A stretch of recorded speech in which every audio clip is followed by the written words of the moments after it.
dreams for the Red Queen under crown of stone. 8 voracious beasts born from 8 restless nights. 4 nails piercing the flesh of the sinner. 1 prayer for the summoned, called by this song. 'Tis perhaps the countdown to oblivion for the once proud city of London. 'Tis perchance her inhabitants' last dance alone to face death and pestilence. Confronted by the eerie and unknown, mortals became desperate for answers. A flock's flight makes for an omen, the falling of a star a dire presage. Turning to priests for interpretation when there was no reason to be found. When religion failed, men turned to science. I saw them build such vain cities, crafting machines made for endless war. New questions flourished as old answers withered. What is darkness but lurking sun? What is wall but enslaved stone? What is glass but tortured sand? What is song but a call to arms? What is hate but jilted love? What is life but death pending?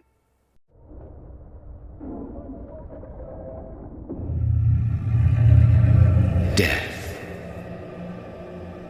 Since the apple was plucked from the sacred tree, mortality was believed to be God's punishment, a righteous snare to keep mankind from ascending to the stars. They were all so wrong. Death is not a wicked thing, nor some holy retribution. A true punishment would be to never know its sweet kiss. Awaken from the harshness and be born once more.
Mary!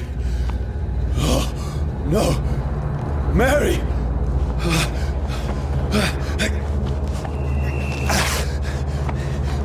Hold on! Please, hold on! Oh, God. Oh, no. Mary. Mary. No. No.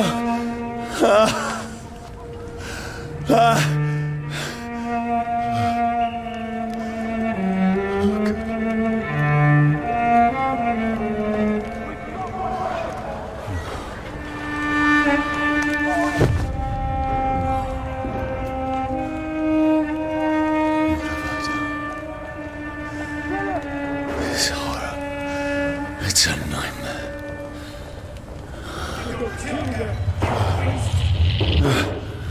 No! Please, a moment, let me explain!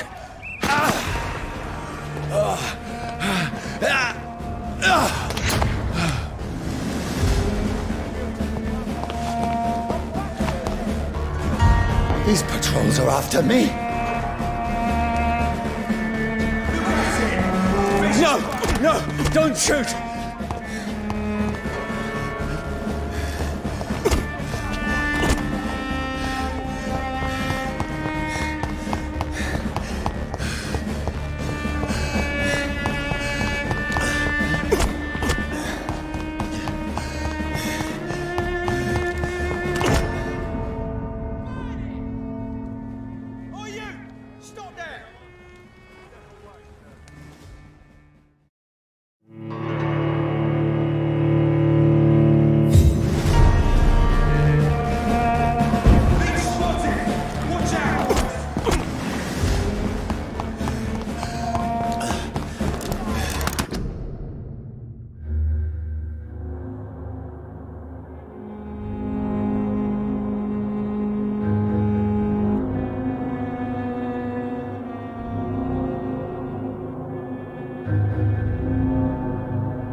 This is a nightmare. I need to get out of here. This can't be happening. There's one of those birds. No, please, stop. I mean you no harm. The bloody crime! What's going on? Oh, Mary. What have I done? What's all this about? Has it fled? Shit, where'd it go? Now, I can defend myself. Kill the thing! Who are you? Stay back! Sorry, but you left me no choice.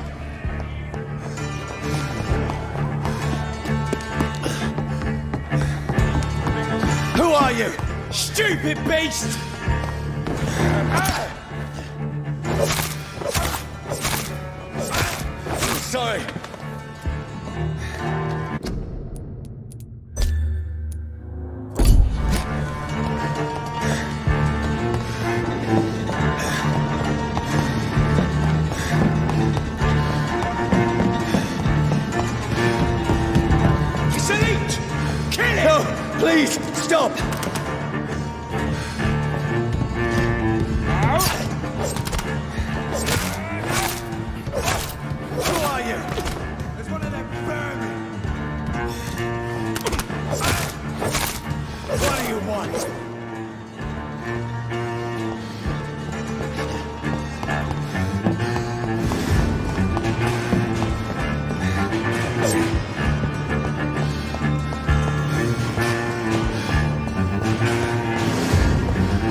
I mean you no harm. I need help. Die, you fucking leech!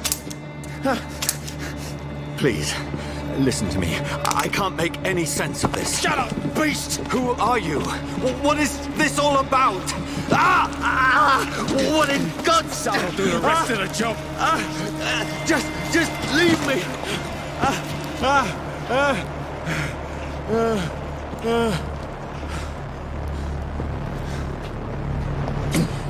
The sun. It feels like it's burning me to the bone.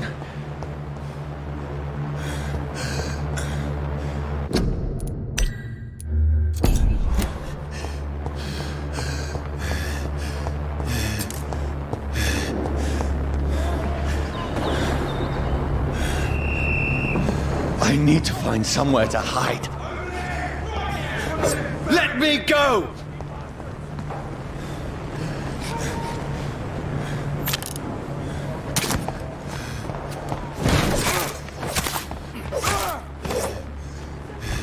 I need to find shelter. It's locked, all right.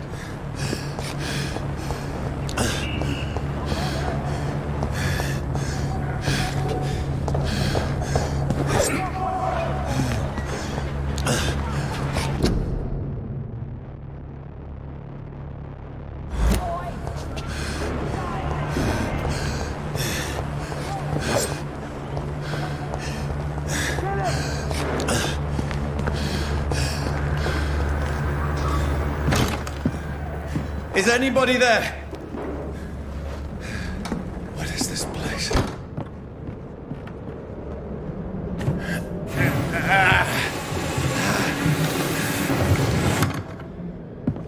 The place seems abandoned.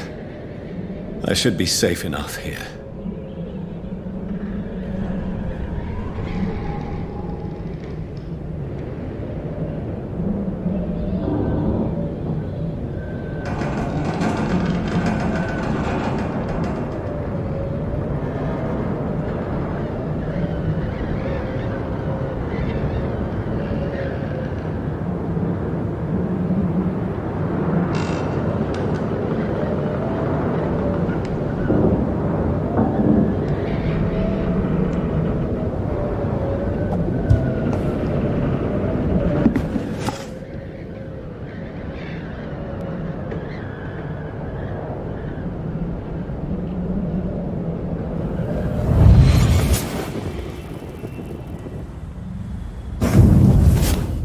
Brother, what have you done? Mary! Mary! Mary, I'm sorry. Whoever did this to us, I will find them.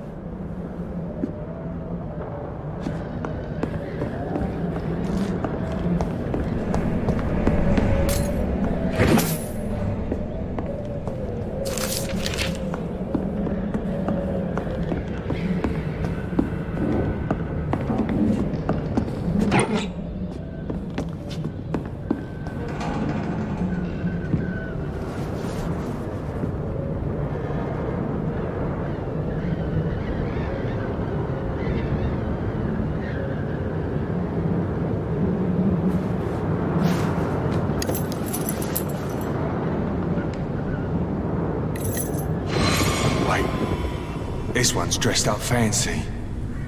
Let's run through his pockets. Picking the dead's pockets? Are you serious? I've still a rent to pay. He's got no more responsibilities. What's this? Gold watch. Beautiful it is. We fancy it and share the takings. I suppose we are undertakers. Now, give him an Eve.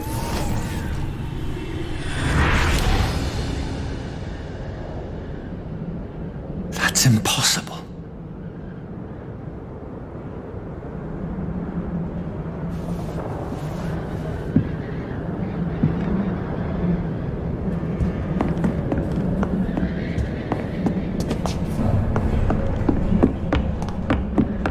I had better remain here until nightfall.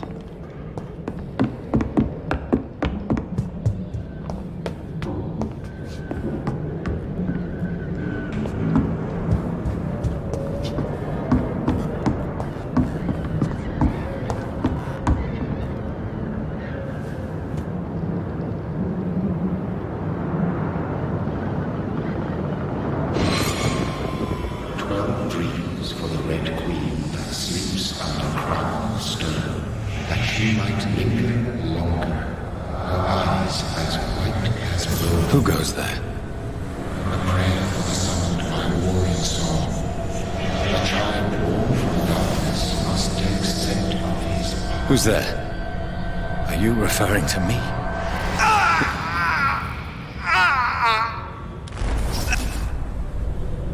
No! No! I still have so much to accomplish.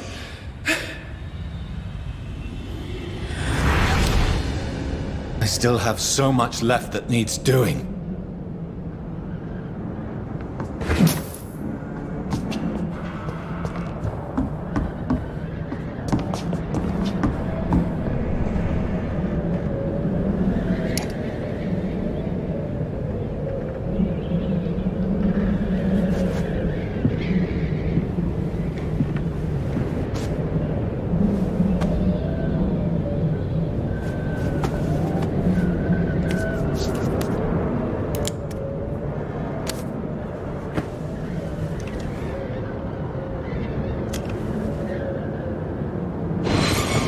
Johnny, this one's lost.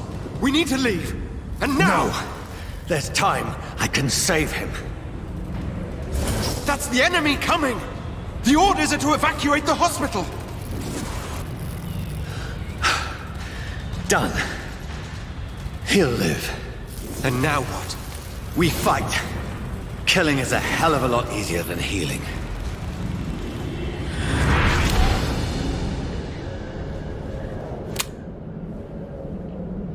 No, it never got easy.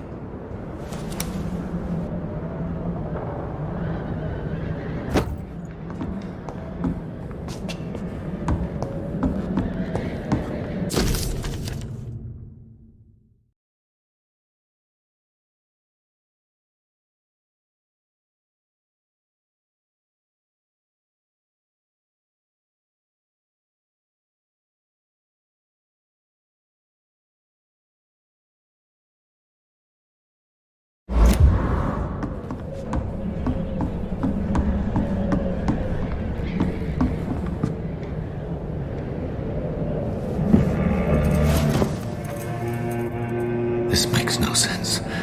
None of it. No sense at all.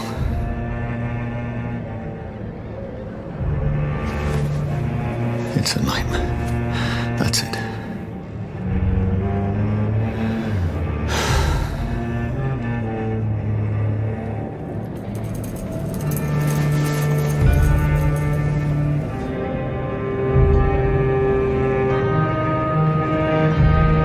So be it.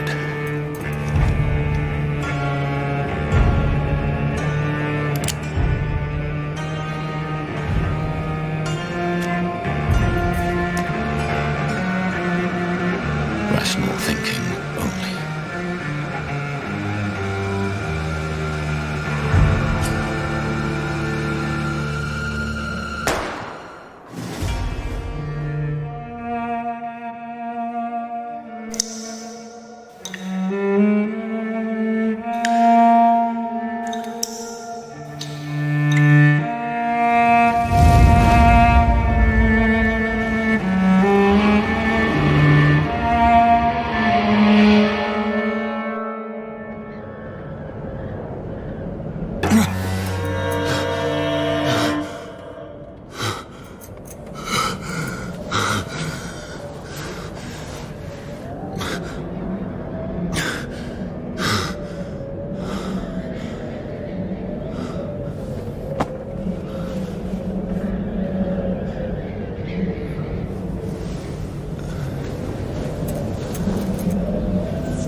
This is absolute madness.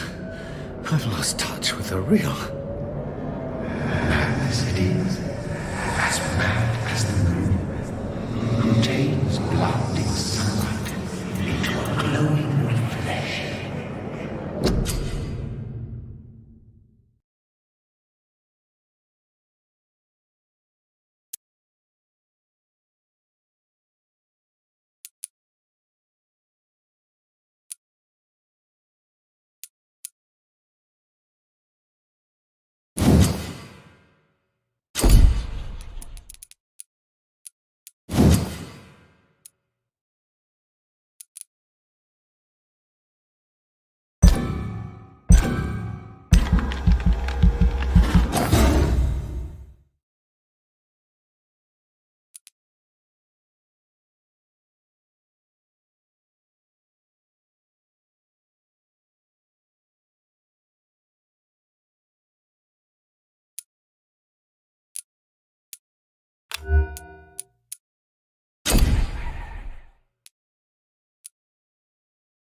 voice in my head.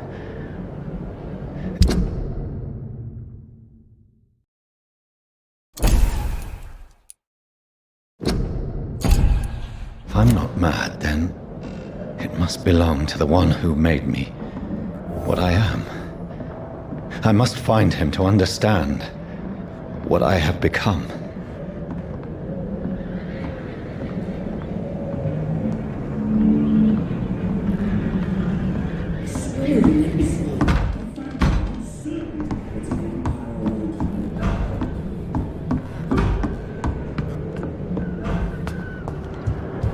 Where is it? It's closed. These people want me dead. I need to leave now.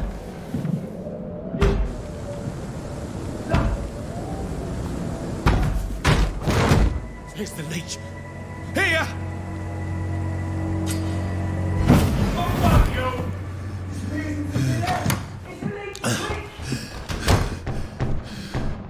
My head's spinning. Oi! Come out, you coward! It's locked. They're a fucking beast.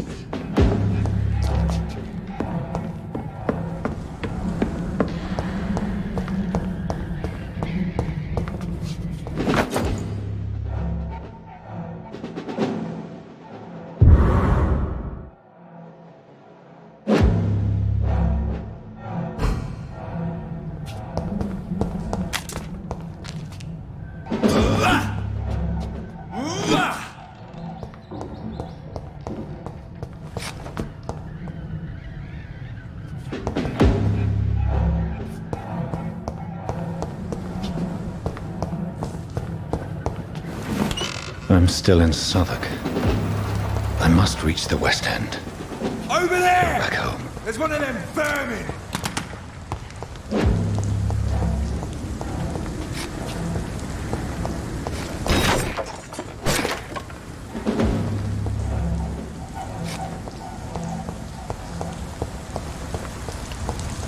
I cannot enter. Over there!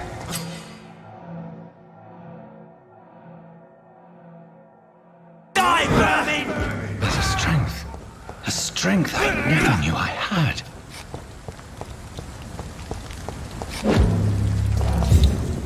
Not been bitten.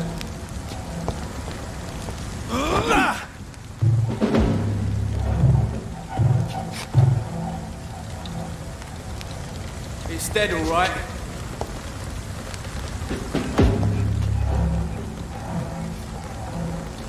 Leech spotted! Watch out! It's too strong!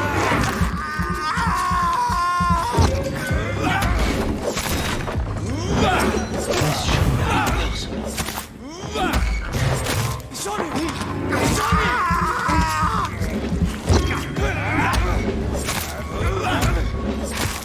Every sinew, every fiber of my being is on fire.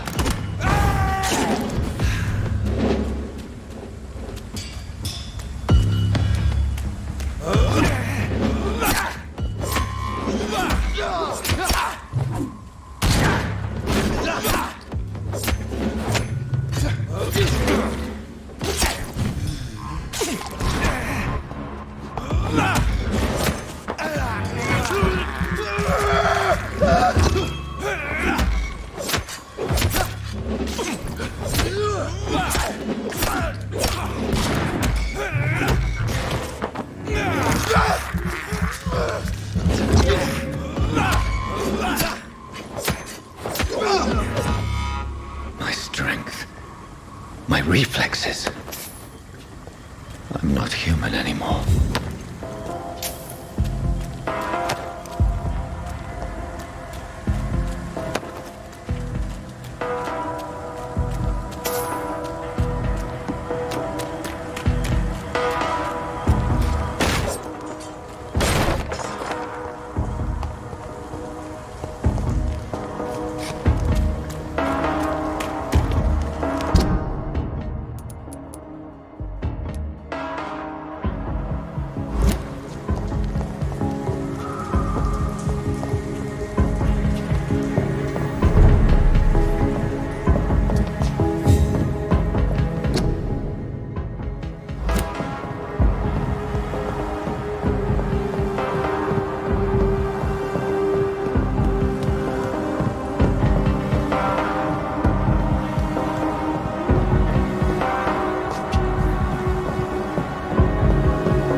My poor sister.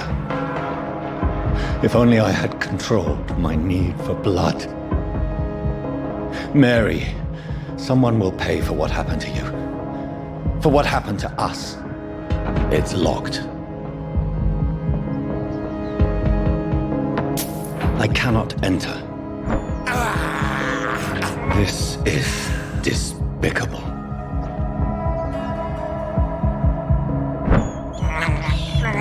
I have this thirst for... It's locked, all right.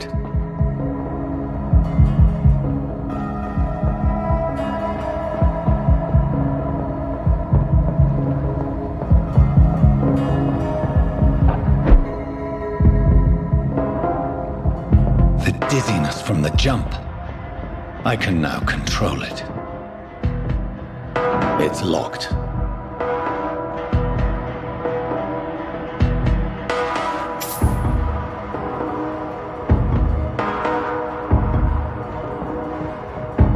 I cannot enter.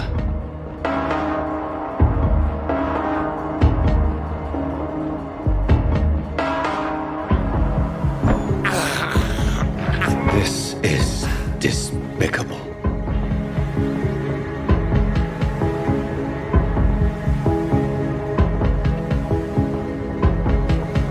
What will London have to say to me?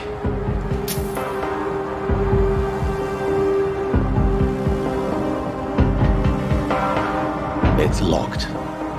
I've so many questions unanswered.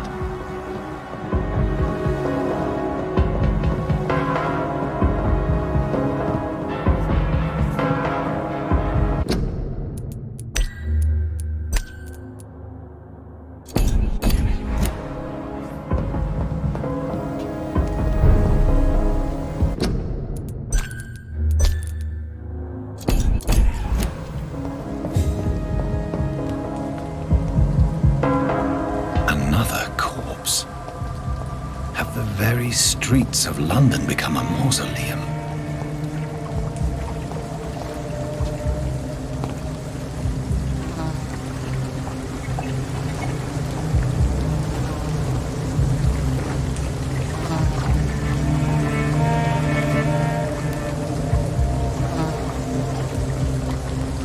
The man has been drained of all blood, but I can still smell the scent of it. I follow the scent's trail. Perhaps it will lead me to my assailant. Fresh blood. The smell is so strong.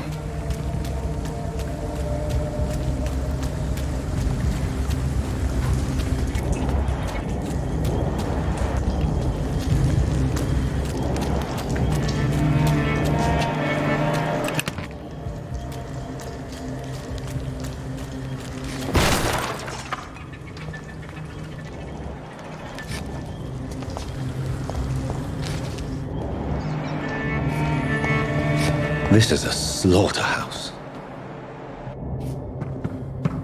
It's locked.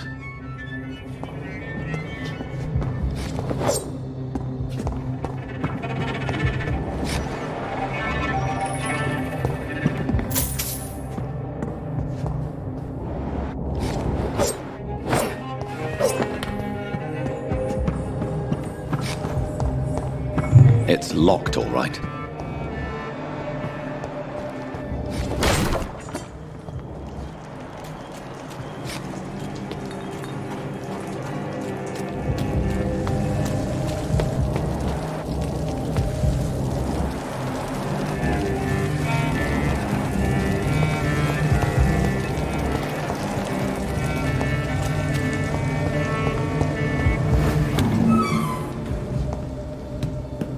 It's locked, all right.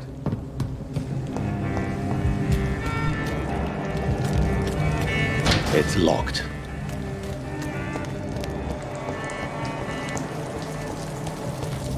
There is no one in sight.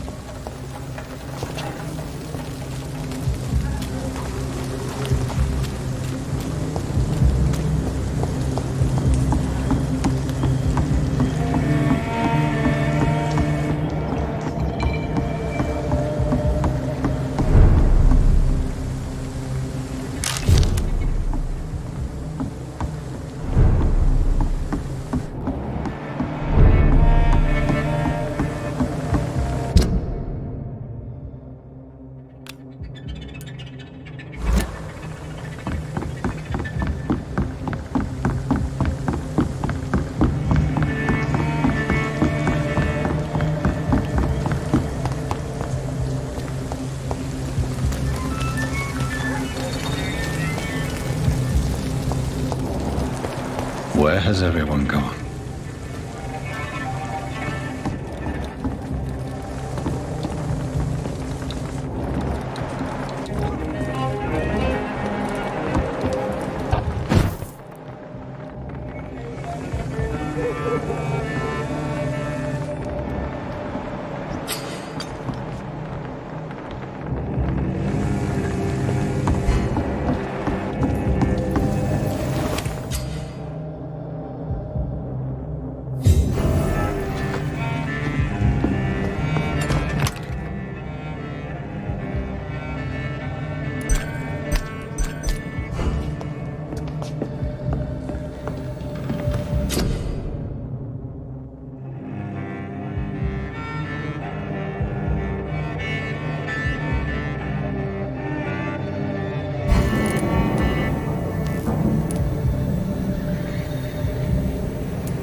That's strange.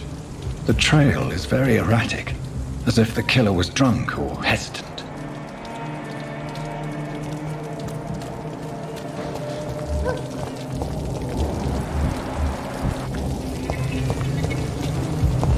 At last, a little life. Are they stupid or something? I've never even been to India. Welcome, sir, to the Turquoise Turtle. Giving me a laugh. My God, sir, you look like Jonah's whale just spat you out of hell. Can I get you a drink? No, thank you. I'm not thirsty. Well, grab a chair and get some rest. This is going to be another long night. I'm looking for someone who might have passed through here recently. Wondered if you might help. It's been quiet tonight. The only other person I've seen went straight up to his room. Thought it was kind of rude, actually. You mean he's still here? Well, yeah. He paid for the entire week.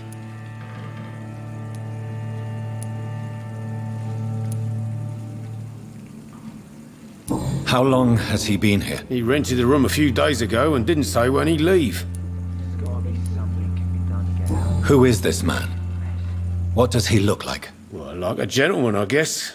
Well-dressed, quite polite. A professor or something fancy like that. Always writing, reading notes. I need to meet this man. I have questions. Just climb the stairs and knock on the first door. I heard him open his window, so I guess he's still awake. And, Yes? no funny business. You hear me? This is a respectable establishment. Are they stupid or something? I've never even been to India. It's a good thing you cannot see me now, Mum.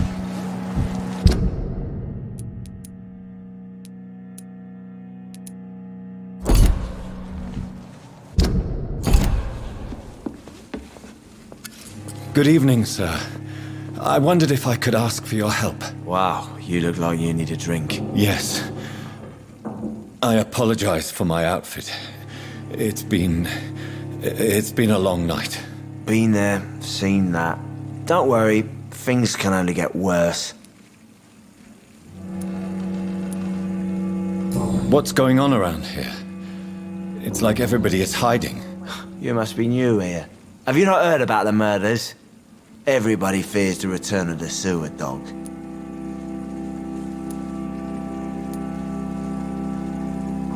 Who is this sewer dog? It's the local bogeyman.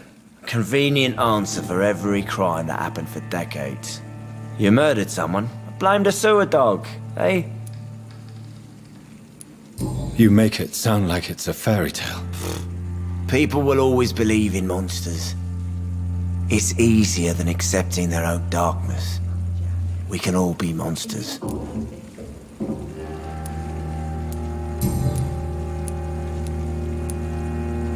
Has anybody entered the bar recently? Can't say. Sorry. I spent the night making love to that gorgeous bottle, see? This is important, sir. Are you sure no one has come in here in the last few hours? I don't know and I don't care. This is a free country. People still have the right to come and go, don't they? I'll leave you to your bottle then.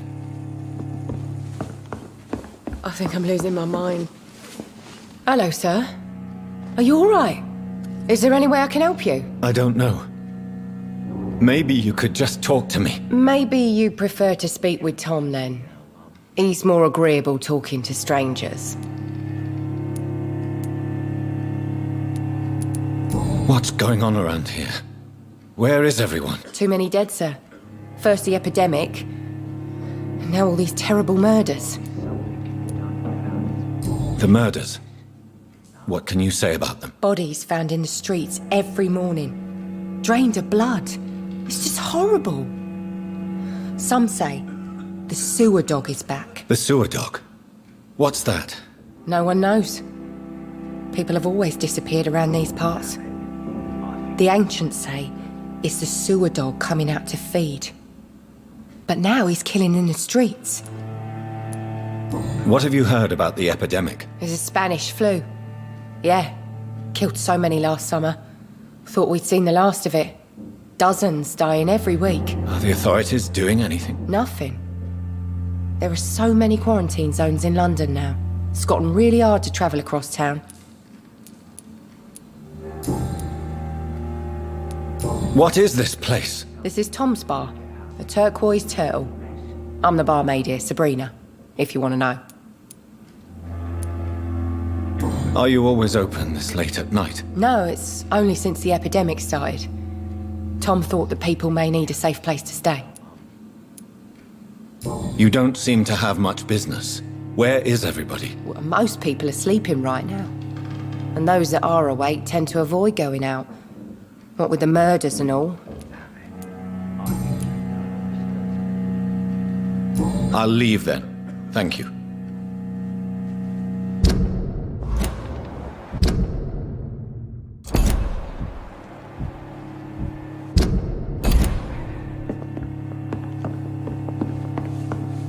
There's gotta be something called Jack. get out of this bullshit. He didn't mess. deserve this. No.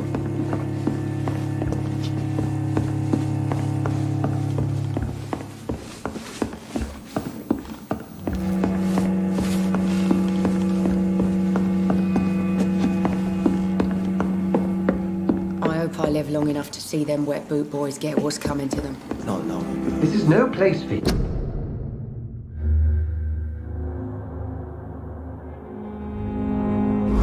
Prewen has several patrols roaming the area. They do not pursue me. But they're looking for vampires, and they're most efficient. They'll not relent until the killer has been identified. I have a common objective, but I require... I think someone is eavesdropping. Are you certain? You might as well come in, whoever you are. Slowly, vampire. Who are you? I mean you no harm. Saith the vampire. Present yourself. I need a word.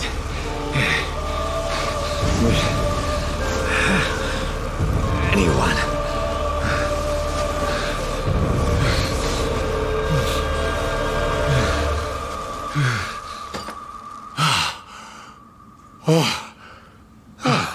Well, that's something I can do for you.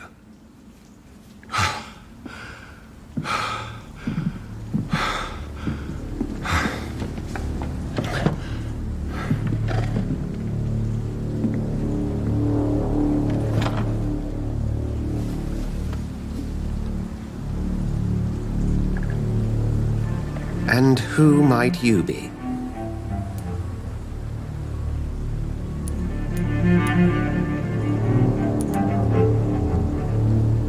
I'm not sure that I know anymore. Might I at least learn the reason of your presence? That's none of your concern. Sir, you have entered my room in the middle of the night, pale as a corpse and shaking like a tree. So please, indulge me. Someone is molesting people. In fact, killing them. Biting them. The calling card of a vampire. Like you.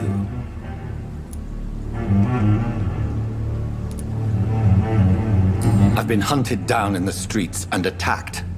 I'm a victim here, too. I believe you. Then if you are not a vampire, who or what are you? Dr. Edgar Swansea of the Brotherhood of St. Paul. I'm performing an independent investigation here in an attempt to understand precisely what is going on.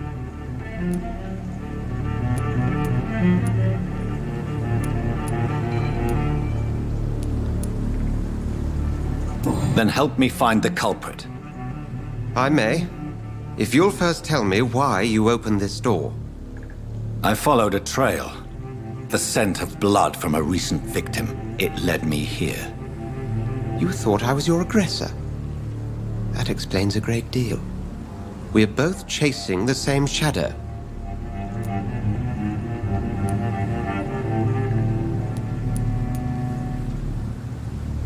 Perhaps. This is all new to me. I'm not even certain what I'm looking for. You should let me handle this affair. You've no idea what you're up against. No. I will find the monster. He is mine. How will you do any better than I? But then let me ask you this. What are your intentions if you find the killer?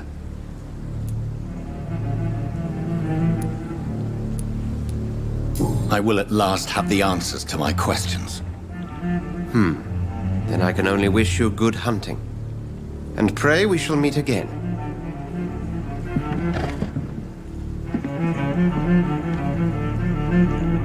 Please, leave me alone.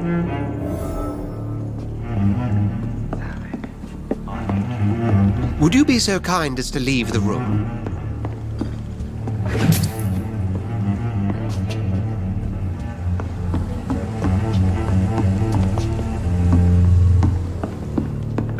I'm certain we shall meet again. It's a good thing you can. It's locked, all right.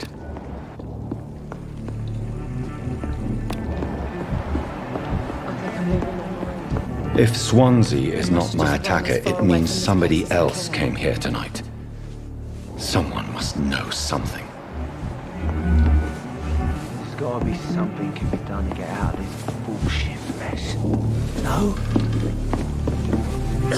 Welcome back. Did you find what you were after? I can't say I have.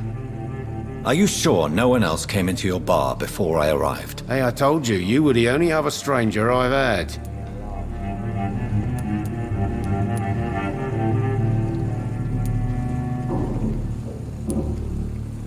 I think you're hiding something from me. I hide many things from many people, sir. That's what my job's about. Goodbye, Mr. Watts. Damn it. I think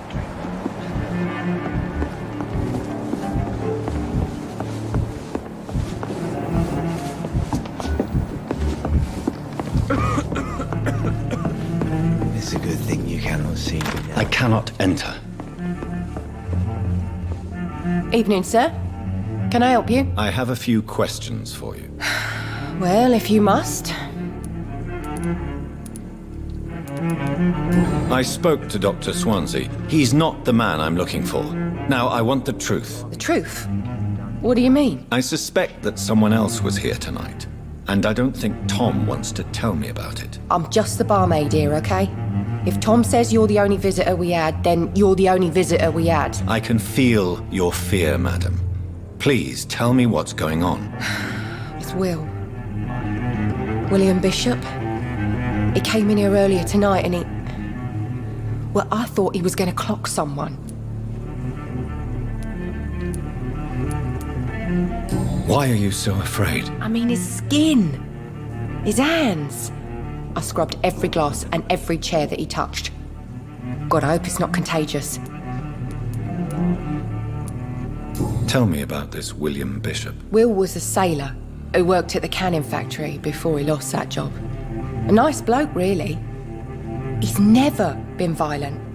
Until tonight. Why keep it a secret? Why not tell me about it? Tom's nothing if not loyal. After Will lost his job, he offered him one ear. They used to be good mates. But recently, well... Will started to get very aggressive. I see. Thank you for your candor. I'll be sure to talk to Tom.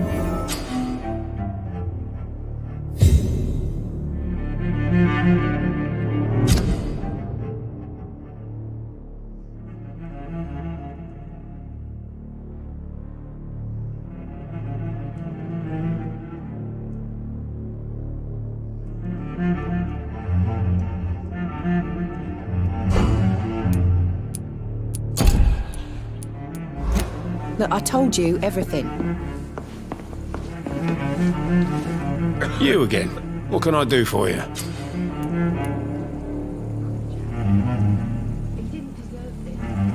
Tom, talk to me about the visit from your old friend, William. Yes, Will came by tonight, but he's not my friend anymore.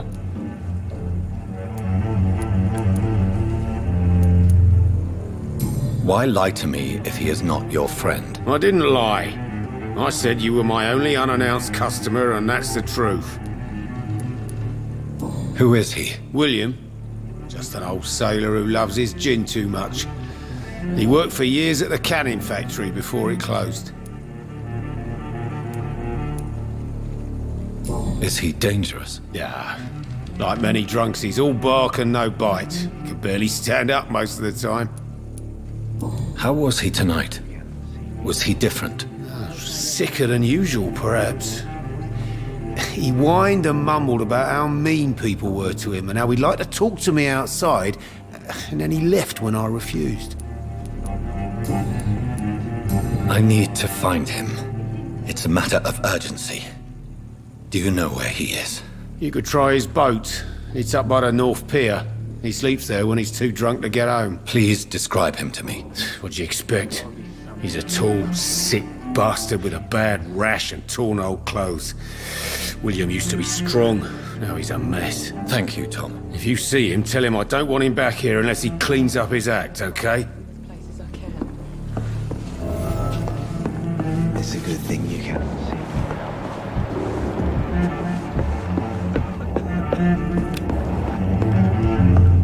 Can I have some privacy, please?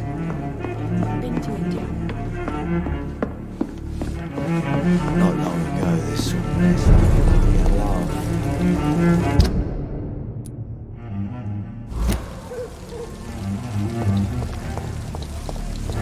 I will get to the bottom of this intrigue. What's been done to me, to this city.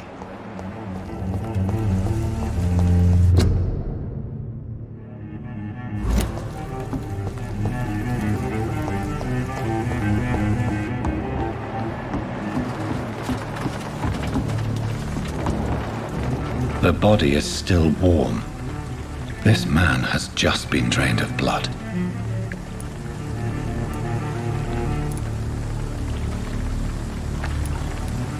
What's this? Some sort of note.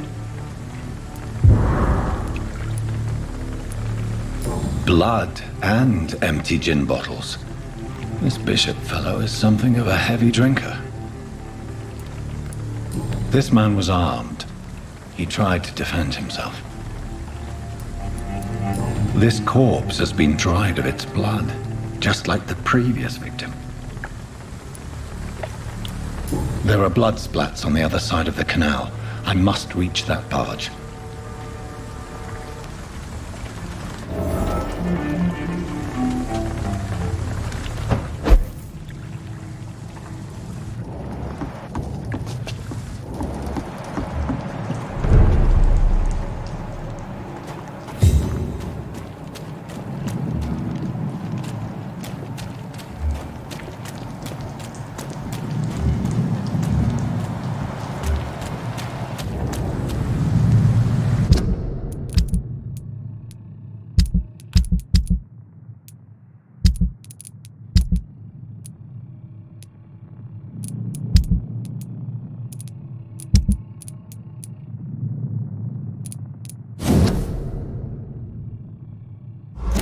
These men, they're a company of professional vampire hunters.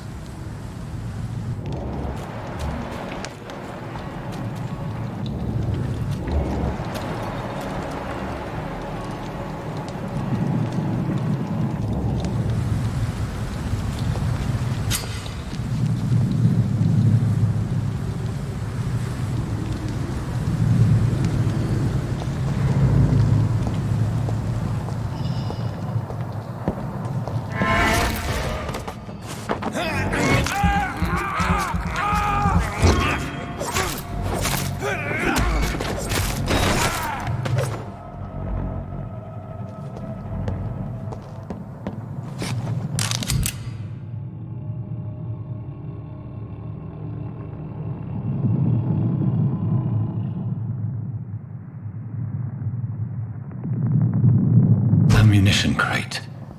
Good. I may need a lot of bullets. I feel like I'm back on the front line again. It's locked.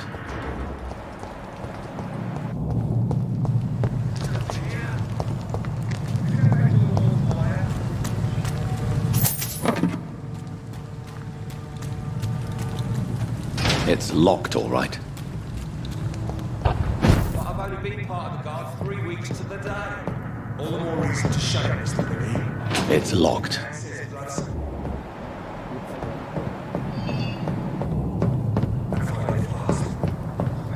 I cannot enter.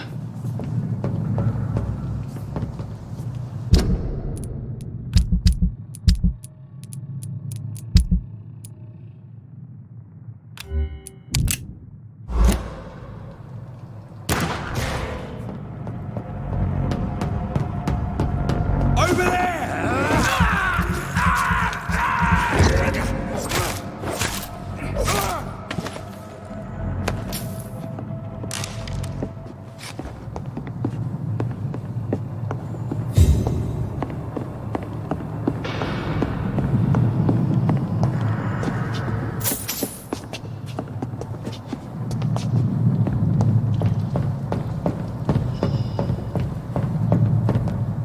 It's locked, all right.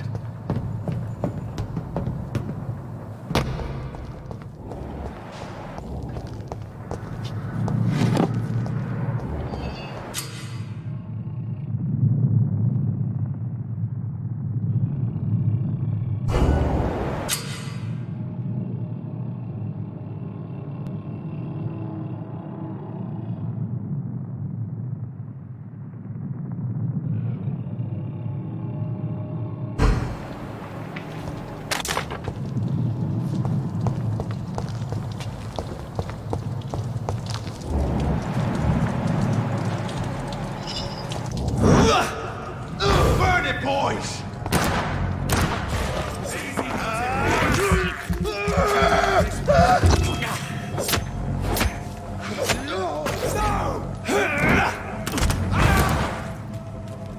We won't see any of these bastards back here again.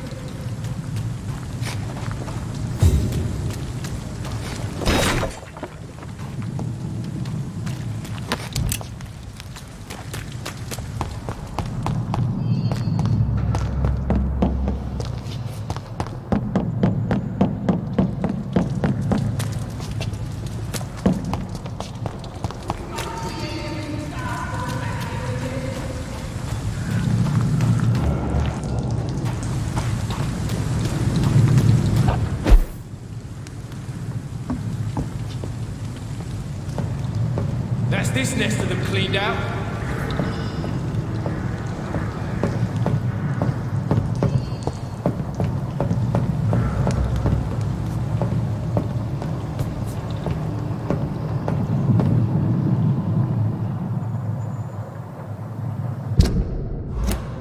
I like their screams when you burn them alive.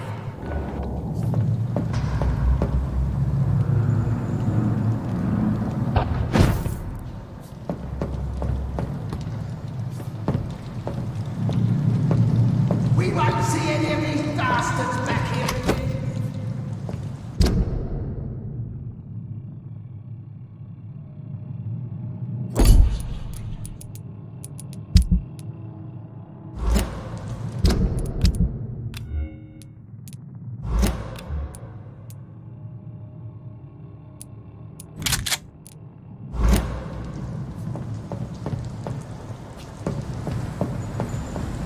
Stop right now! Over there!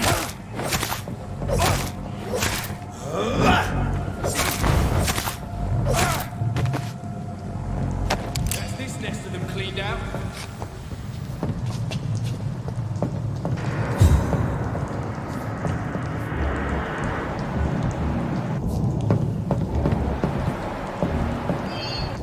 We won't see any of these bastards back here again.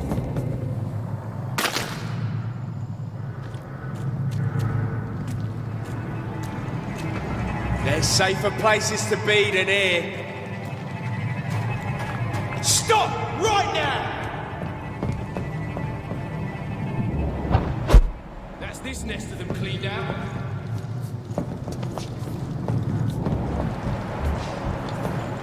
Stay close, keep an eye on each other.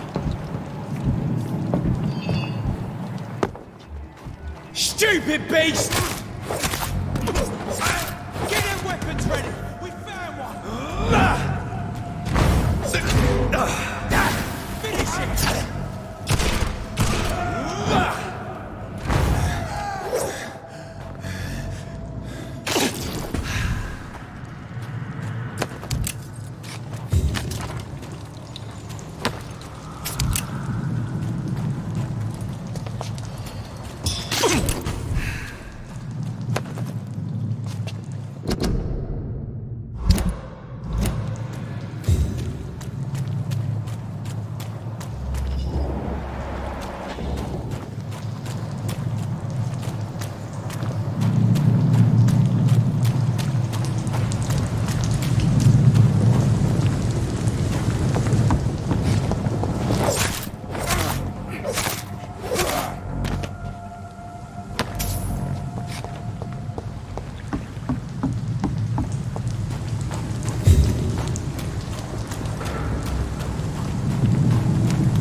won't see any of these bastards back here again. Last warning, sir!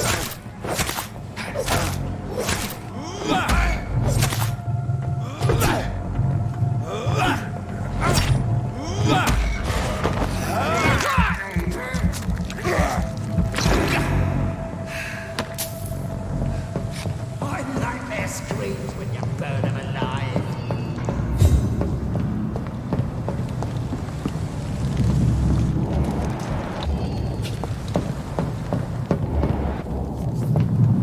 That's this nest of them cleaned out.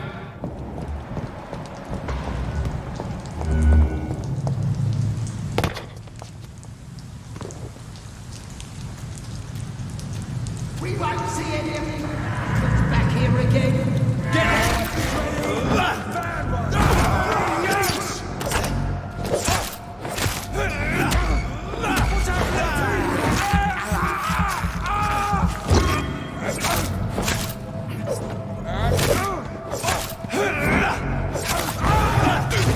Look at it! Gone up like kidley!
cleaned out?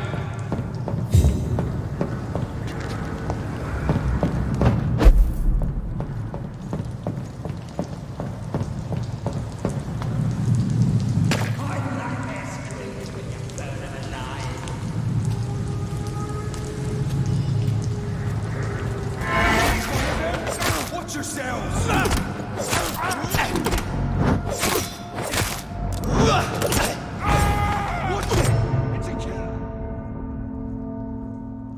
That's this nest of them cleaned out.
Stay close, keep an eye on each other.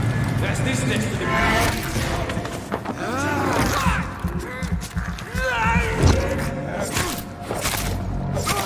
Watch it!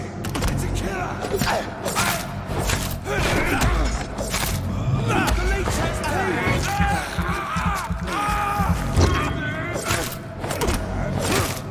Murdering bastards!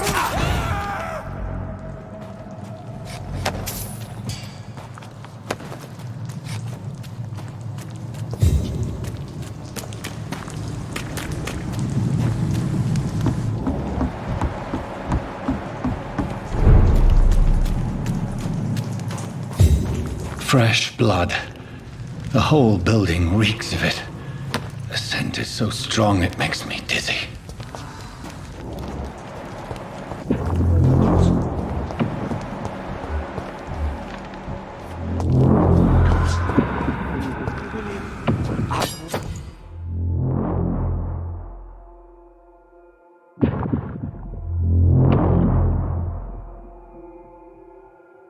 We shall overcome this.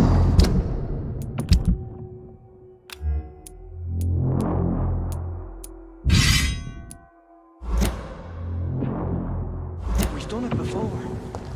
No. I've had a drink outside tonight already and it did not quench my thirst. I must have more. Oh dear God, not again. This place reeks of bloodshed. Dearest friend. William, my arm. This creature is I can't feel bedeviled. it. I must put it down.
Let me go.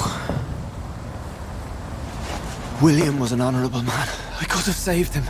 Mr. Hampton, are you in there? I knew him well, another lost soul, a kindred spirit. Sir, listen to the sound of my voice. I'm a doctor.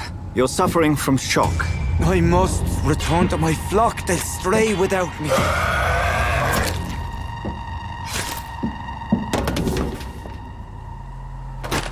Remember, certain skulls are every bit as resistant as we are. Who are you? What do you mean by skull? You truly are a newborn. I should have realized. Wait. You are the woman from the bar. Are you like me? Can you help me? I believe, sir, I already have.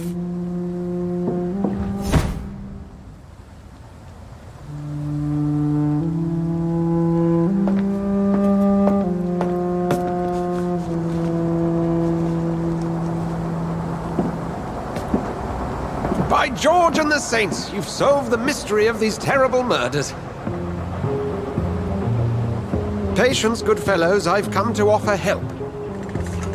Just give me a moment to secure my boat. We can leave this awful place.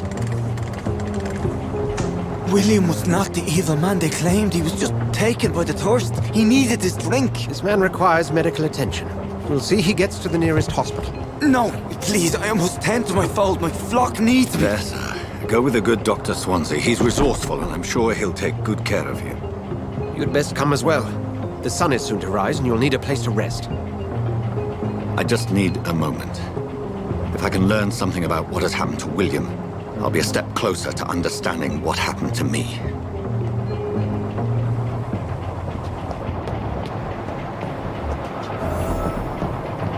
This poor creature can't be my...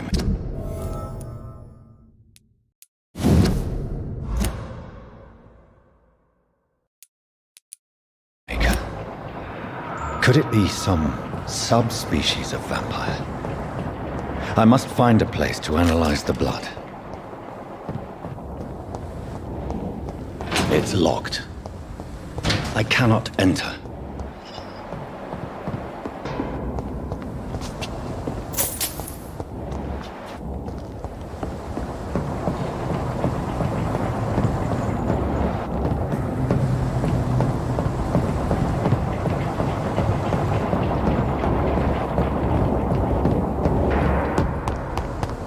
It's locked, all right.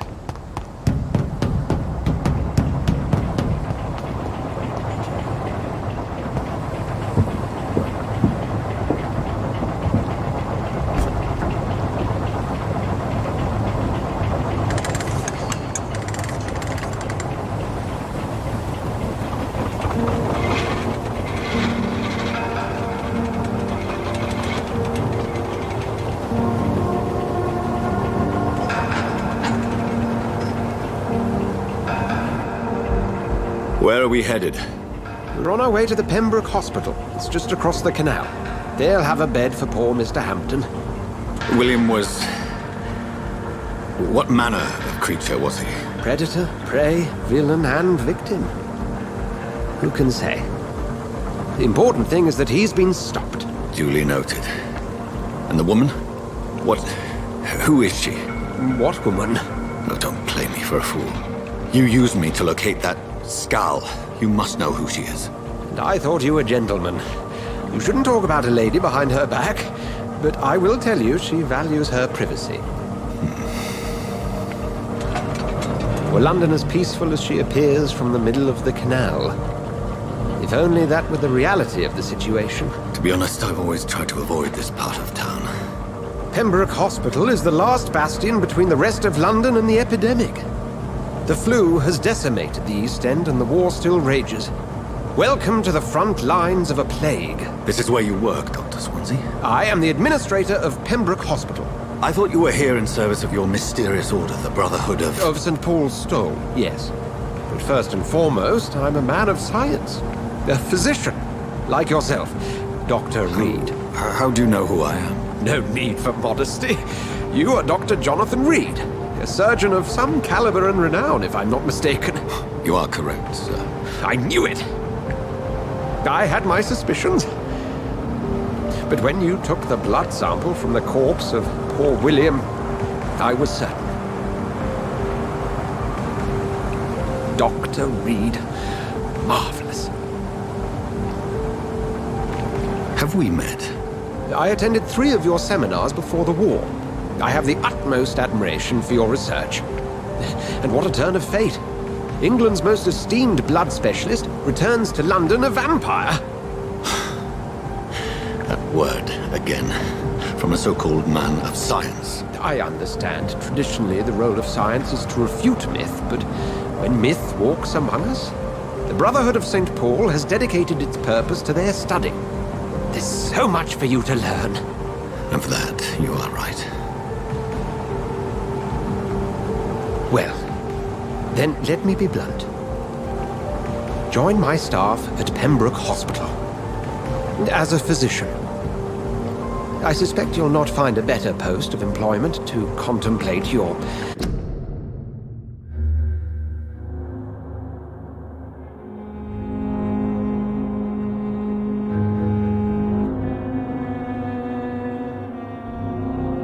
predicament.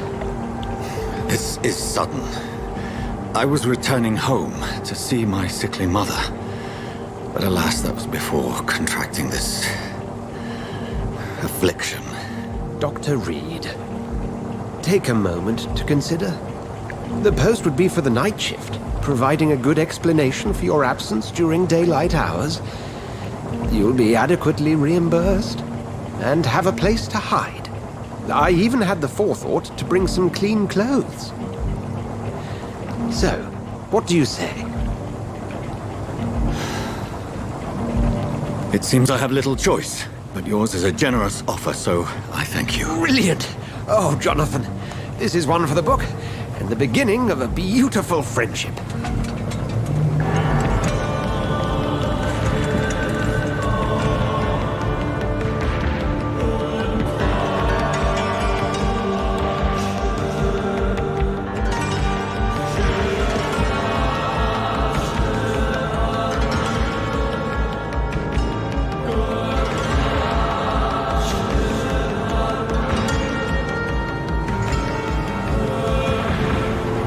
Dr. Swansea, thank goodness. I was beginning to be concerned.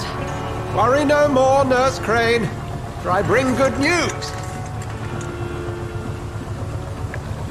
Oh, Doctor, what a night. We lost 2 more patients. Nurse Scow said she couldn't take it anymore and resigned.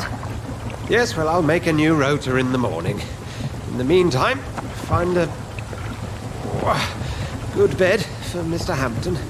Be sure to pay attention to his needs. Of course, Doctor. Oh, and Dorothy? Yes, Doctor?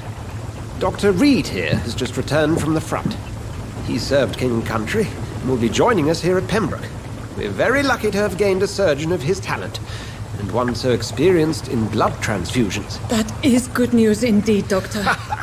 Oh, yes.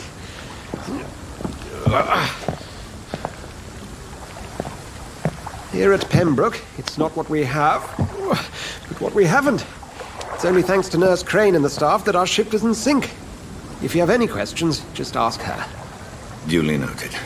Thank you. Your assistance is required, Dr. Swansea, immediately. Welcome aboard, Jonathan. We'll catch up after my rounds. Coming, Nurse Crane. I'm coming.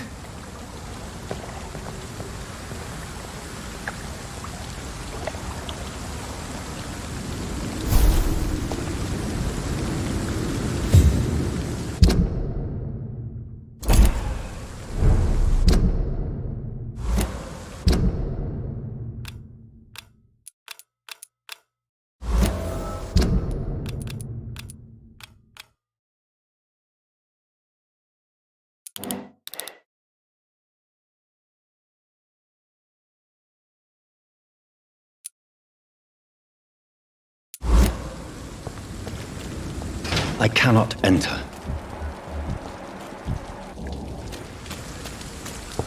Come on, you bastard! You can do better than that! Nah! It's my turn!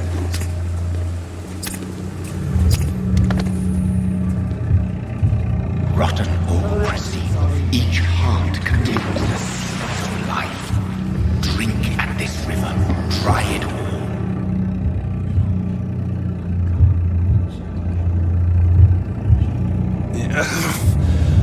Come on, you bastard!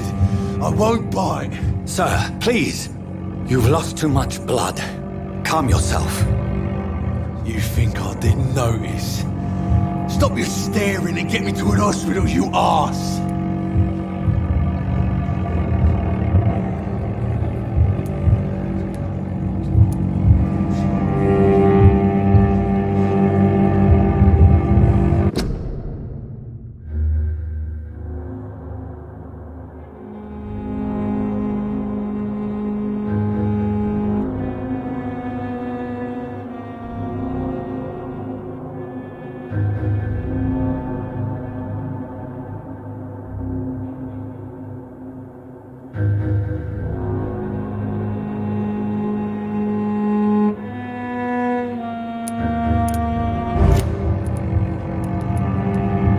Insulting a good Samaritan. Not exactly the way to get rescued.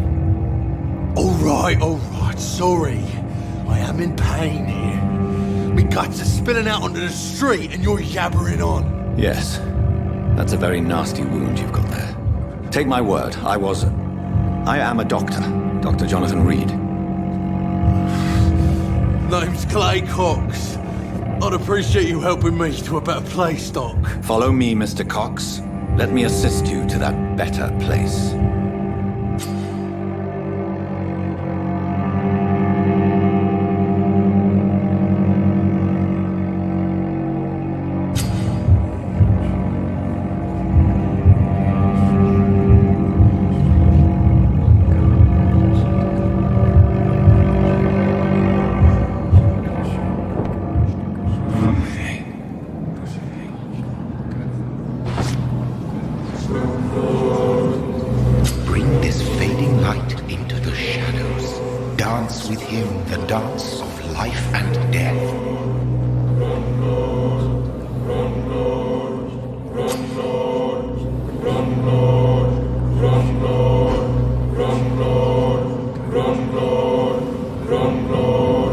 No more. Not tonight.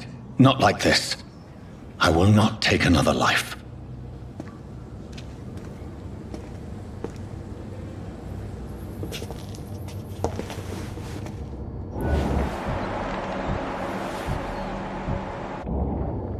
What? What happened? Whoa, I feel giddy.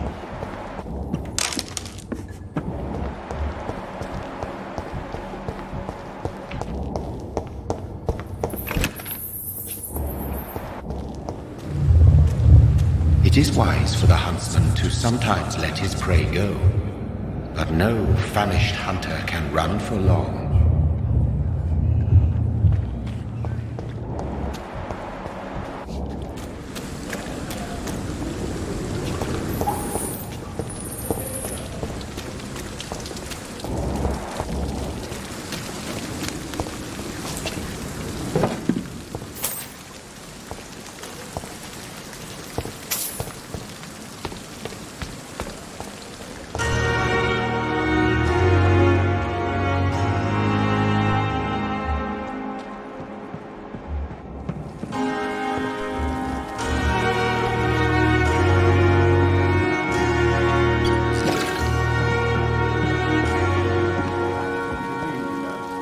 Doctor, where have you been? I've little time to play hide and seek with new staff members, no matter how illustrious they may be. I found a wounded man by the docks. He answers to the name of Clay Cox. He requires urgent medical attention. Already making the rounds? That's the Pembroke spirit. I'll ask our porter, Milton, to bring him back immediately. Thank you, nurse. What can I do for you? Dr. Swansea insisted we provide you a quiet office. You'll find it on the second floor with your name on the door. Thank you. Nurse Crane, isn't it? Yes, Dorothy Crane. Welcome to Pembroke Hospital, Dr. Reid. Your office has been prepared. I would like to ask a few questions first.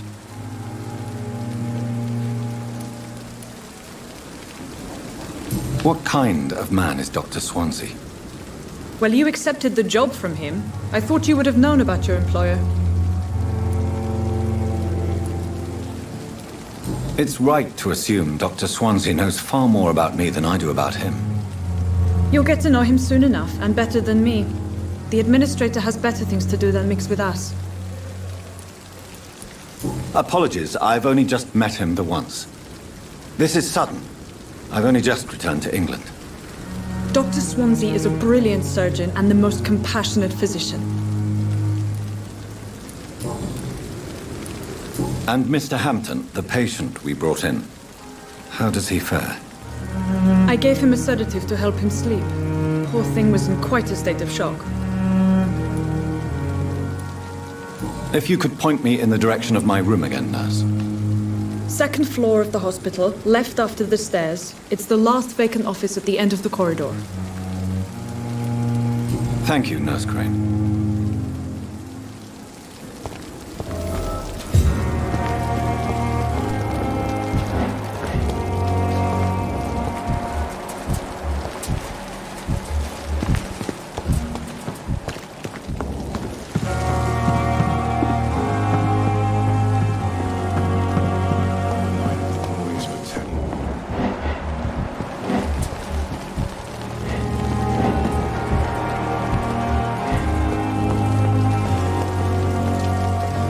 Good evening, sir. So it is true. The famous Dr. Reid has joined us. I can't think of any better news during these terrible times. Do we know each other?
Yes. We met once before, at the Rockefeller University in New York. Dr. Tippett's, yes, I remember.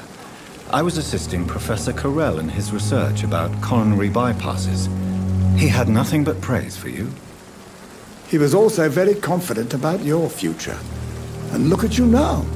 Eminent surgeon and blood transfusion specialist.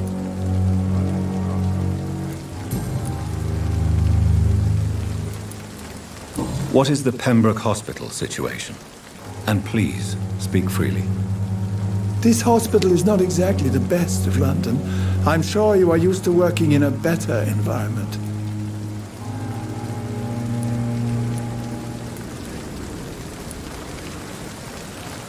It's not exactly the best situation in London either. I can't have expected this hospital to be prepared for what was to come. Don't be misled by appearances, Dr. Reid. This hospital does not lack talented people. It just lacks hope. What can you tell me about the staff in the hospital? Some are really good, and others are not so good. But during this troubled period, there is no time for slander. I prefer to focus on the positive character traits. Any opinion about the management? I don't always agree with Dr. Swansea's reserve, but I must admit he does all he can to keep this facility running during this crisis. Ah, yes, the burden of command. I was fed up with this concept while serving as a medical officer. Don't get me wrong. Swansea's a good administrator. I just wish he would get out of his office now and again. Tell me more about cherished people, then. Nurse Brannigan is a pearl. She is the most helpful and dedicated nurse I've ever worked with. A clever and cheerful woman. You really seem to admire her skills. I'll go even further. If she was a man, she would be a damn fine practitioner.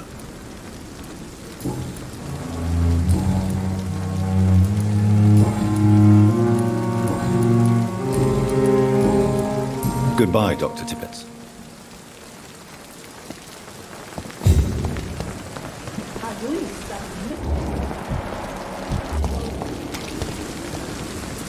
Good evening, sir. I'm Dr. Jonathan Reid. I'm new here. I've already heard about you, Dr. Reid. I'm Milton Hooks, the ambulance driver for this shithole of a hospital. That's quite a blunt introduction, Mr. Hooks. You can call me Milton. I like to speak my mind, Dr. Reid. Perk of the job. Don't judge me, and I won't judge you. I'm not sure I understand what you're talking about. Well, I'm no doctor, but I'm pretty sure a gun can't be used as a surgical instrument. You have a keen eye. I learned to shoot during the war, and have carried one ever since. Old habits die hard. No need to explain, Dr. Reid. And if you ever need a better gun, remember, I may have something for you.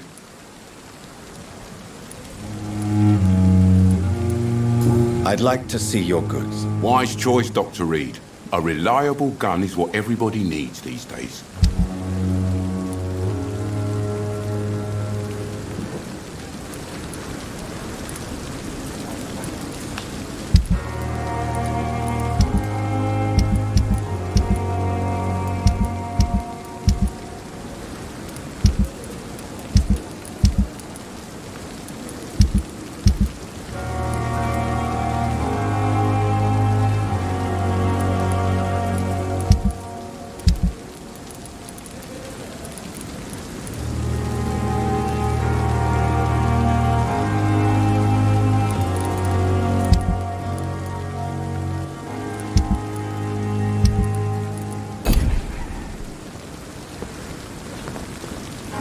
Good evening. Good evening.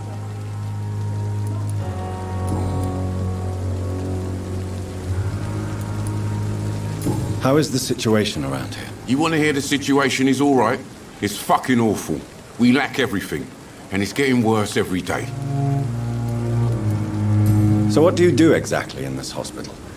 Apart from smuggling guns, I mean. I've been an ambulance driver since... too long, I guess. I bring sick people here night and day. It's a dirty job, but I get it done. Most of the time.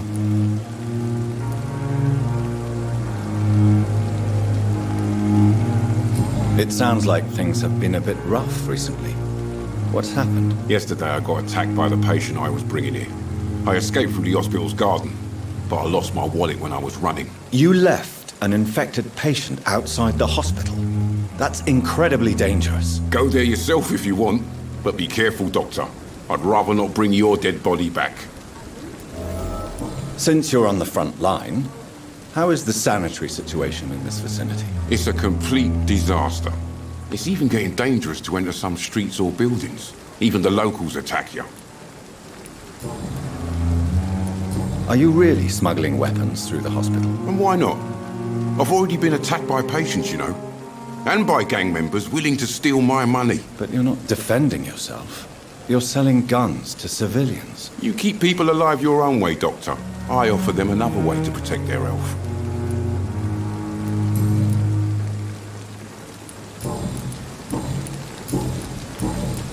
Goodbye, Milton.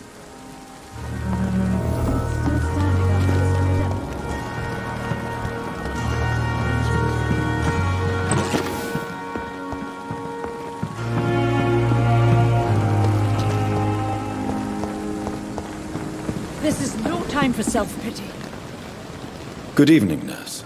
I'm Dr. Jonathan Reid, the new surgeon here at the Pembroke. Dr. Swansea has already told us about you, sir. I'm Nurse Gwyneth Brannigan. Welcome to the Pembroke Hospital. Did he really?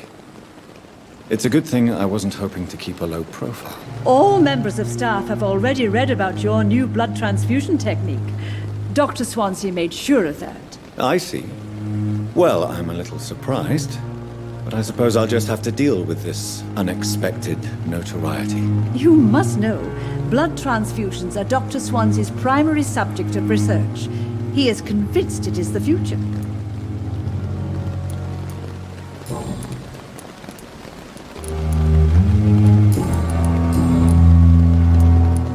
How are things here? Not good, to say the least. We're struggling against an invisible enemy, more lethal than any bullet from a gun. It's hard, Doctor. An invisible enemy? quite a poetic term for a disease, especially from a nurse. Sorry, Doctor. These last few weeks have been exhausting. We could all do with a good night's sleep. Do you think this hospital can survive the epidemic? We are all volunteers here, and we're trying to hold fast, but how do we beat an invisible killer? Some nurses have already resigned. I'm not familiar with all the staff yet. Perhaps you could help me. Brilliant professionals, most of them. Dr. Swansea has a gift for recruiting talent. Most of them. Is there a problem I should know about, nurse? It would be inappropriate for me to speak ill of a colleague. Is there anyone that stands out? Well, I have never met someone as dedicated as Dr. Tippett. He should be a standard for us all here. If only he were younger. Why should his age be a problem? I guess it's fair to say he's always pushing himself to the limits. He just doesn't know when to stop and get some rest. Nurse Brannigan, if you do know something, please tell me. Anything you say will be held in confidence. No. I may disagree with some conduct, but in the end, everybody is doing their best.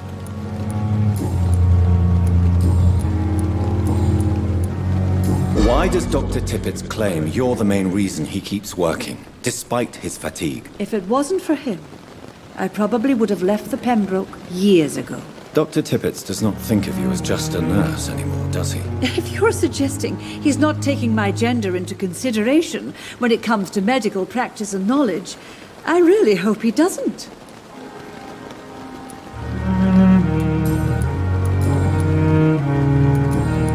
Goodbye, nurse. Call me if you need assistance.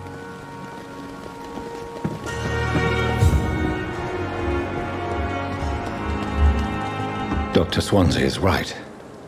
This place seems perfect to conduct my research.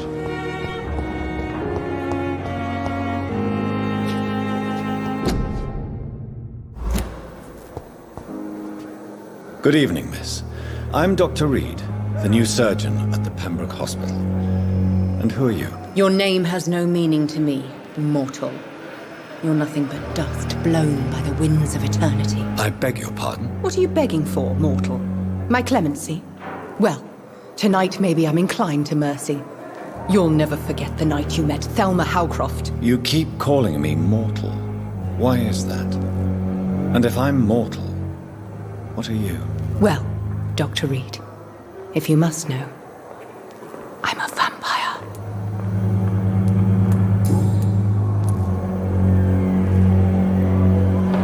And why do you believe you're a vampire? I don't need to believe anything.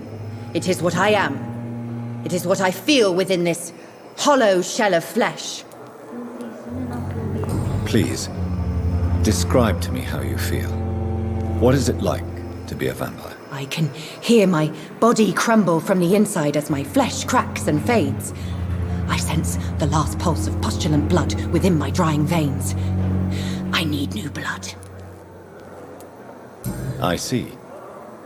Have you ever heard of Cotard syndrome, Miss Howcroft? Never. It's a mental illness discovered by a French neurologist named Jules Cotard. The affected patients are delusional. They believe that they are putrefying, that they are dead, a ghost or a ghoul, or in your case, a vampire. Delusional, you say? Oh, sad and petty mortal. You can't even begin to understand the concept of immortality. And you think it is I who am delusional.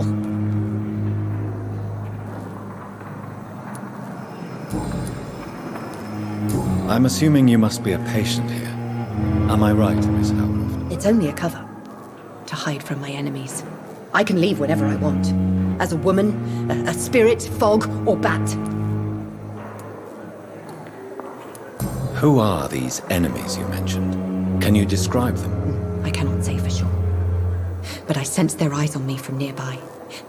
I feel them watching me every time I visit the garden near the morgue. The staff here are not your enemy. They're here to help you, to care for you. I'm not speaking of the doctors in white. I'm speaking of the men and women who hunt me.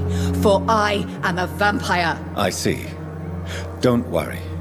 These people will not find you here. I'll personally make sure they leave you alone. Thank you, mortal, but do not interfere with them, for you are no match for those that hunt me.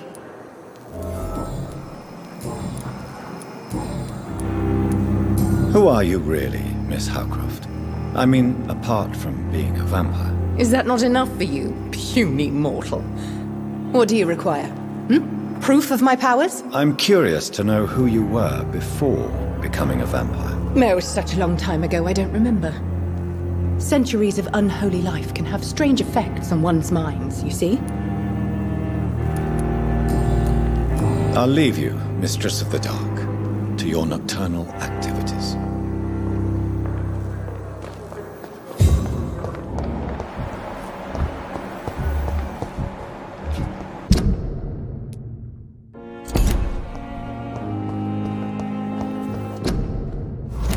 Disgust on every street corner.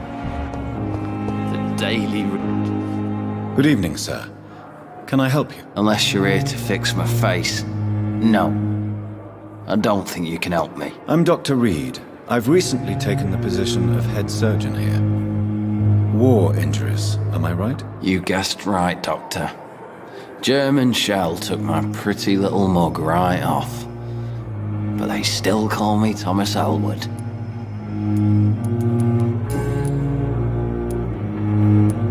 How is your stay with us, Mr. Elwood? Oh, it's bliss. I just escaped death in the trenches to be surrounded again by the moans of the dying. Can I ask you precisely why you're a patient here? It's the pain, sir. The drugs don't work. It just hurts under the scars, if you get my drift. Who is treating you? Is someone in particular looking after your case? Nobody since the old and tired doctor spoke to me. Started to think I was forgotten about.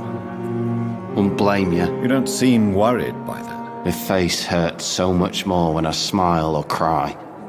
I've learned it's easier not to speak. But be assured I'm smiling inside. Can I do anything for your pain? Nurses gave me a bunch of pills. No effect. Told you. It's like the flames are under my skin, burning away.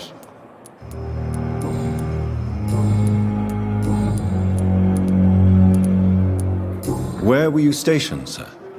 Did you serve for long? I really don't want to talk about all this shit. No offense.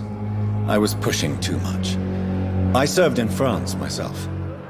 I just wanted to know what happened to you. You were an officer, weren't you? Then I doubt we fought the same war, sir. No offense. How close are you to Miss Hawcroft? Are you aware that she thinks she is a vampire? To wait for her next nibble is the best reason to stay here. Every time she approaches my bed, she treats me like something tasty. A normal person. Aren't you afraid? She may hurt you if the game goes too far. She's quite harmless, I can assure you. Her head's broken inside is all. While I'm busted on the outside. But she's still beautiful. Living proof that there's hope for me.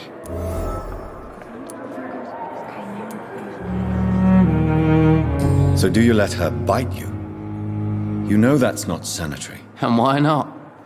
She's only supping a few drops of my blood. And the pain, it's real for once. She could decide to bite less willing patients. Then it's another good reason for me to stay here, Doctor. You do realize she's mentally disturbed. It's called the Cotard syndrome. She truly believes she's a vampire. In her madness, she never refers to my scars. And frankly, if I could, I'd join her world. It seems much more fun than the real one. Goodbye for now, Mr. Elwood. Disgust on every street corner. Good evening, Mr. Hampton. How do you feel? Dr. Reid, is it? Oh, sir, I must apologize for my behavior. What do you mean? I was not myself in the factory. Fear and exhaustion made me say awful things to you, I'm afraid. You remained perfectly nice and polite. A little delirious, perhaps, But who wouldn't be after enduring an abduction? Thank you, Doctor. That's a relief. Now all I need to do is rest and return to my flock.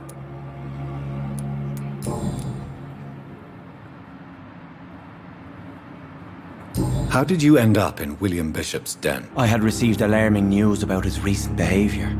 I went to his place and he refused to let me go. Why did he abduct you? William was an alcoholic. His addiction suddenly changed to blood. I don't know why. Just like a patient I met here, this Miss Hawcroft. You dared to enter this awful place alone. You're a hero, Mr. Hampton.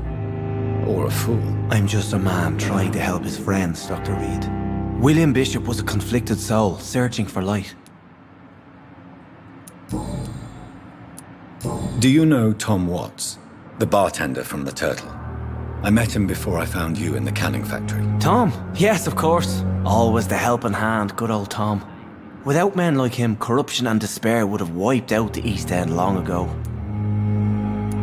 People are still in despair. How could it be otherwise? The authorities have left us all to rot in this contagious nightmare. No drugs, no advice, nothing. It's a damn shame. Who should I avoid in this part of town, then? Any particularly evil figures? Not really. Most men and women are just doing their best. And it's not my habit to speak ill of people I know, Doctor.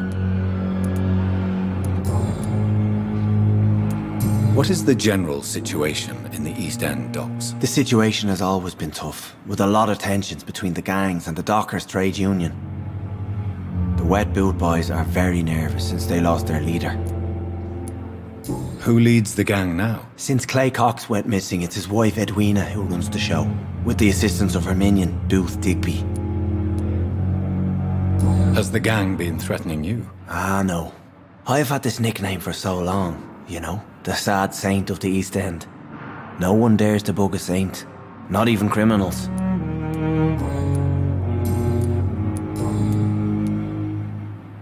What do you do for a living, Mr. Hampton? I can't help but notice the cross around your neck. I manage a night asylum for the poor and homeless of the docks, and I try to guide the lost and hesitant on the right path to our Lord. Are you a priest, Mr. Hampton? A deacon, maybe? Not at all, Doctor. I'm just a man of faith willing to preach the good word. Why didn't you use your cross against William Bishop? To repel him somehow? That's a very strange question, Doctor. A cross is no magical token, if that's what you were trying to say. Not mine, anyway. Have you made friends since you arrived? Not really, but I recognise Miss Harriet Jones. I knew her when she lived by the docks. That poor woman had such a miserable life. You never came to see her here at Pembroke? Receiving visits when sick can be an important part of the healing process, you know. We're not just bodies. You're preaching to the converted now, Doctor. To be truly honest, I thought she was dead. She left the docks many months ago. How do you feel, Mr. Hampton? Medically speaking, I mean. I feel exhausted. Beyond exhaustion, actually. William drank so much of my blood in his madness. I feel empty. You're in good hands here.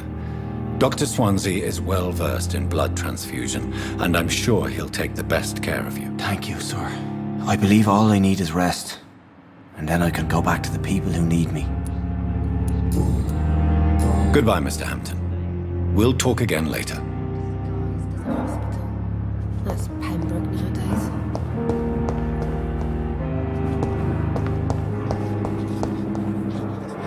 Good evening, nurse. Good evening, Doctor.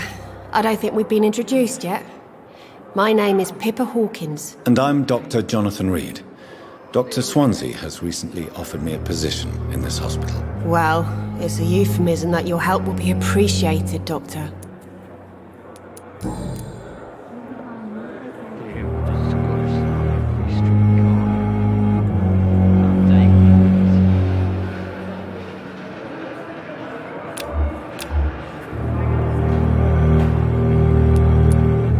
How would you describe the situation at the Pembroke Hospital? It's serious. The flu is wreaking havoc amongst the staff and patients. We are running out of everything. You must get a hold of yourself, nurse. Sorry, I'm exhausted. No one has any idea when this epidemic will be over. Nurse Hawkins, the Spanish flu won't last forever. Even the Black Plague didn't kill everyone. I wish I could believe you. But what if this epidemic was worse? What if in the end, nobody was spared? How long have you been a nurse? Well, long enough to see that the epidemic is winning. And no matter how qualified you are, don't tell me you'll change that. You'd be surprised what dedication can achieve, Nurse Hawkins. In medicine, sometimes we're just a test result away from a miracle. Sorry, Doctor. I don't want to sound bitter, but I'm just too tired to give a pep talk like Nurse Brannigan. How is the Pembroke staff coping with the epidemic? Well, not well. Milton, the ambulance driver, is even more grumpy than usual, especially concerning doctors. Why is Milton grumpy on a daily basis? Is it just an act? Milton's not the kind of man who's bothered about a bad reputation, whether he deserved it or not. Why does Milton dislike doctors? I don't know. Just ask him. But be warned, Milton is not the chatty type.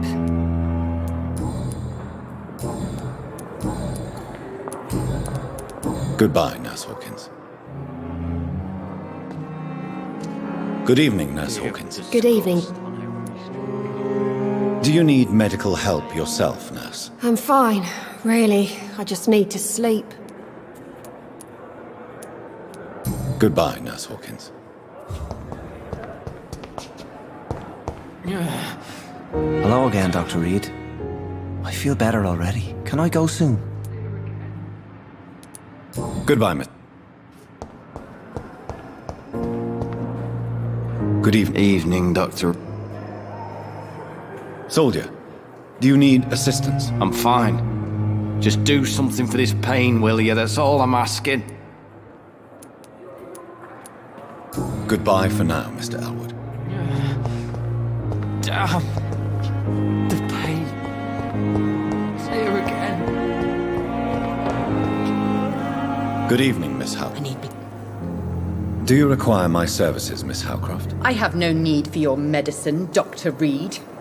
Blood is the only drug I need.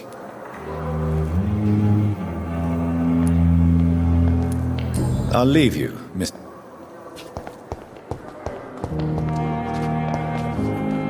Good evening, Nurse Hawkins. Good evening.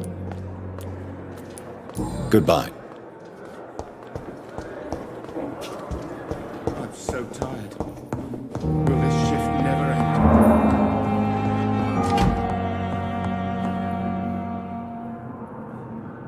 Good evening, Doctor. Dr. Reid. Dr. Swansea informed us of your arrival, but I could not dare to believe we'd have such good fortune. Such an honor, sir. Thank you.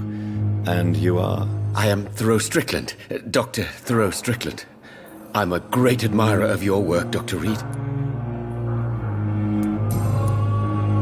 Please, could you tell me something about yourself? I'm a great admirer of your work concerning blood transfusion, Dr. Reid.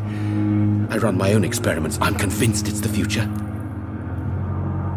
What made you choose to be a doctor? I'm not ashamed to admit you and your work have inspired me.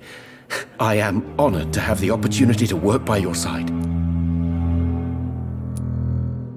It's always a pleasure to share scientific and medical knowledge with someone eager to learn. I'll be glad to help you if I can.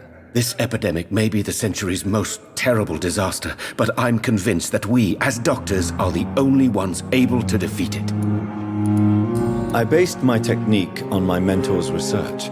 He helped me perfect my method. What is yours? I'd rather not talk about it. For now, it's just theories and first approach. My process is purely experimental and unsuccessful. As long as you're cautious and methodical, you may remain empty-handed, but you won't fail. You're not the first one to warn me, but I am convinced knowledge is the main weapon against the ravages of this epidemic. What can you tell me about the Pembroke? Well, it has always been an honor to work with Dr. Swansea. But with your arrival, I can't think of a better opportunity to learn about blood transfusion. You seem quite optimistic. It's a rare and precious attitude in these difficult times. I'm convinced that this epidemic is a test of endurance and dedication for us men of science. Questions remain about our capacity to resolve the situation. True. Last summer, during the first wave of the epidemic, I used to joke with Milton about the extra work. We're not smiling now. Do you need help with anything in particular? Well, yes, maybe. I'm waiting for a batch of products I ordered for my personal research, yet my supplier seems to have vanished. Do you want me to play the errand boy for you? Oh no, Dr. Reid. But if you went personally to his shop, what with your reputation and all, he wouldn't dare to refuse the products I need. I see. Well, give me the address, for I may pass by if I have time.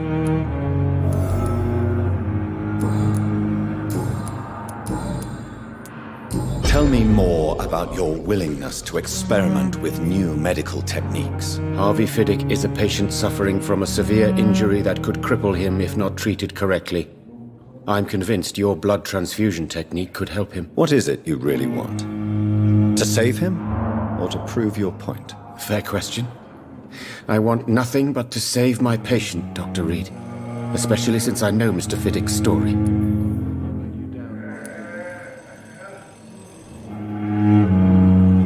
This personal involvement could also appear to be a lack of impartiality. You must know that a good surgeon must remain neutral. I agree. But that does not excuse Dr. Ackroyd's behavior, a man who did not even take time to converse with his patient. Do you think keeping his distance was a mistake? All I know is that I'm taking care of human beings with desires, hopes, and fears. Not some biological machine comprised of blood, bones, and flesh. Tell me Mr. Fiddick's story. Our first diagnosis was compromised because Mr. Fiddick lied to us about the real origin of his injury. He first claimed it was an accident. But why would he hide such crucial information from us? Because he is a proud father, ashamed of putting his children at risk because of his own negligence. Goodbye, Dr. Strickland.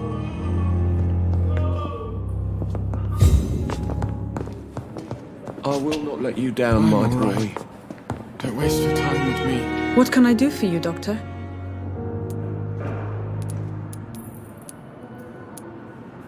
Thank you. You always knew the... Good evening, sir. I'm Dr. Reid. May I help you? I don't know if a third opinion is needed. Your colleagues are already arguing about my condition. I see. Would you mind telling me more about your situation? I'm Harvey Fiddick. All I want is to get me bloody arm fixed properly.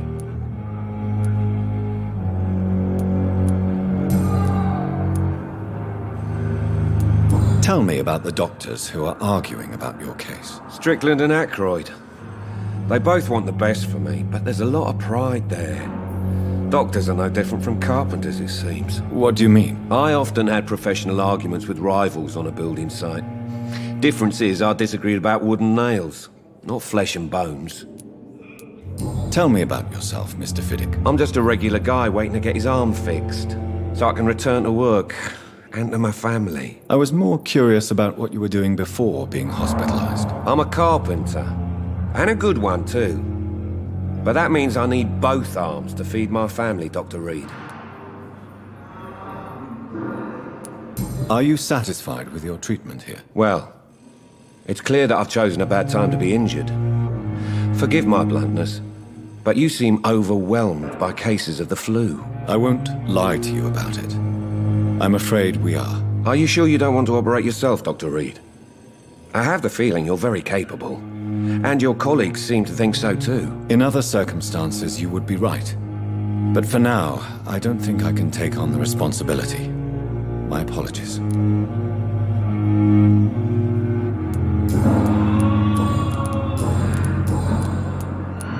Tell me about your injury, Harvey.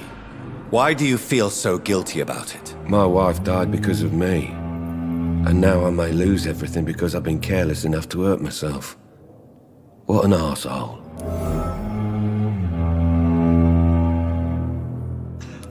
How could your job be responsible for your wife's death? I was working a double. She went out to bring me a hot meal and got caught in a German bomb raid.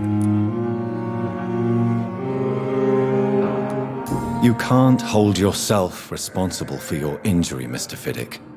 Unless you tried to hurt yourself. Of course I didn't hurt myself. But I can't work until my arm is fixed. My children need to eat, Doctor.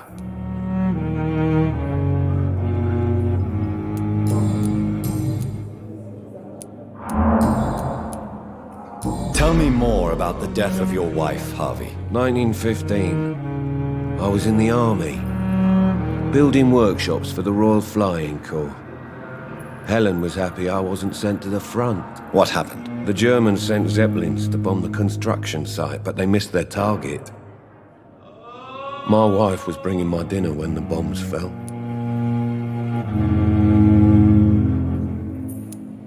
I'm sorry for your loss. So many died during the bombings. I served in France and witnessed the carnage there. I would like to say that she didn't suffer. Truth is, I have no idea. I just know that I'm all that me kids have. Poor little bleeders. How are your children after losing their mother? They were smaller then. The only good thing about this is my Helen didn't bring them with her that night.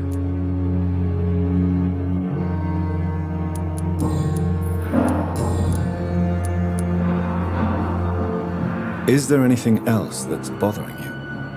Can I help in any way? I'm all right. Considering the state of this place, I should consider myself lucky, I guess. Goodbye for now, Mr. Fiddick. I'll see you later. You always knew the words to calm me, Sean.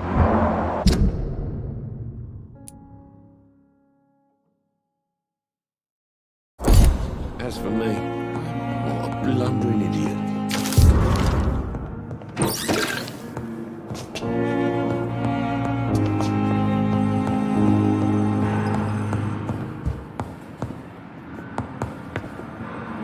Good evening, madam. Can I help you? It's my son who needs you, sir. I'm Dr. Jonathan Reid. How can I help your son? I'm Beatrice Goswick, mother of Mortimer Goswick. Could you check on him, please, Dr. Reid? I've heard much of your talents as a physician.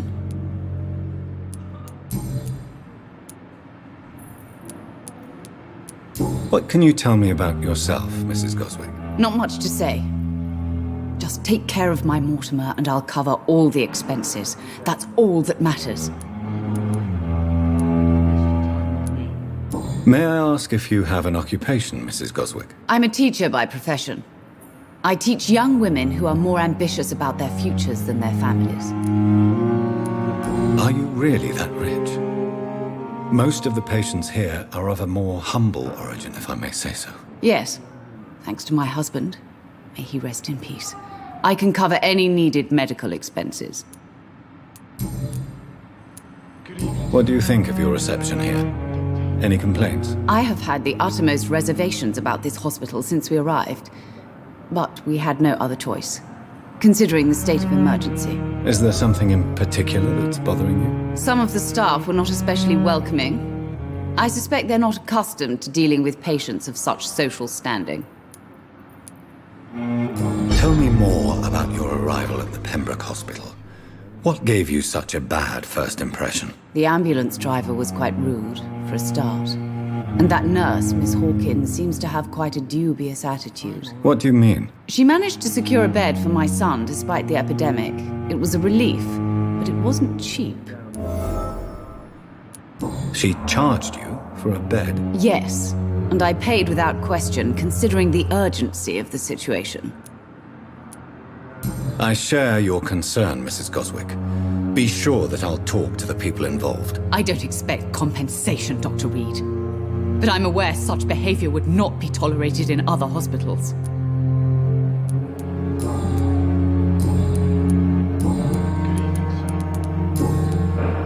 Goodbye, Mrs. Goswick. Good evening. I'm Dr. Reid. Can I help at all? No. Really? Why are you here then? I don't want to talk. My throat hurts too much. I suppose that this pain is the reason you're here. Is someone taking care of you? Yes. And no. Could you at least tell me your name, sir? Mortimer. Mortimer Goswick. How painful is your throat, Mr. Goswick? So painful I'd rather not talk at all, Doctor. I'll let you get some rest, then. Good evening, sir. Good evening. Why did your mother have you hospitalized here? She seems convinced this is a bad hospital. My mother just wants the best for me. She won't rest while I'm here. She'd go all the way to hell and back to help me. Is your mother bothering you? As your doctor, I can ask her to leave you alone if you would prefer. That's tempting, Doctor. But you have no idea what my mother is capable of. She would tie herself to my bed if you asked her to leave. Pembroke Hospital may look unorthodox, but rest assured, you're in good hands here. It's not me you have to convince, Dr. Reid. It's my mother. How so? I'm not really. I see. Then maybe it's not. Yes, maybe. But tell me about yourself. I don't want to talk. I have to go. Good evening, sir. Doctor.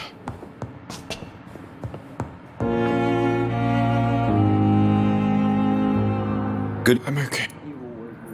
Do you need any?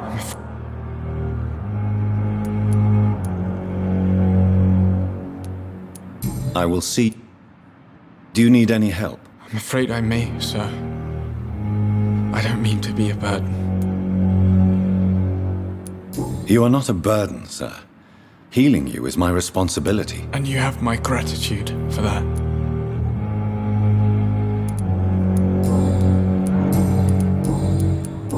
Do you need any help? I'm afraid I may, sir. I don't...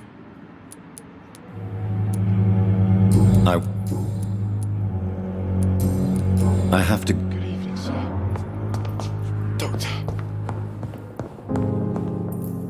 Good evening. Good evening. Is there anything else? I'm all. Goodbye. Sweet girl. Reads me like a book. What can I do for you, Doctor?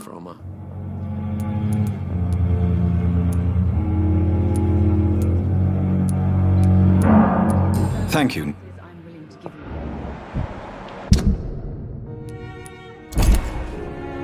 What can I do? If you could point me... Second... I gave him... Well, you accept... Thank you. No, we can handle this.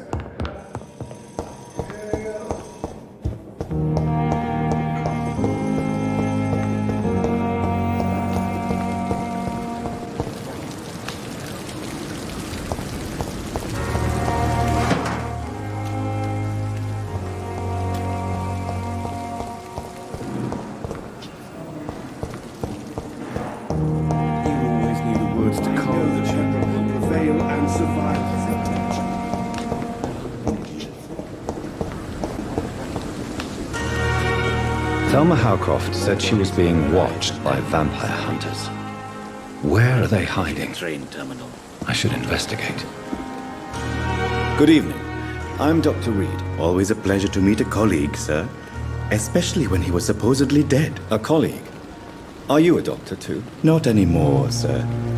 I used to be Dr. Rakesh Chadana. Now, I'm just Mr. Chadana, pawnbroker and humble guardian of this morgue. What do you mean, you used to be a doctor? Was your license revoked? No, sir. It is just that I like to be precise. I run a little pawn shop while taking care of the dead. But I used to be a real doctor.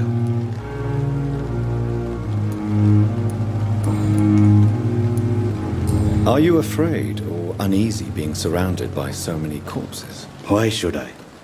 These bodies are empty. An interesting point of... Sir,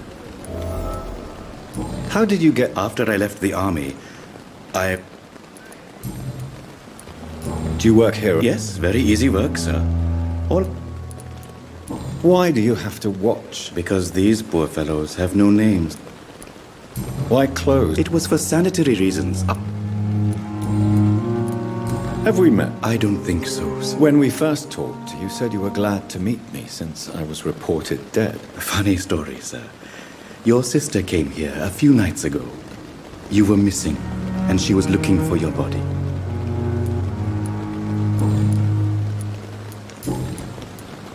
A pawnbroker?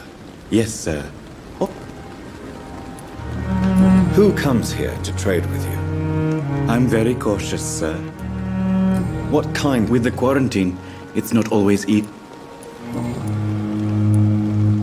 Since you're not afraid of dying, do you believe in life after death, Rakesh? No. I believe we must do all the good we can while alive. For our time is short, and the obstacles are endless. Do you think you would enjoy immortality as a concept? I don't think so. Don't mistake me. I love life, and I'd like to live a long life. But everything has to decay, sir. Even goodwill. Do you really believe goodwill cannot last? As I said, sir, everything decays. If I was to never die, goodness, I would be bored or worse. And I like to be helpful, sir. Quite depressing, wouldn't you say? Yes, but the good news... So you're ready? No, I am not. I don't fear death for... You're a wise man. No, Dr. Reid. I am a foolish man.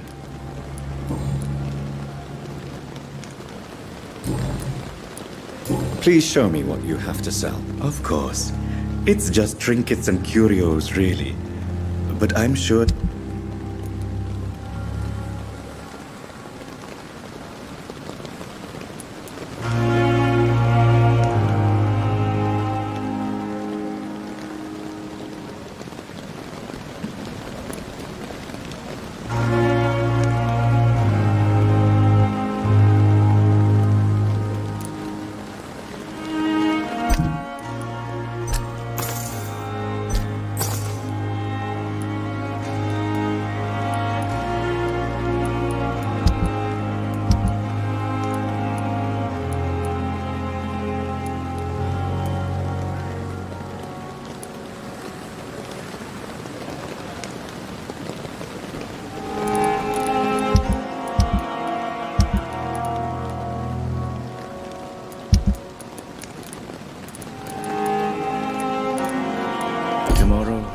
bodies will arrive and then... It's locked.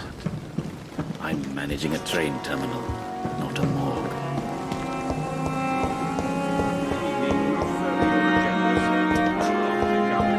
Fix me properly, a month? A year? You have the right to disapprove of our methods, and you will kindly apologize when you're feeling better.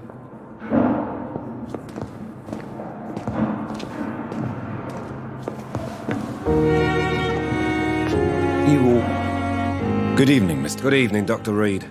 Any news about my operation?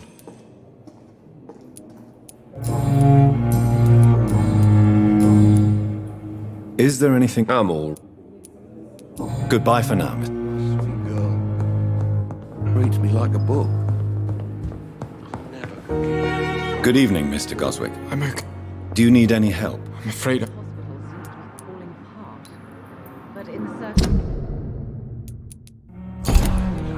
You are not a burden. And you have... I have to go now, sir. I'm all right.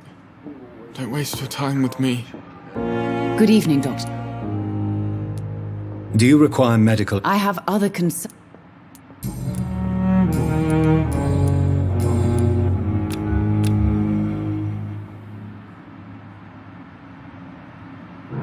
Goodbye, Mrs. Goswick.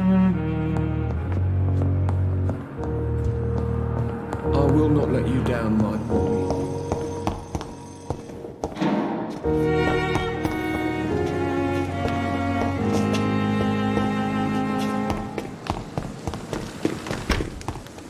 It's locked. I'm sorry you ended up playing I understand you must be very angry about this unfair situation. I managed to arrange to have you buried in the same mass grave as your wife. I hope that might help.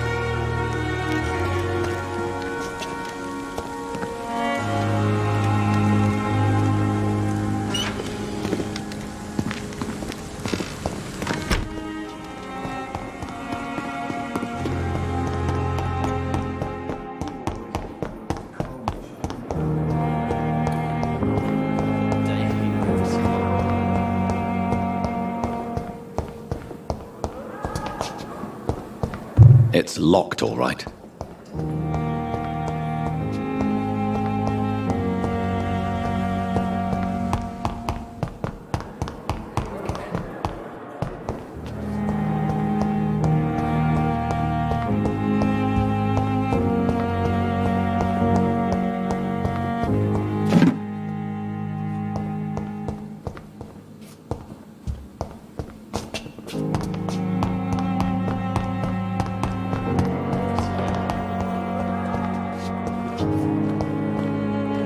Good evening. Do you require... Tell me, Thelma, why do you feel so attached to Mr. Elwood? Why him? I'm not sure, Doctor. I think we have a bond of some sort. We've both suffered so much. He's the only mortal I find interesting.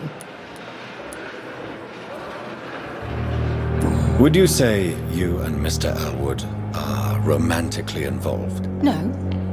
No, Thomas is a delicate soul. Even though he disguises it. But I am not the woman he needs. No, for I am a vampire, Doctor. Do you plan to make him a vampire too? Of course not. How could I inflict my curse on anybody else? I'm not that cruel, Doctor.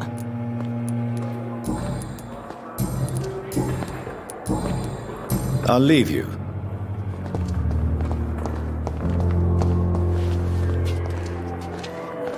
Good evening, Mr. Evening, Soldier.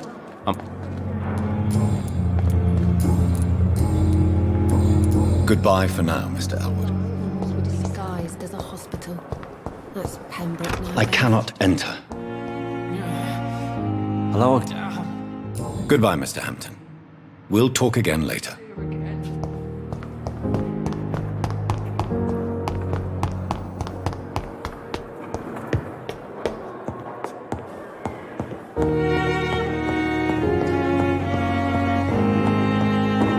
It's locked. Not now. Please come back later.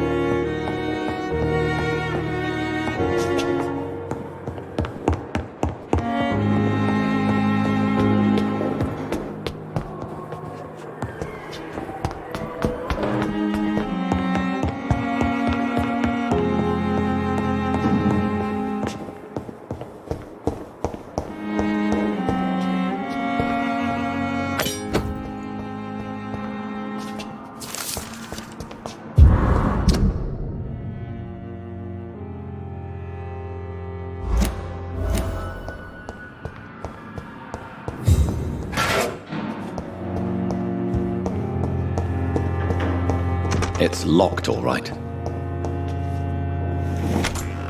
This must be the place. It's definitely away from prying eyes. Relegated to the shadows. A kingdom of my own. At least I won't be sleeping in a coffin.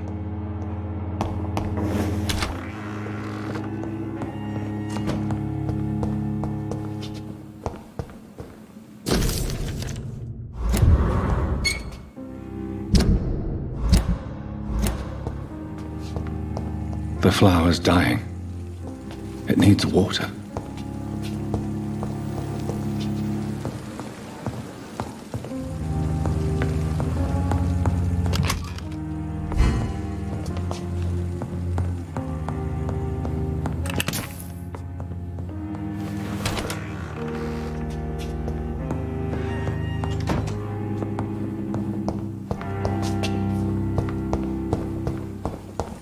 The flower's dying. It needs water.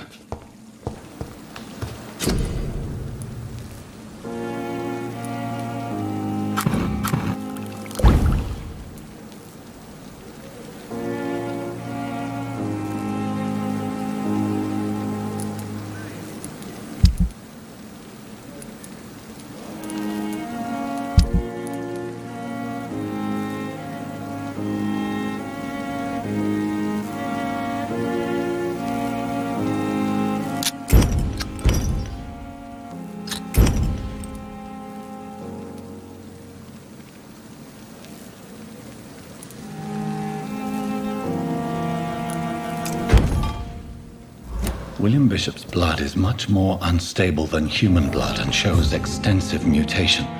But this is not what happened to me. I must keep on searching.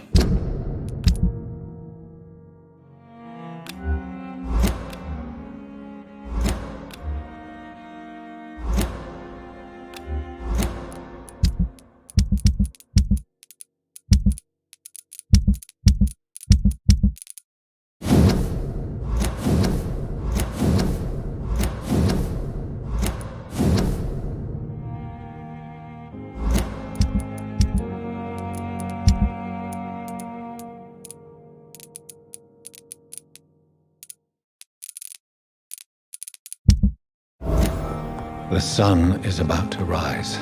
I can feel it. I'll continue tomorrow night. I have so much time now.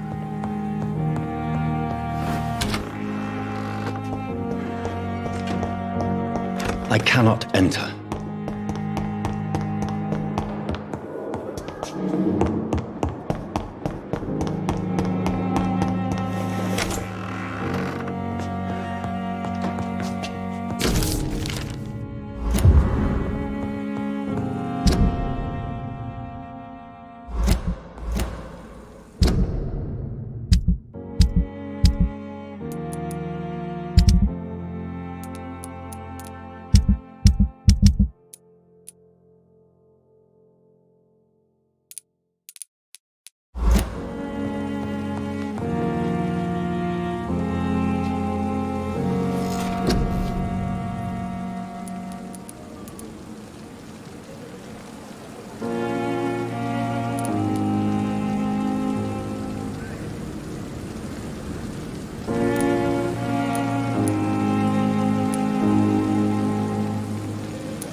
If I'm to stay here until my research is complete, I'd better learn to hide my true nature from the mortals. But what about my thirst for blood?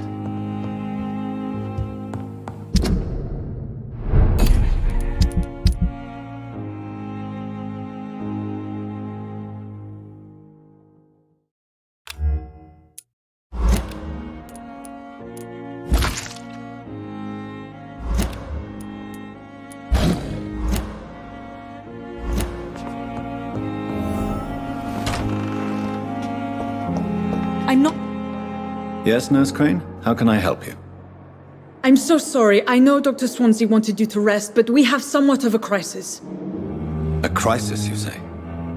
Our supply of antiseptics is nearly depleted. I was hoping there was another box up here, but...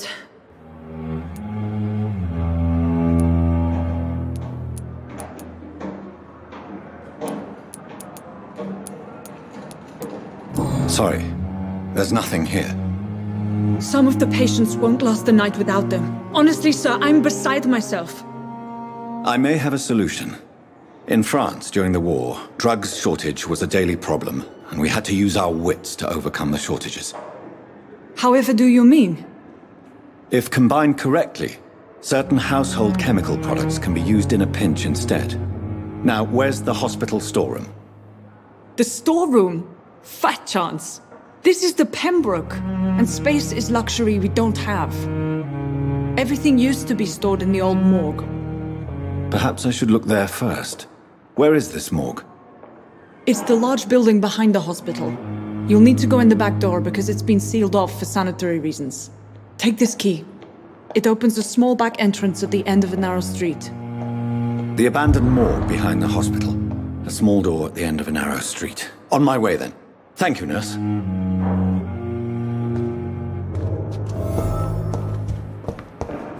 It's locked.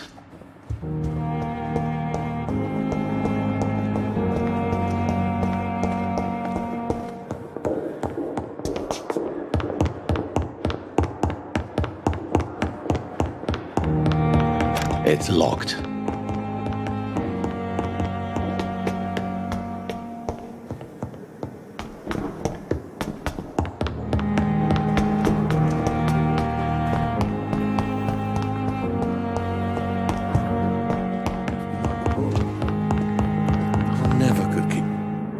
Good evening, Mr. Good evening. You seem worried about the safety of your family. And it's obviously the reason why your wound troubles you so much. I cannot give up on my children now. They both need me living. What about their mother, if I may ask? She died in 1915 during one of the first Zeppelin raids. We never found her body.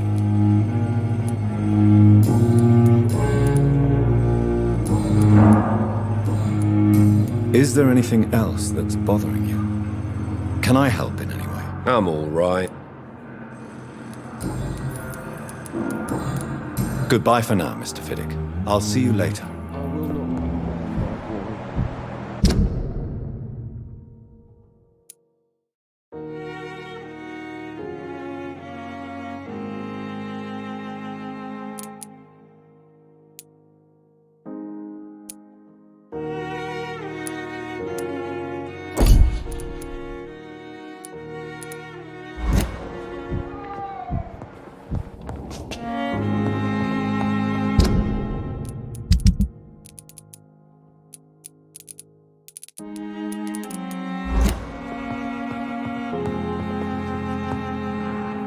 I'm okay.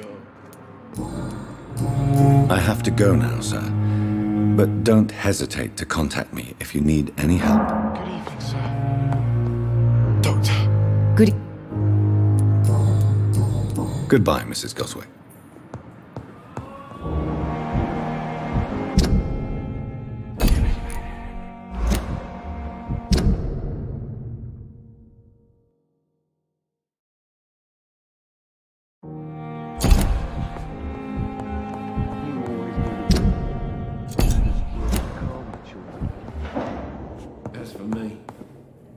And good evening.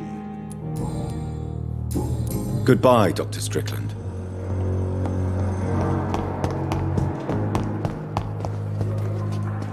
Good evening, Dr. Tippett. Doctor... Goodbye, Dr. Tippett. You are going to reveal all your secrets to me, even the darkest thoughts in your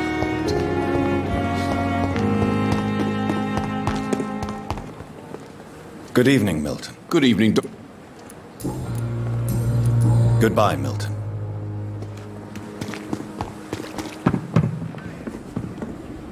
Good evening, nurse. Good evening. Goodbye, nurse. Call me if you need assistance.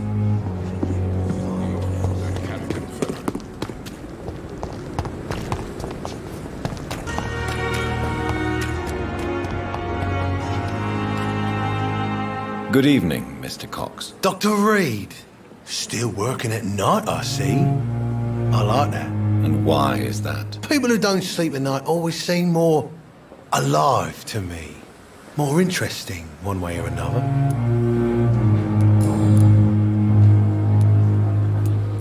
How is your hospitalization going, Mr. Cox? This is a shitty place with shitty staff. But as long as I'm treated all right, I'll be fine. What's wrong with the Pembroke staff. That bastard you sent to bring me here, Milton. I thought he was going to break all my bones before I reached my bed. I see. Any other smart comments? The nurses aren't too ugly. Especially that foxy one, Nurse Crane. Pretty brunette, tough attitude, all like that. What's wrong with the hospital? Come on, Dr. Reid. The place is a dump. Smelly, sad, and dirty. But you're alive thanks to the efforts and dedication of the staff here, aren't you? What are you expecting, a medal? Do you ever think about that poor fellow I saw you push in the water? The wound he gave me will make sure I don't forget him. Still fucking hurts. Boss had cut me good. What did he want? Revenge? I recently had to kill his brother. Poor arsehole thought it would be easy to return the favour.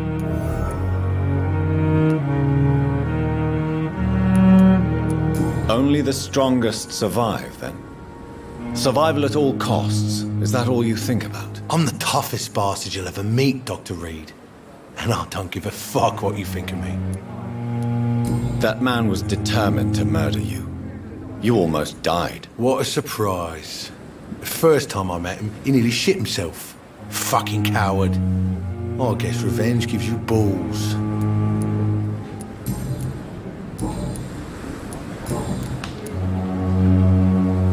How long do you think you can escape the law, Clay? I know this city like the back of my hand, Doc.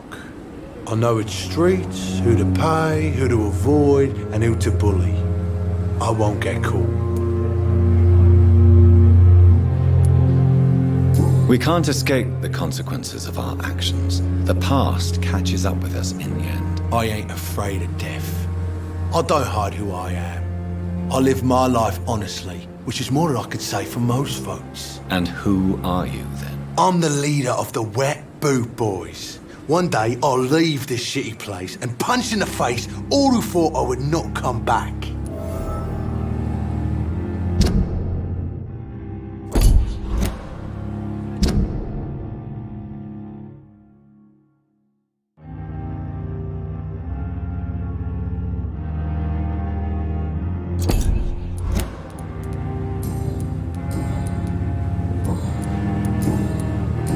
You're lucky to be alive, Mr. Cox. I hope you're starting to take better care of yourself. This place is full of sickness and decay. How could I get better in such a dump? Consider yourself lucky that I'm treating all of my patients equally. But don't push your luck. Don't play the innocent with me. I'm sure you have good reasons to act this way. And also weaknesses that can be exploited. I'll leave you for now, Mr. Cox.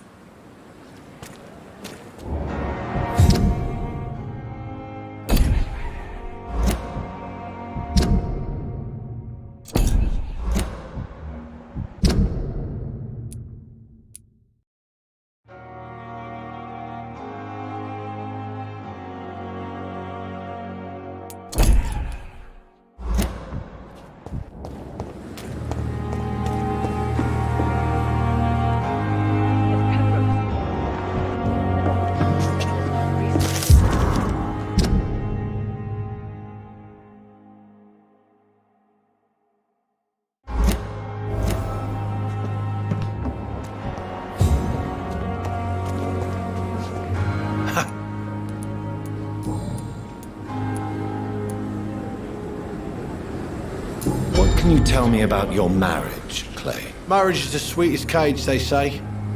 Well, I found myself locked in one with a wild animal. You mean your wife keeps you on your toes? No, I mean, we both have claws and we both love to bite.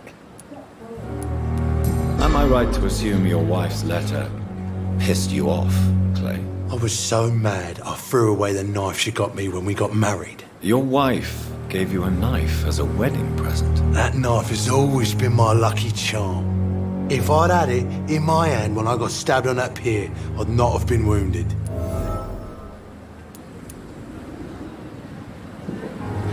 Do you want it back? I don't need it here, but If you'd be kind enough to bring it to me, I'd be really grateful. A grateful Clay Cox? I might just find your knife and bring it back to you to see that happen. I can give you directions, but I'll be surprised if you manage to find it. My hideout isn't meant to be found easily. A lucky charm? We all have our flaws, Doc. Mine's to have my...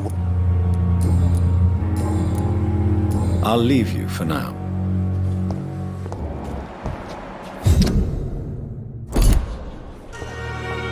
If only I were young again.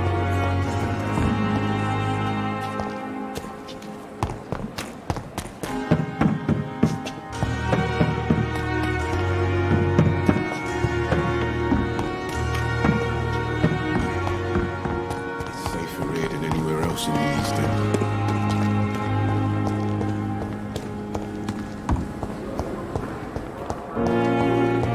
Fear and disgust on every street corner. The daily... Good evening, Mr. Eve. Soldier. I'm fine. Goodbye for now, Mr. Elwood. Fear and disgust on every street corner. The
It's locked, all right.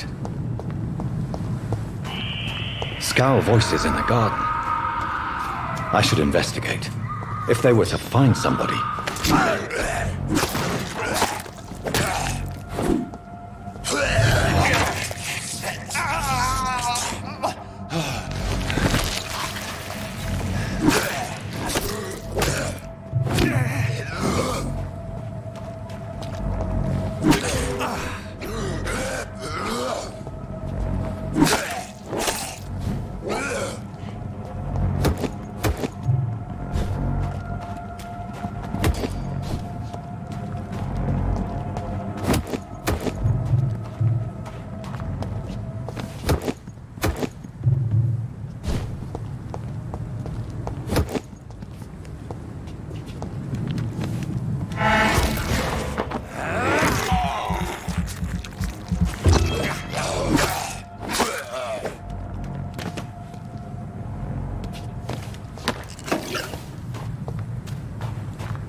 It's locked, all right.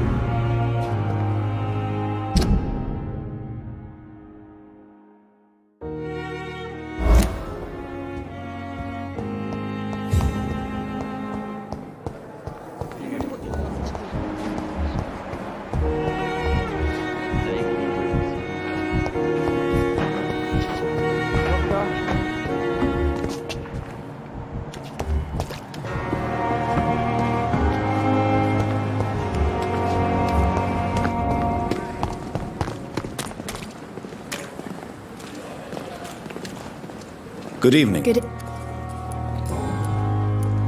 Pepper, are you sure you want to leave this hospital? To become a nurse was a little girl's dream. But in the end, I don't feel that useful. I want more. I want to make things change.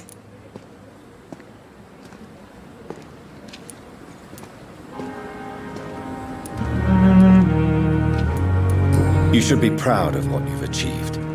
This hospital represents hope for many people in need of help. Maybe you're right. But at the moment, I feel like we're just a cemetery waiting room.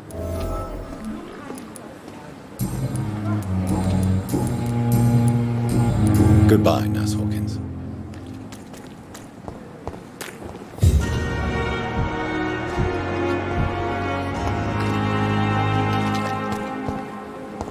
Safe for Reid than anywhere else in the East.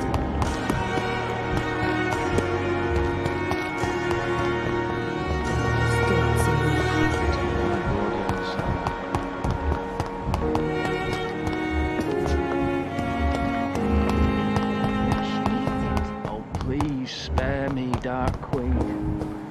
It's locked.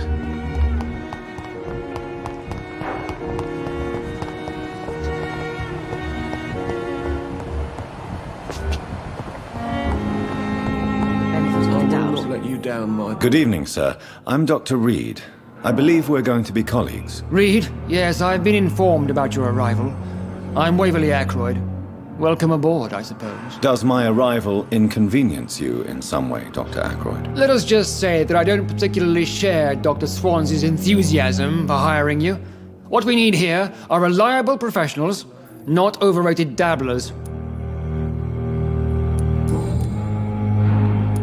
If you have a problem with me, Dr. Ackroyd, please feel free to tell me. Dr. Swansea has imposed your presence on this hospital without asking anyone's advice.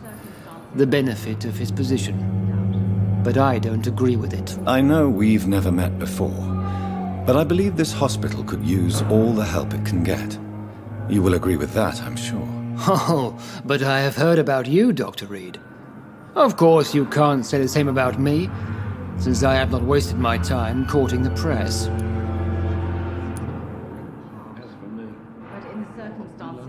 There is no need for such animosity between us.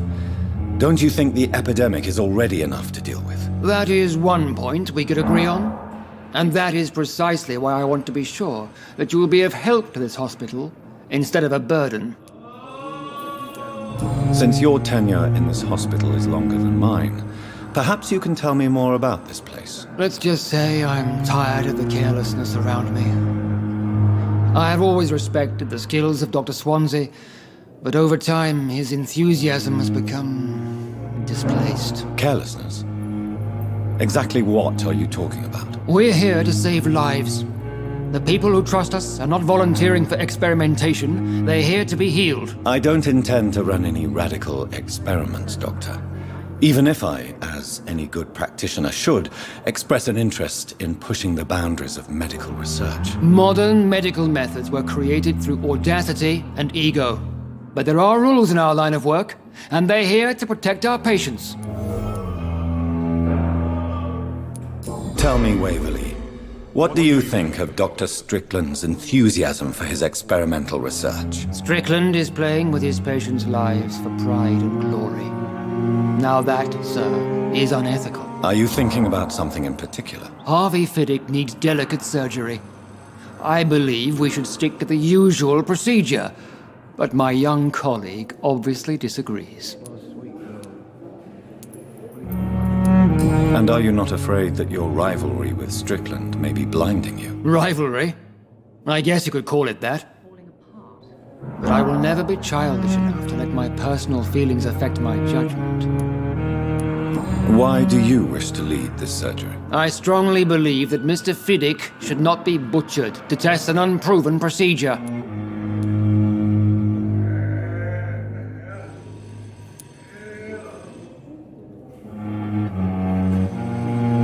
I really hope you're right about this, Dr. Ackroyd. I'm trusting your judgment on this. I'm not the kind of man who runs away from his responsibilities, Dr. Reid. There is no need for you to be looking over my shoulder.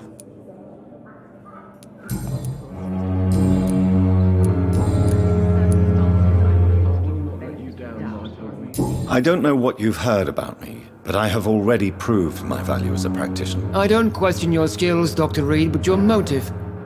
Is it money, fame, or are you truly dedicated? And what exactly is that supposed to mean? I served in the war just like you. But unlike you, I did not use the wounded to play the modern sorcerer. Be careful what you insinuate, Dr. Ackroyd. I only want you to admit you used those men to improve your theories.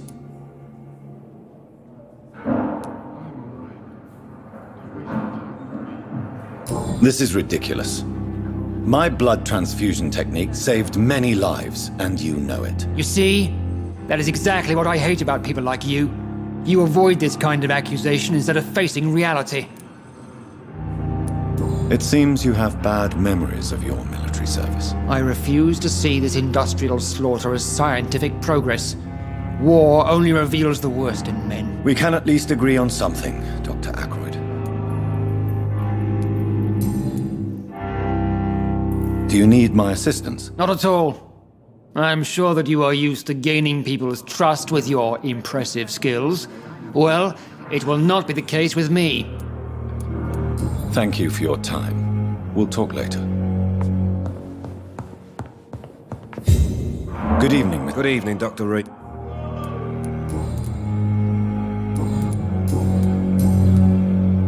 Is there anything... Goodbye for now, Mr. Fiddick. I'll see you later. Oh, sweet girl.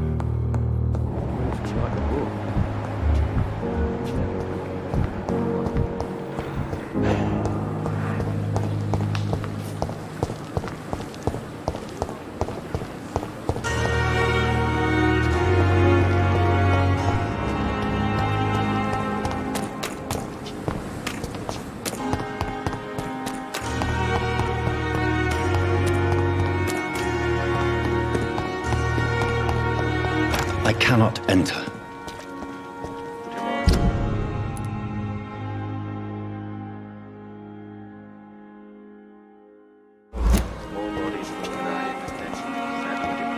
It's locked.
It's locked, all right.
Behavior is similar to the infected William Bishop.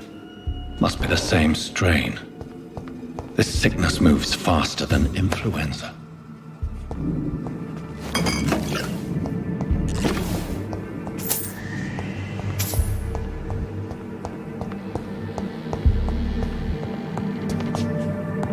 Balls of Mars, fortifiers. As popular as they are ineffective.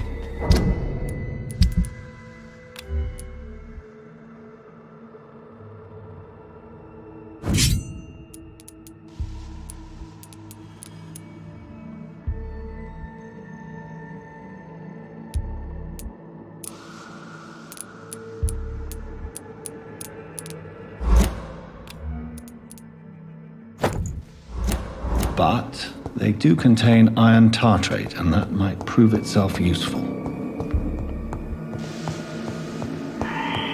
This key will surely grant me access to the basement.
It's locked.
These scowls feed from corpses and the husks of animals.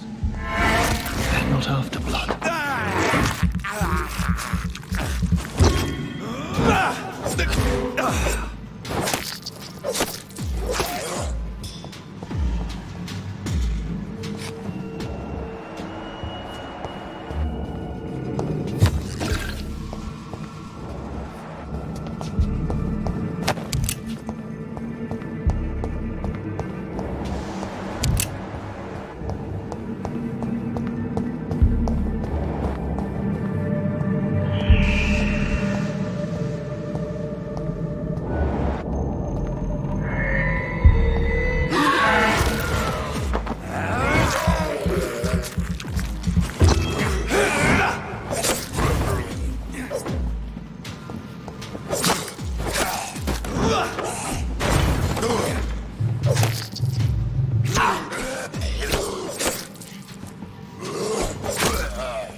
It's locked, all right.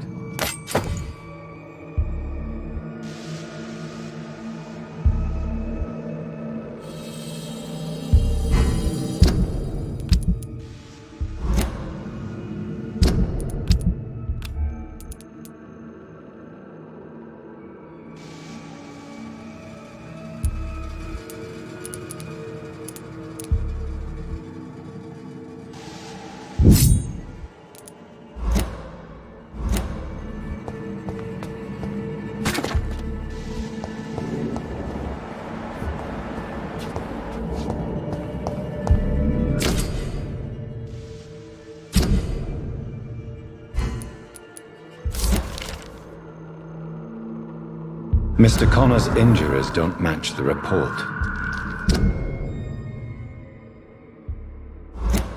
I'd better look into this. Traces of a pinkish foam at the corner of the lips. Some sort of drug overdose, perhaps? The chest was originally opened to perform the operation. The sutures are clean, but the chest has been reopened. Multiple abrasions and scarring on the arms and legs. Old and distinctive injuries of a sailor or a fisherman. A puncture over the left lung, possibly a chest tube insertion. Not the cleanest work, but I think it was successful. Signs of internal bleeding. So, Dr. Tippett's anesthetics were incorrectly dosed, causing the patient's death. And then he tried to operate on him again. Tippett has made an egregious error. It's time we talked.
Scowls can be so ferocious.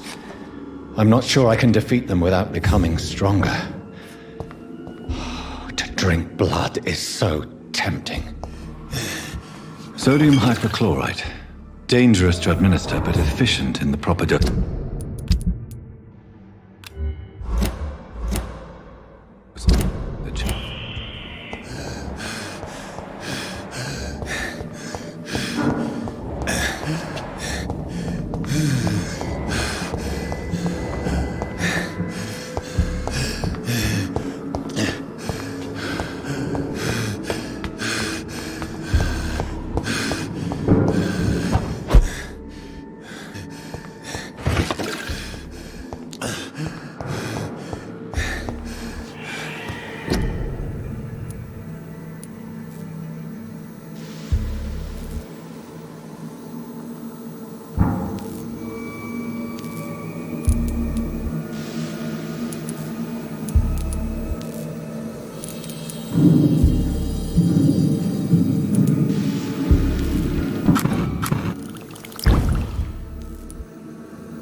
Finally, you've returned, Doctor.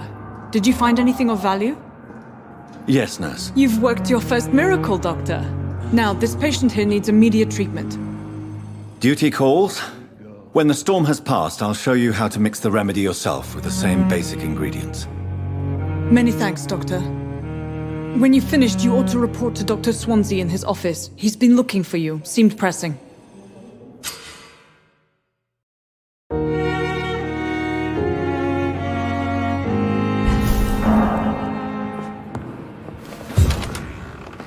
This hospital seems to be falling apart.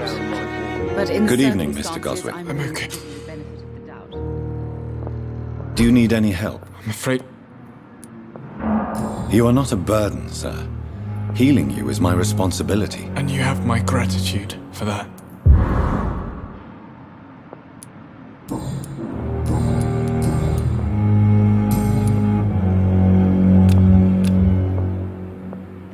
I have to go now, sir. But don't hesitate to contact me if you need any help. Don't waste your time with me. Never could keep anything from her. Dr. Reid, I know that Pembroke will...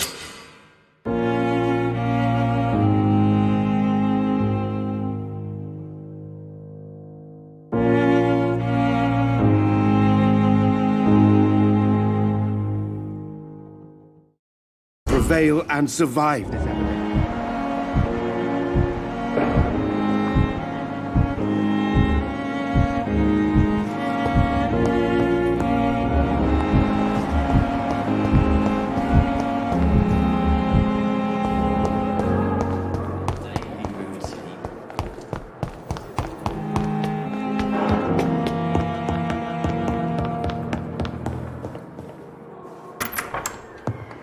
Please, Jonathan, come in.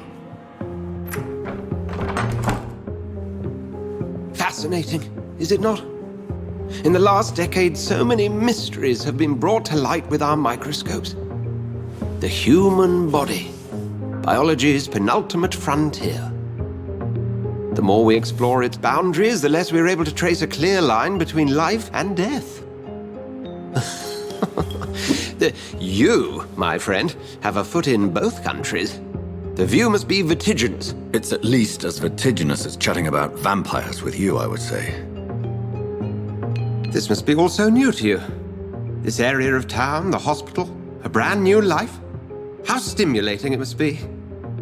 I wish I could share your enthusiasm, Dr. Swansea. But my condition defies scientific categorization. Undead? Unalive? Immortality defies logic. I cannot express my thrill at this serendipitous turn of events. The world's most eminent specialist in blood transfusions, a vampire. One might say a gift from heaven.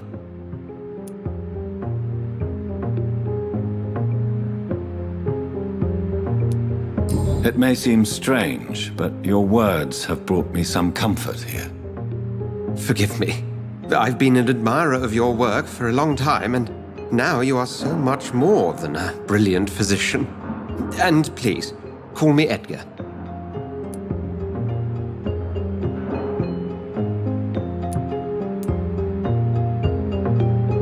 There is no need to apologize, Edgar. You offered me sanctuary when I had none.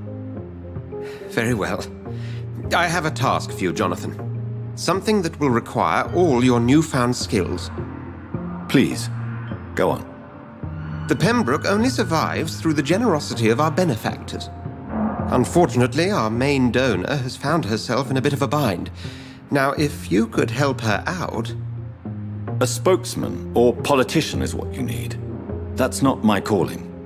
And until I come to understand what has happened to me, I require discretion. Discretion is in order, Jonathan. Lady Ashbury has recently received rather indelicate correspondence that, if revealed, would jeopardize her position. And you would like me to eradicate this threat? By the stole, of course not. I would just like you to pay her a visit. Her ladyship is certainly near the tents outside, tending the sick. You can't miss her. Look for someone impossibly delicate. Accepted. I'll see what kind of trouble Lady Ashbury is in.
so tired.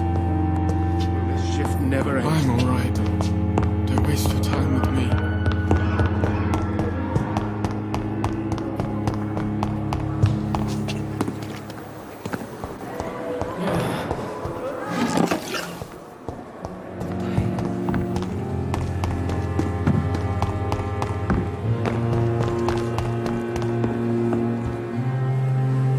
The flu took my dear wife, Emily. I take comfort knowing we'll soon be together again. Mr. Rainfield, that's no way to talk. You're in good hands here, and we'll be up again soon enough.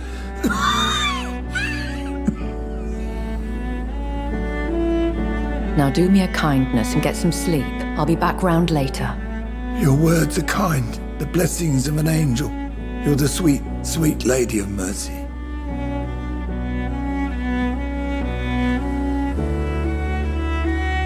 Good evening, Dr. Reid.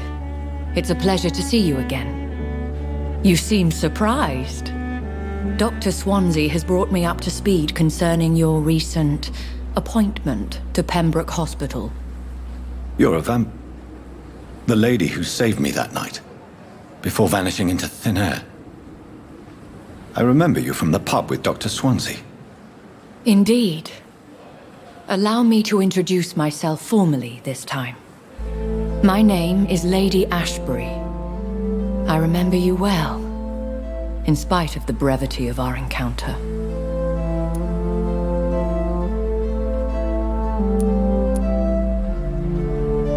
Apologies. You've taken me by surprise. I'm very happy to see you. The pleasure is mine, Doctor. I hope you're more disposed to answer my questions now. You must have countless questions, but our rather urgent matter first. Swansea has explained. My cover, if you prefer, has been compromised. Have any of the patients given you trouble? These poor souls have so little left to live for. I do my best to ease their pain. The world would be a better place if it were cared for by women like you. You make me blush. I am simply a necessary evil. Pardon my boldness, Your Ladyship, but I have questions concerning this condition we share. As a newborn, your hunger for answers is rivaled only by your thirst for blood. But the questions need wait. I'm a scientist. My trade is in the deciphering of mysteries, and I need information to feed my mind. I will gladly answer every question you have, but first, prove yourself capable of resolving my predicament without eating the culprit. Dr. Swansea has commissioned me to be your agent in this matter. You could start by explaining what's amiss. These past insufferable weeks, I've been the victim of extortion. I've made a first payment, but the blackmailer grows greedy. I must refuse his most recent demands.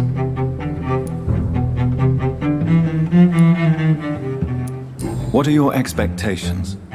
Please be precise. As the newly appointed surgeon of this hospital, you are in an excellent position to ask innocent questions and deftly learn the identity of my blackmailer. Who would be so foolish as to threaten you? A kindred spirit. Even if it were the case, and I highly doubt it, a vampire would have asked for something more valuable than money. My suspicions lean toward a patient or their family. If we're dealing with an ordinary criminal, surely you've the means to deal with it yourself, if I may. As immortal tradition doth dictate, all fangs and hypnotic eyes ablaze, the blood would run like a river. That's what I hope to avoid. Violence has a tendency to spiral out of control. Please continue. Every detail is essential. I'm your man. My embarrassment in this matter is eclipsed only by my shame at having put the hospital at risk. The threat from our anonymous scoundrel is clear. A list of dates. My visits coinciding with the dates of suspicious patient deaths due to massive blood loss. Is it true? Now aren't you the blunt one?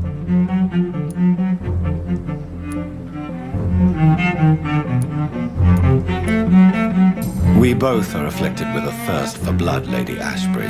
That is our nature. By vocation, we also have reason to visit the hospital. Logic dictates. In all honesty, I'm not simply a patron to the hospital. My visits serve a dual purpose. Dr. Swansea has been treating my condition with a revolutionary technique of blood transfusion. It seems you are a specialist in the domain. I'll take care of it. Do you know where I should start? If that was the case, I'd settle the matter myself. You could talk to our local gossip, Harriet Jones. Not a pin drops here without her hearing about it. I'll meet that woman now. My life, as others know, is in your hands, Dr. Reid. I'm sure of your discretion, but I do fear your powers of persuasion will be put to the test. When this is resolved, I'll be your obligé. I'll answer all questions in regards of your condition.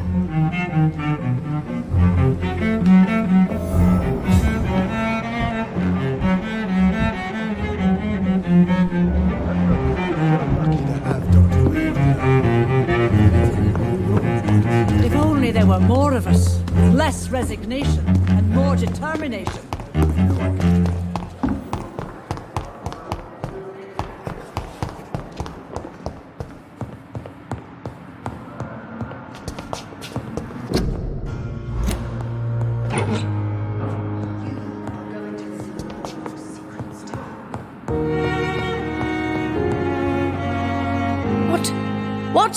What is this? Who are you? Get out of my room. There's no need for alarm, madam. I'm Dr. Reid, the new surgeon. Preposterous. Dr. Reid, you say?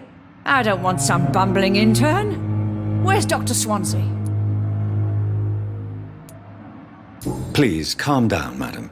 I assure you that I am highly qualified. I'm just back from war duty. How brave. Threatening an old defenseless woman. You know how long I've been a patient here? You've picked the wrong fight. I'm Harriet Jones. Harriet Jones? Indeed.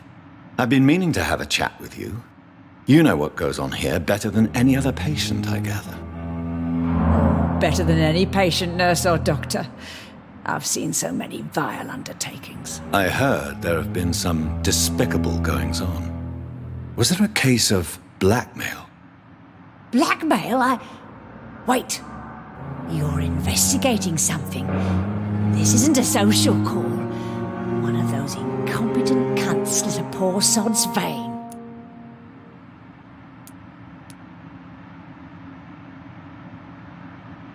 If I didn't know better, Miss Jones, I'd be inclined to say you enjoy this type of idle gossip. God's honest truth, Doctor. It's just the way it is here. Most of these bitches would let you freeze to death before getting you a blanket. You seem to know more about the goings-on here than anyone else. Beware, Miss Jones, in case suspicion should fall on you. That's it. Blame the old and infirm. I see those little bitches' greedy little eyes. Just waiting for me to pop off they are. I assure you, madam, this is not an investigation into a possible medical error. Debauchery, then? Nurses Crane, Hawkins, Brannigans, whores, all of them. They can't keep their legs shut. I've seen them scratching slutty sores. Really? Well, if you have irrefutable proof, I'll not have the staff behaving in such a manner here. This is your business, Doctor, not mine. But I swear one of the nurses is cavorting with some man on hospital hours. Thank you for your time, Miss Jones. You've given me something to go on. See you on the next round. The patients and staff might know something. I'll start my investigation with them.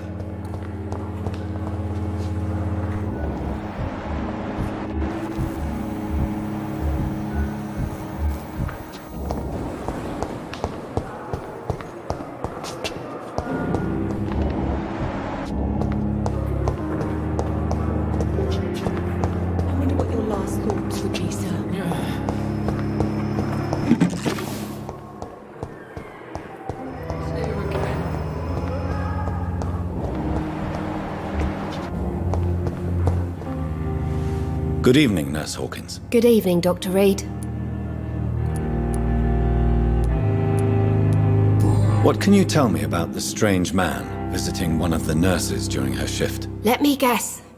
You spoke with that old shrew, Harriet Jones. Do not pay attention to her, Doctor. She's full of fanciful tales.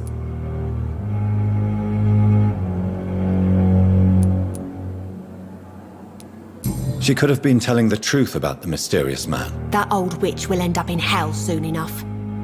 Who cares if a nurse finds some happiness where she can?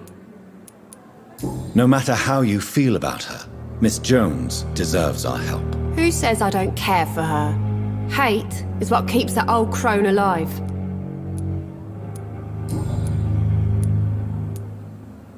What can you tell me about the strange man visiting one of the nurses during her shift? Let me guess. You spoke...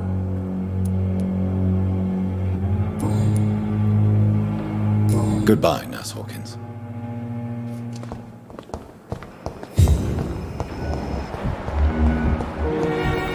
I wish I could die.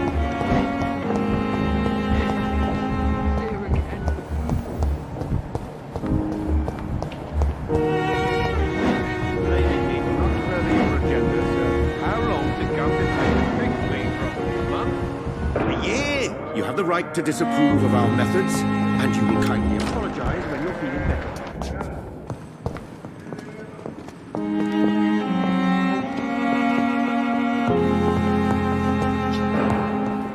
I'm all right. Don't waste your time with me.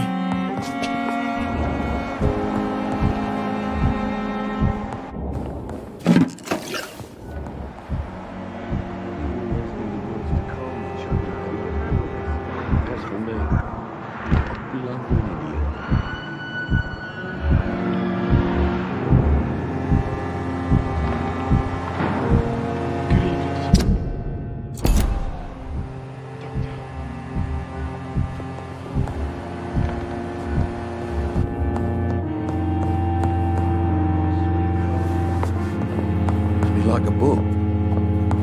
I'll never go anything from it. Good evening, Miss. Good evening. But in the circumstances, I'm willing to give you the benefit of the doubt. Have you heard talk of any blackmail here at the hospital? No, nothing.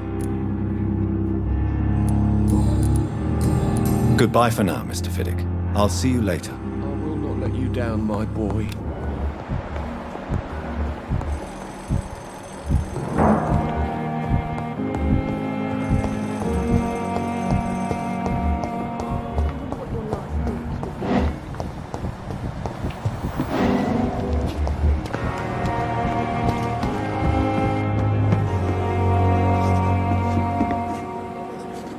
Good evening, Dr. Tippett.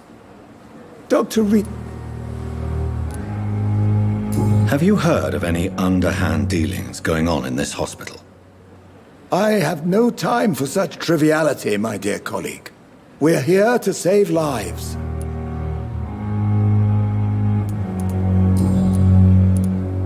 Corcoran, I want you to tell me about Mr. Connor. How did he die? What happened? He was my patient. He died because of my mistake. That's the blunt truth.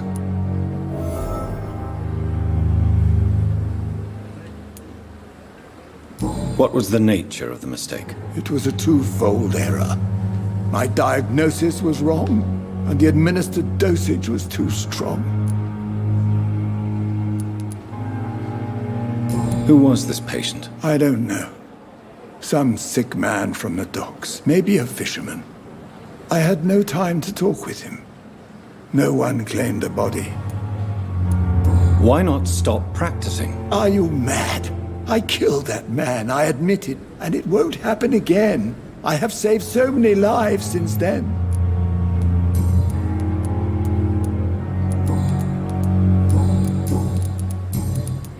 You're exhausting yourself, Corcoran. Maybe you should think about preserving your strength. No. We must keep on healing all those poor souls. We are the last rampart before chaos. Once more, unto the breach.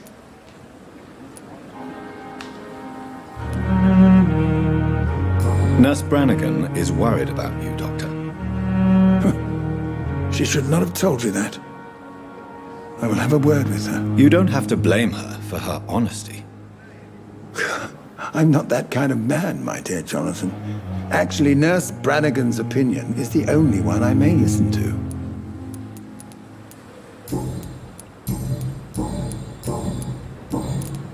Have you heard of any...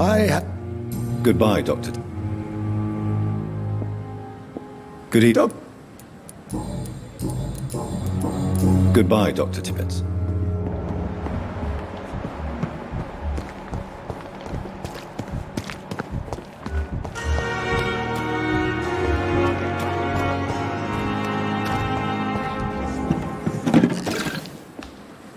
Good evening, Nurse Brannigan. Good evening, Doctor. Do you know if any of the hospital staff have criminal backgrounds? The people who work here all come from very different backgrounds, Doctor. Just like the patients. Have you seen a strange man visiting any of the nurses here? I've never heard of such a thing, Doctor. Tell me what Dr. Tippett did. I know his mistake caused a patient's death. If I had not covered up his error, Dr. Tippett would have been fired from this hospital. I could not let that happen. You can't allow your emotions to dictate your conduct concerning patients, Nurse Brannigan. Look around you, Dr. Reid. Do you really think we can afford to lose a brilliant practitioner like Dr. Tippett in our situation? I can't say I approve of what you did. But as a field surgeon, I know that some situations require you to bend the rules. I'm not proud of what I've done, but to contain the epidemic must be our priority, so we can't afford to lose Dr. Tippett.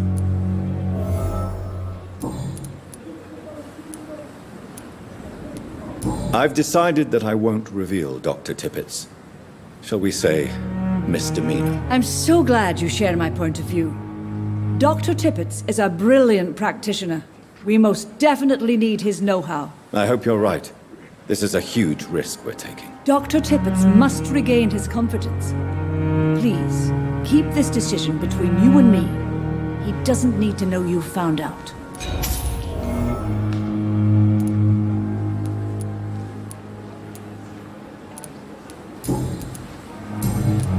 Do you know if any of The people... Have you seen a I've... Goodbye, nurse. Call me if... Dr. Goodbye, Dr. Tippett. When I get back, I'll have a word with Tom. He's really pissed me off.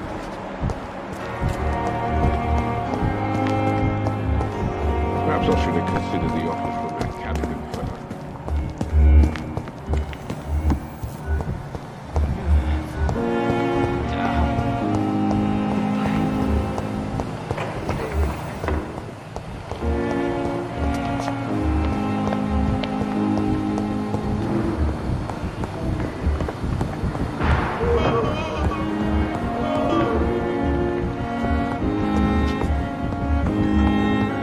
It's locked, all right.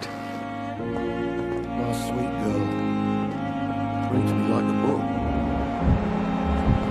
This hospital seems to be falling apart. I'm but in the alright. circumstances, I'm Don't willing waste to your give you the time with benefit me. of the doubt. Good evening, Doctor.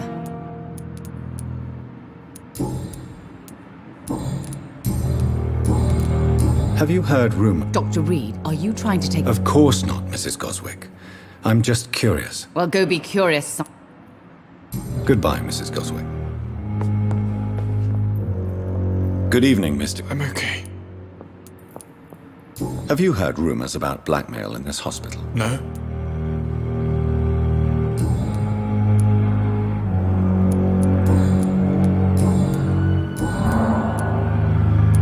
I have to go now, sir.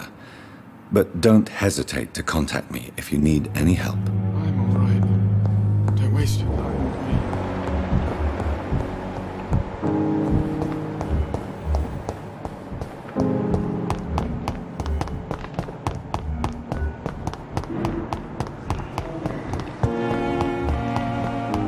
You are going to reveal all your secrets to me.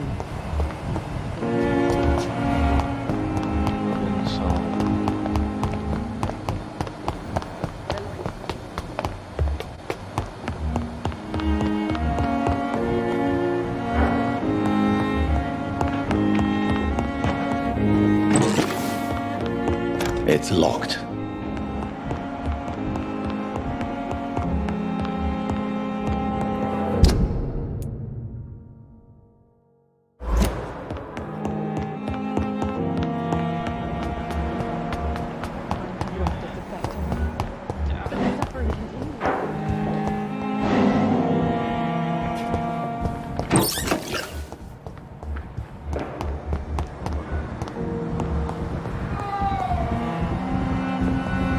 It's locked, all right.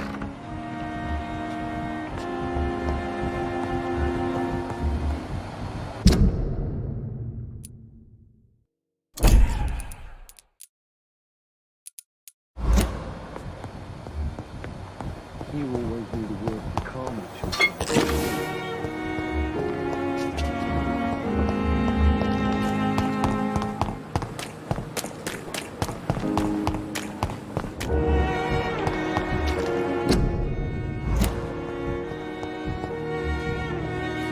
Perhaps I should have considered the offer from that cabin.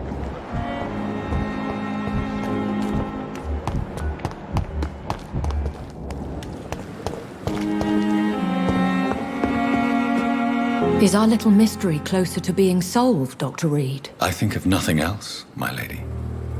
My situation is delicate, and it occupies all my...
But in the circumstances, I'm wrong. I know that Pembroke will prevail and survive.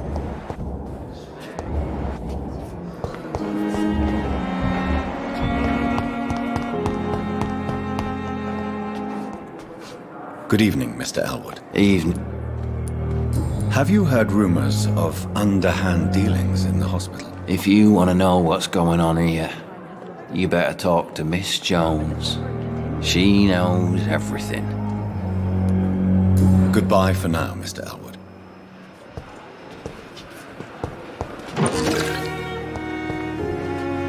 Good evening, Miss Howcroft. How are I you? need blood, Doctor. Warm, rich, vibrant blood. Have you heard of any blackmailing going on within these walls?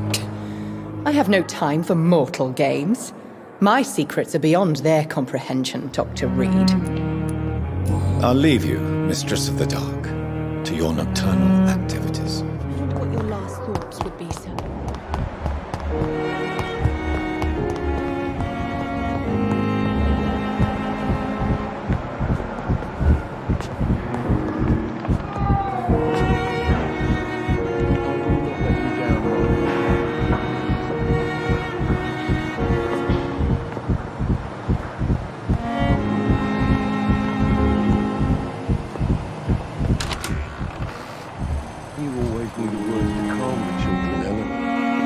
As for me, what a blundering idiot.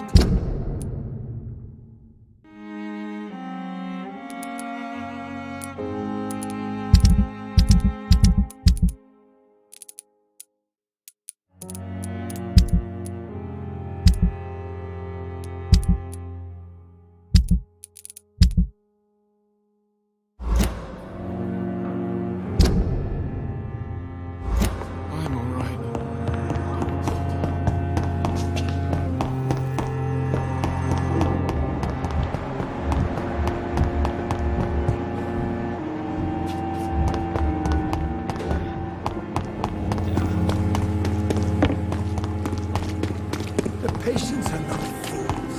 They know we are overwhelmed.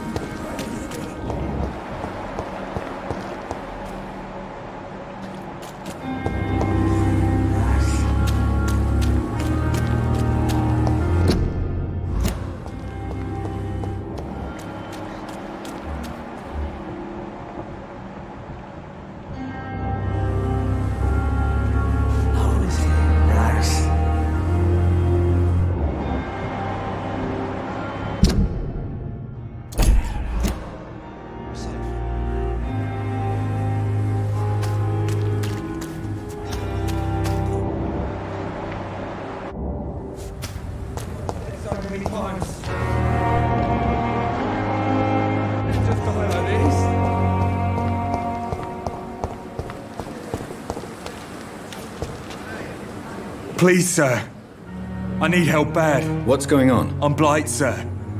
Mutant Blight. I've lost my mate. Can't find him anywhere. I'm Dr. Jonathan Reid from the Pembroke Hospital. Please, calm down and give me more details. Oswald and myself were both infantry, sir.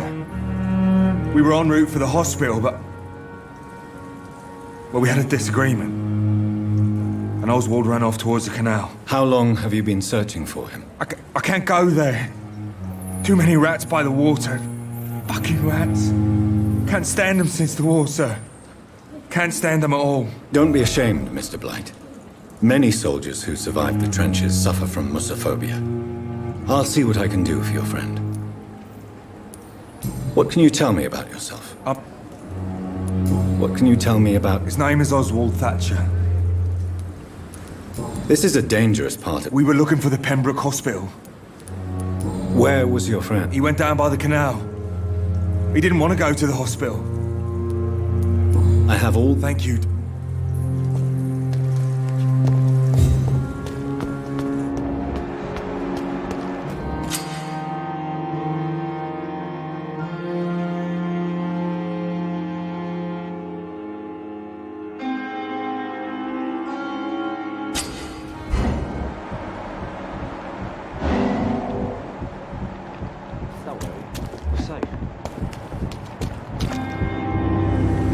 You're sure you don't come back with me? Nah, I have to see someone at the hospital. Be careful. You look so bad they may keep you as a patient. Fuck 'em. I don't like hospitals or doctors. Well then, when you go back to Whitechapel, you may find this useful. What is it? A pass for a free medical exam by the best nurse available. Just read it. I don't read well, but thank you, I guess.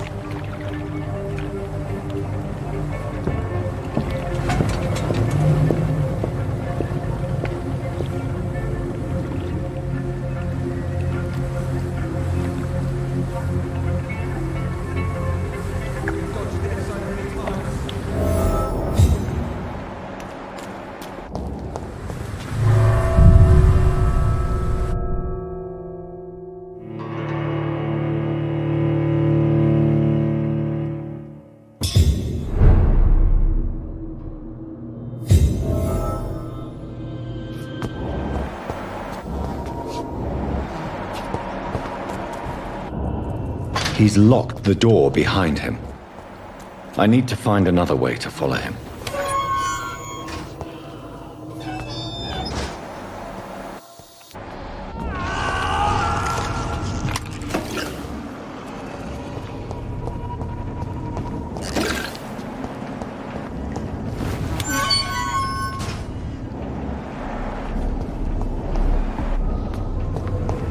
This man has been savagely attacked and dragged to the floor.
What sort of creature is this?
Not a lot to check, but I should anyway.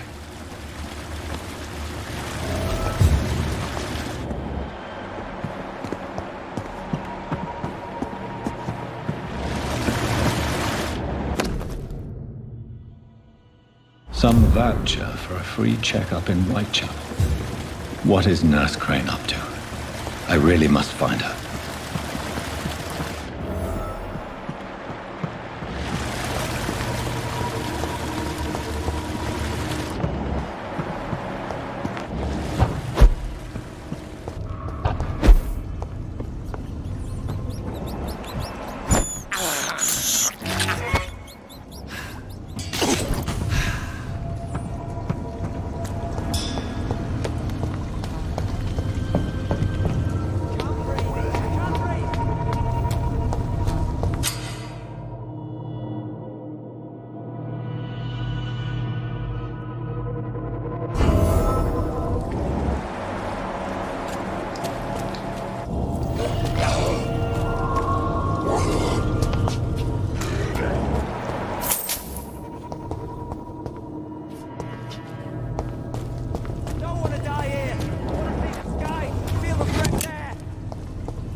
Are you injured, sir? Help me get out of here. I need to get out. I'm Dr. Reid, and I'd be glad to help you, but you must calm down first.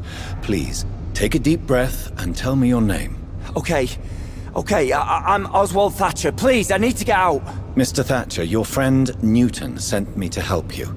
Do you remember him? Yes, I do. Good. Now leave this place and enjoy the cool night air. It's quite invigorating.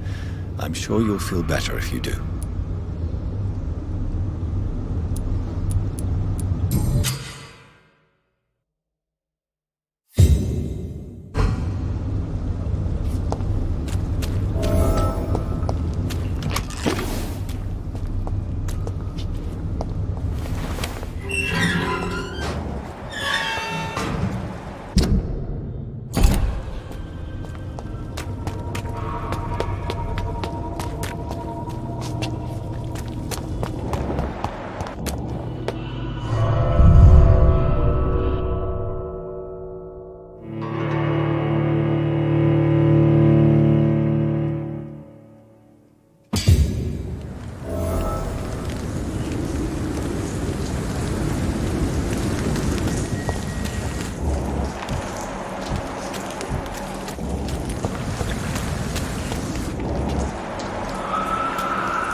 This must be Clay Cox's knife. A fine blade. No wonder he wants it back.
Speak English, do ya? Over there!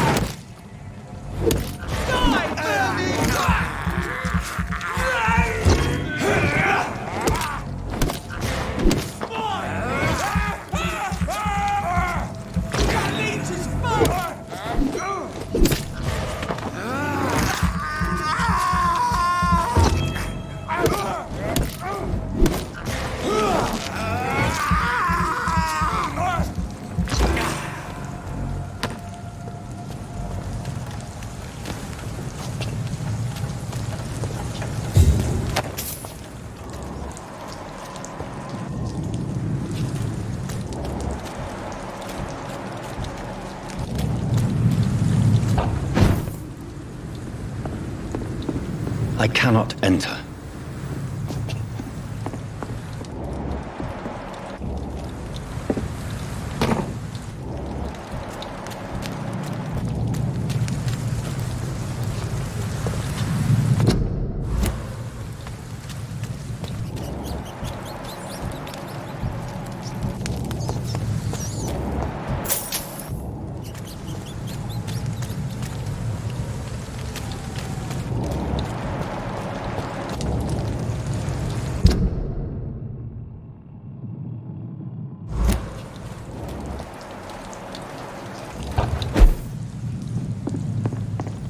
It's locked, all right.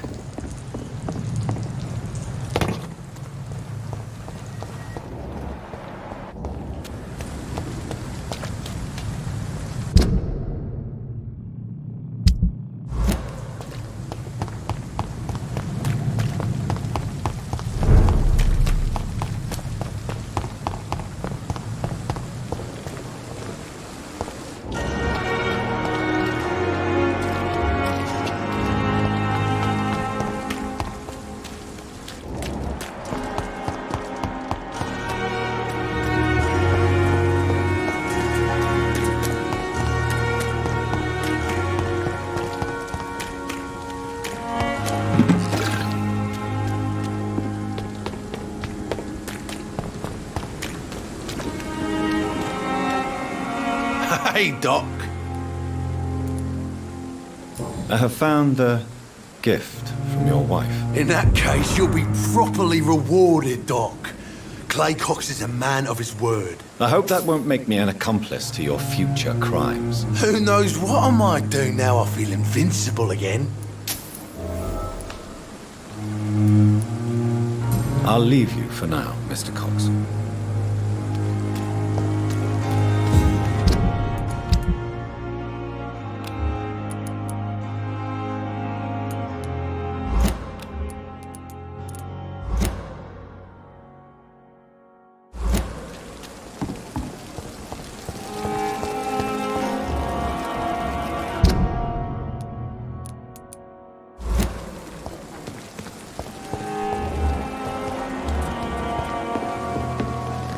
That was fast. I'm afraid the trail of breadcrumbs leads beyond the hospital premises. I must leave for a time. Is that so? Why? Now it's time for you to be patient.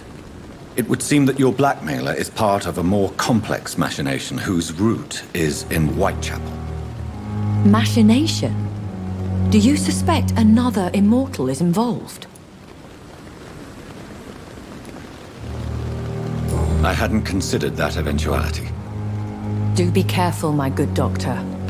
When immortals are involved, the stakes tend to escalate quickly. I'll return with case solved or carried on my shield.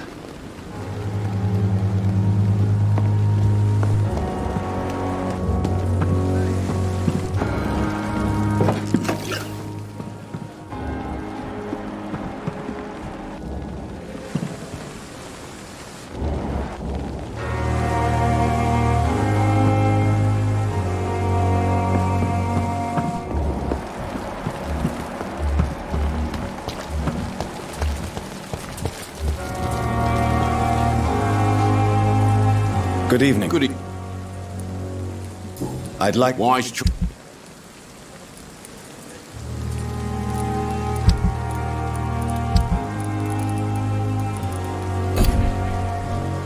Good evening. Good evening. Do you know that Nurse Hawkins is thinking of leaving the hospital? That's not a surprise. We've talked about it already. Does it not bother you? Sometimes I think she may be right. We should run away while we can. Question is, where can we go? Where is it safe?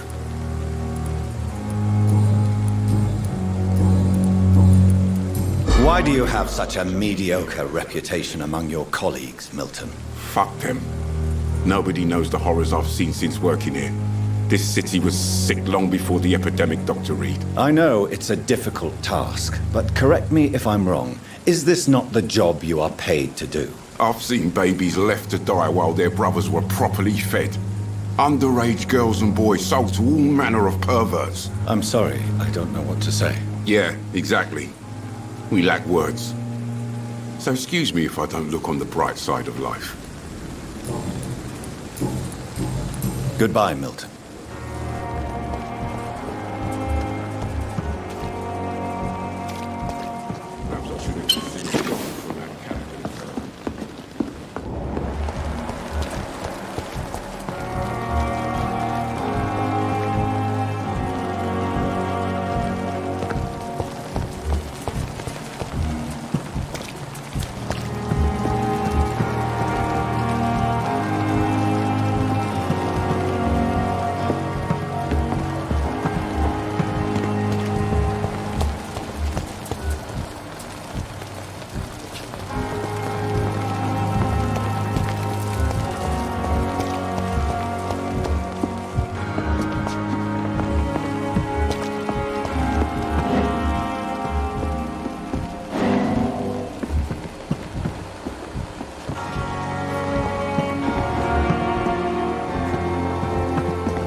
How can I be sure I'll not find your unconscious body in the house again? I promise you, you'll not find my unconscious body. For God's sake, how can you say such a thing? How can you refuse to listen? I tried to warn you for so long. No, I won't let my only son die. You promised me you'll stay alive. Your son lied to you, like the whole world lies to us.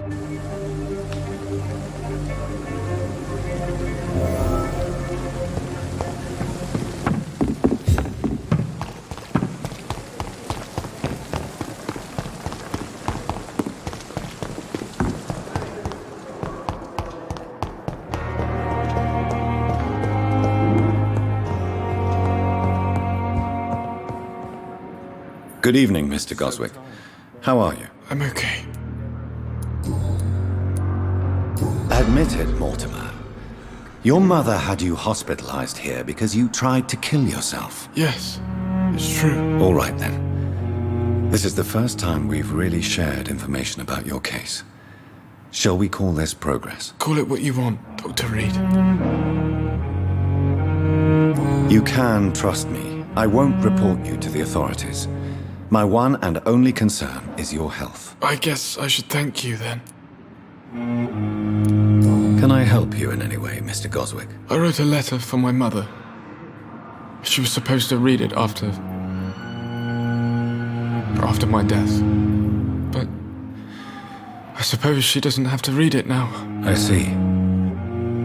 And is this letter still near the place where you tried to take your own life? Yes. And I don't want anyone reading my last words. I mean, I'm still here. If you bring me back that letter, then perhaps we'll talk.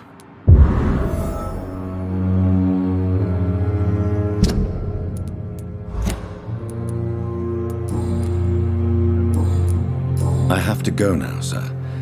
But don't hesitate. Don't waste your time with me.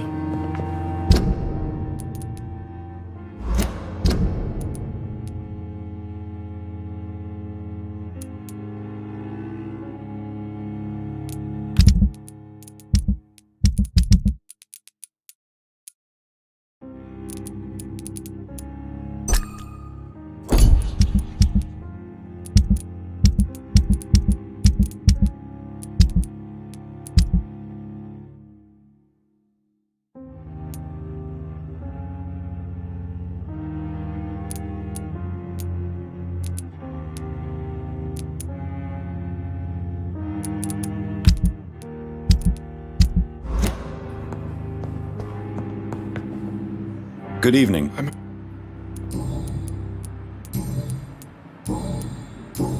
I have to go now, sir. Good evening, sir. Doctor. Good evening.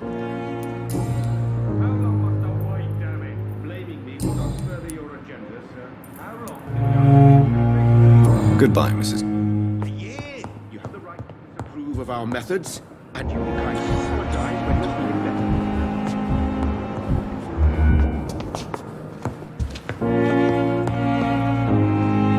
Goodbye, Mrs. Goswick. I'm Good- all right. Don't waste your time. Your son wished to die, Beatrice.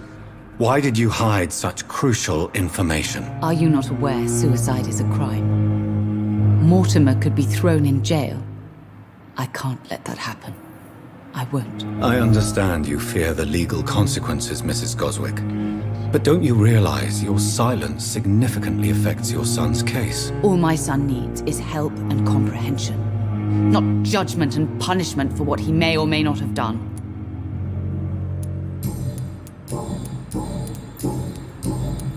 Goodbye, Mrs. Goswick. I'm all right. Don't waste your time with me.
Do you need something, Jonathan? I have just a few questions. Then ask away. I'm at your service, Doctor. You mentioned something about a secret society. Certainly. I've been a member of the Brotherhood of...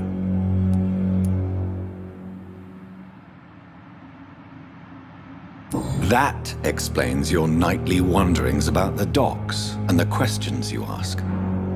I feel it wasn't mere coincidence that led us to that part of town. Yet you don't fear me. The Brotherhood has studied your kind for centuries. Since I'm the one working for you, what should I know about Pembroke Hospital? Well, for many years, we have been the only medical facility in this part of town that people can rely on.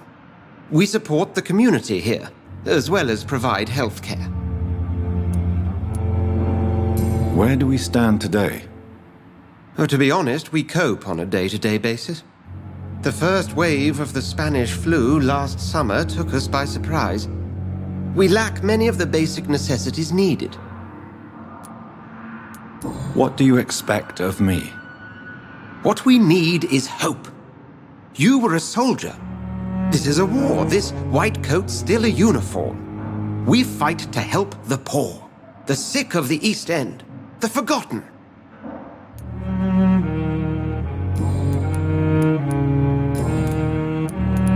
I have just... Then You mentioned something about a secret society. A brotherhood, if I recall. Could you elaborate? Certainly.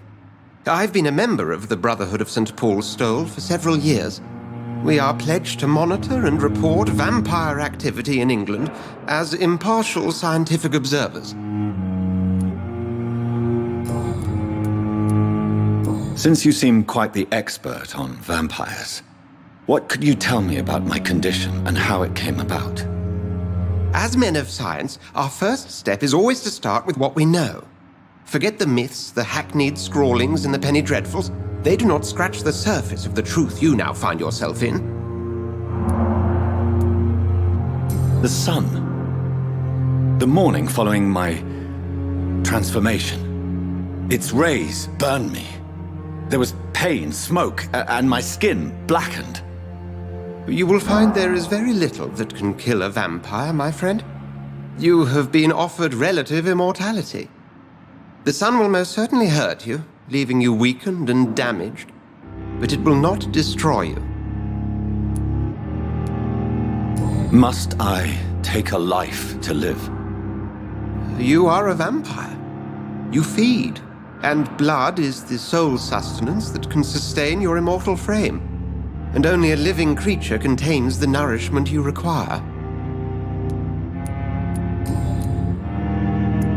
The man we pursued and slew in the canning factory, William Bishop, I believe, was he a vampire? He was a Skald, technically speaking. The debate rages as to their classification. Some think them a subspecies of vampire, others something else.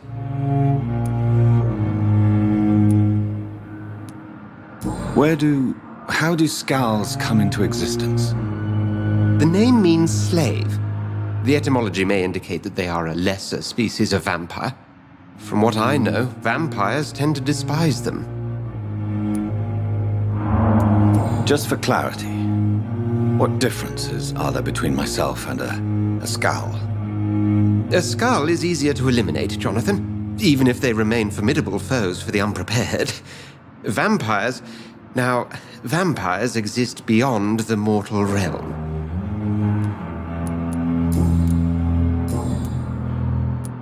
The matter of Lady Ashbury's blackmailer. Oh, I know too much about this matter already. I'm confident in trusting the interests and reputation of both the hospital and Our Lady into your able hands. I have met Lady Ashbury. She's a fascinating woman, wouldn't you agree?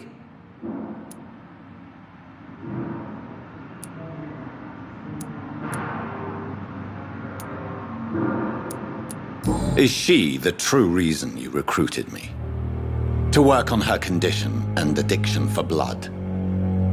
A part of me is thinking I've been played. Lady Ashbury is a cherished friend of mine. I would not betray her secrets without her consent. Come to the rescue of a damsel in distress. I ask nothing more. We'll see each other again.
This is Braille.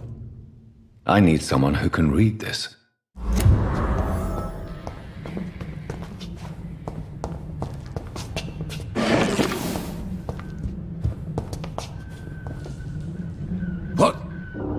What happened? Who are you? It's all right, sir. You're safe now. Oh, a fellow Englishman. Thank you, sir. For a moment, I thought those bloody heathens had killed me. What are you doing here? This place is not safe. Yeah, it's a cesspool, but it's mine. I came to collect some overdue rent, but those who still live here have gone completely bonkers. You're very lucky to be alive. Yeah, filthy immigrants. Fucking savages, every one of them. And now with this bloody fever, they're just animals. You can find safety of sorts in Whitechapel. If you're quick and cautious, you'll be able to avoid the savages.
It's too strong!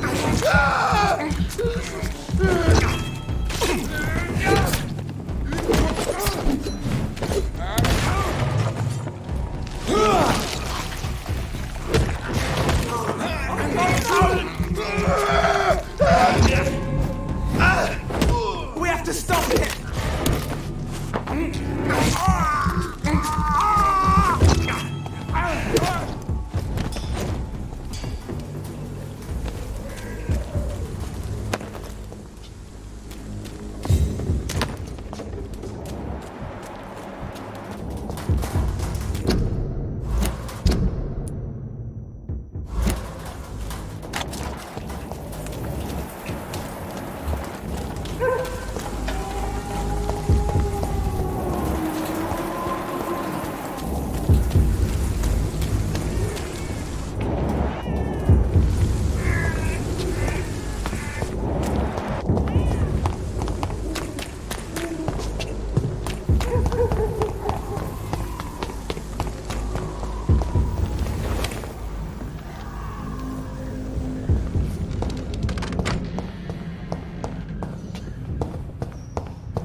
Every night.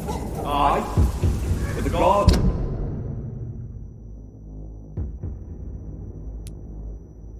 More and more every year. When did you join the guard?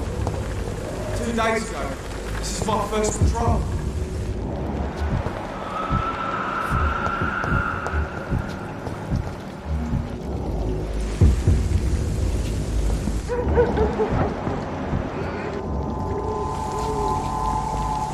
Best be on your way home. It's closed.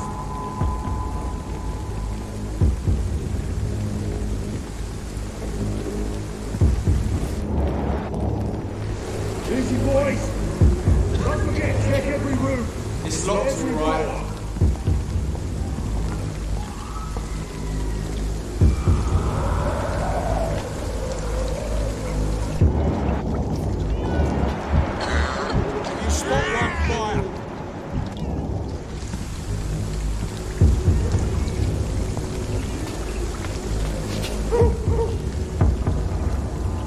Better go home, sir.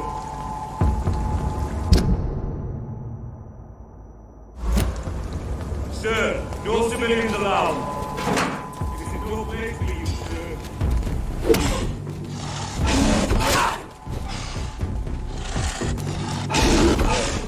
Look what it's to us.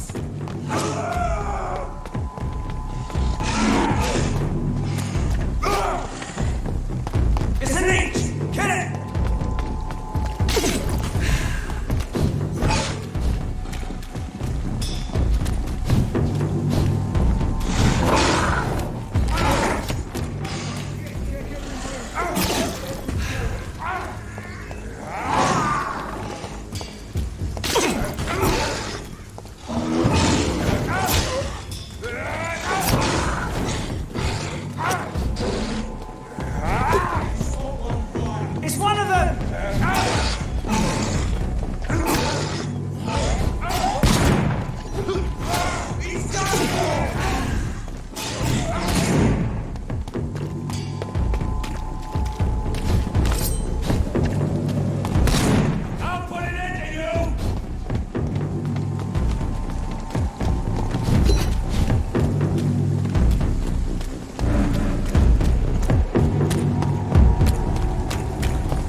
more and more of these bloody leeches every night.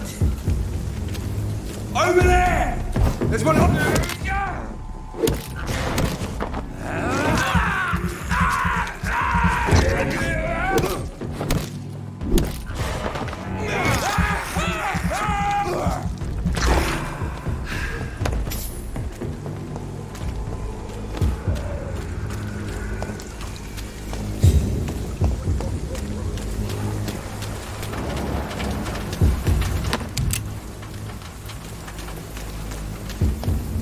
I cannot enter.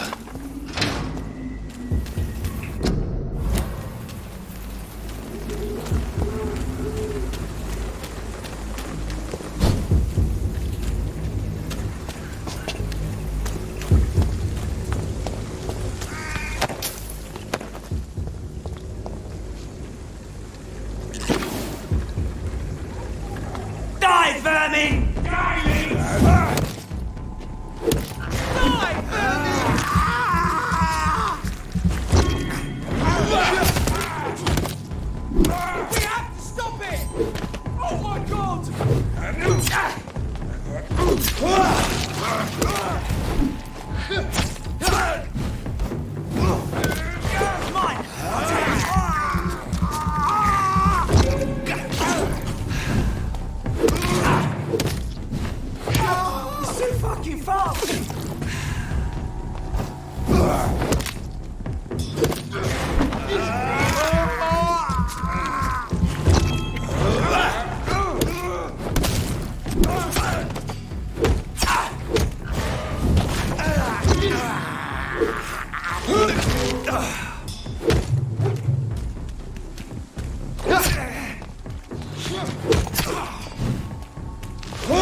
Whitechapel.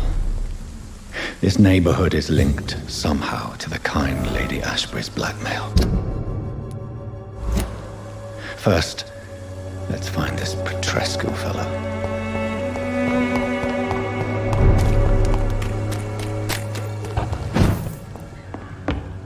It's locked, all right.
I cannot enter.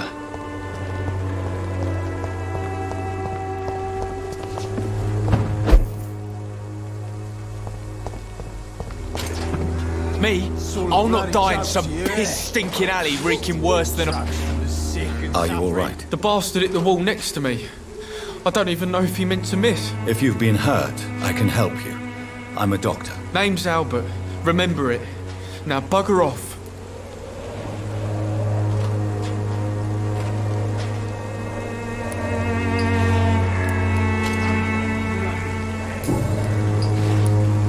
What happened? Did you really steal that man's medication? Hey, I didn't do anything, it ain't me.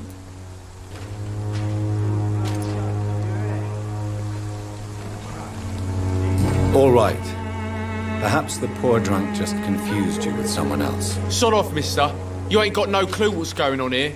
Bastard was a soldier in the war, so now he's got the right to shoot me. It's true. I'm not familiar with this part of town. Perhaps you could help me. I said sod off. Go find yourself another guide.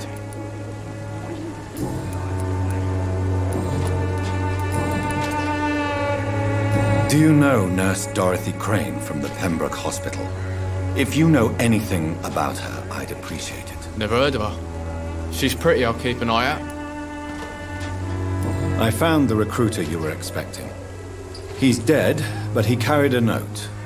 The Wet Boot Boys have accepted your application. I knew it! I told you I was tough enough. I'll be free soon.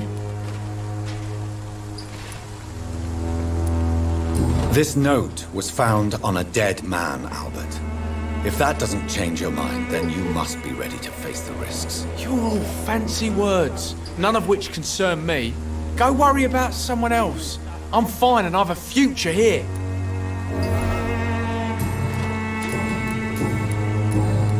Goodbye, young man. Me? I'll not die in some piss-stinking alley reeking worse than a week-old lavvy.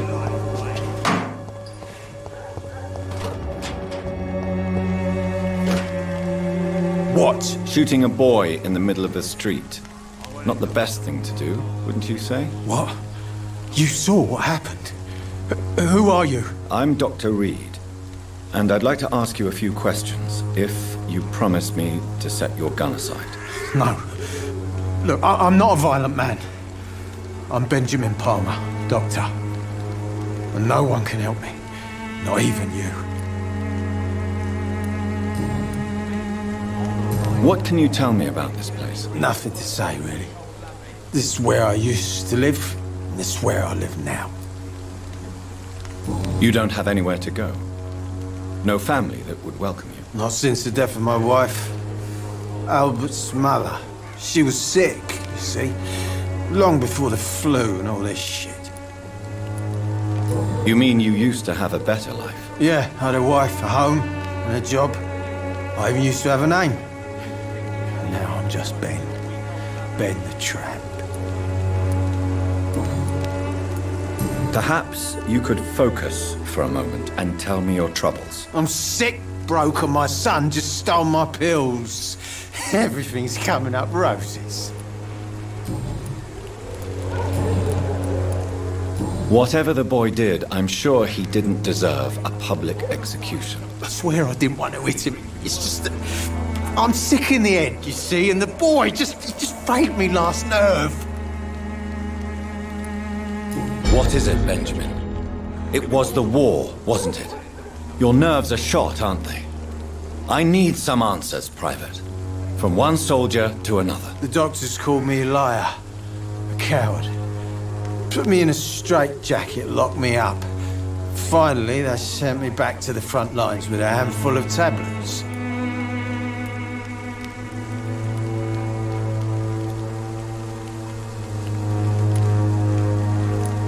It's a pity that doctors still practice such barbaric methods. It's a dishonor to our profession. Now only the pills stop me thinking about this shit.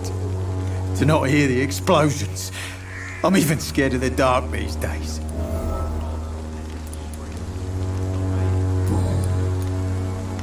Do you know Nurse Dorothy Crane from the Pembroke Hospital?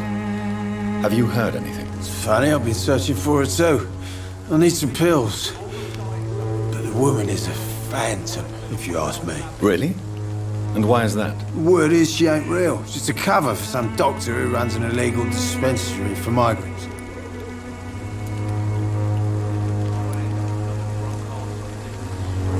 You don't seem well, Benjamin. Do you need any help? I always feel ill, sir. It's like I'm never right.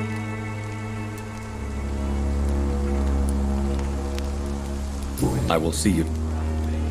A gun, alcohol, and a bad temper make a terrible cocktail, sir. Goodbye for now. I won't end up another drunk arsehole littering the streets.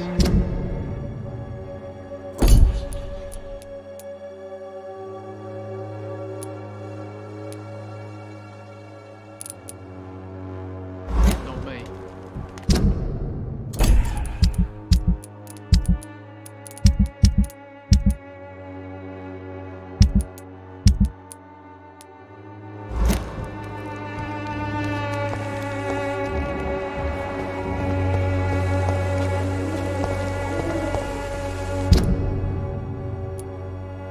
Me? I'll not die in some piss-stinking alley reeking worse than a weak... cold lavvy. Your problems. As long as you have the money.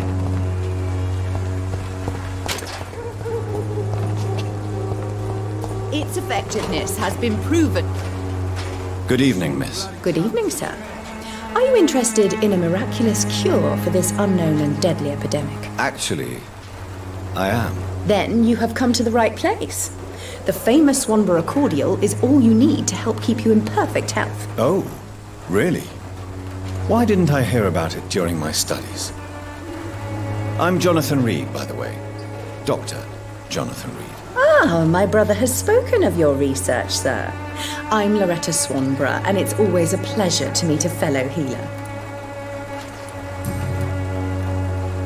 Tell me, who intrigues you most in Whitechapel? The region itself is something to see, but I would say Camellia the mute florist who gives away her flowers. What do you think of the locals? Most of them are afraid or desperate. They all come to me eventually for my remedy. Is there anyone I should avoid? Cadogan Bates, without a doubt. The bloody bastard remorselessly exploits poor migrants as soon as they get here.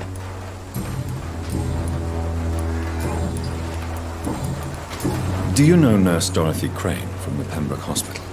I'd like to know more about her. I don't like to talk about competition. Competition, you say? Never met her, but it seems she provides some sort of medical care to the poor. The whole thing has to be some sort of scam, if you ask me. I'd like to see what kind of medicine you're studying.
Good eve.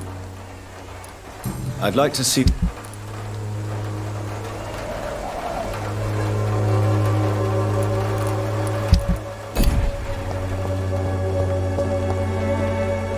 Good evening, Benjamin. Can I help? I'm afraid not, Mr. Reid. A gun, alcohol.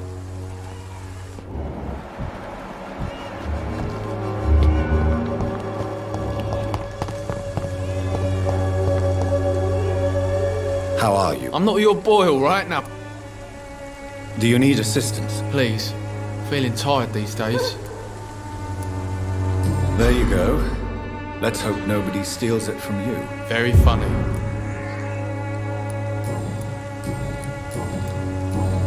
Goodbye, young man.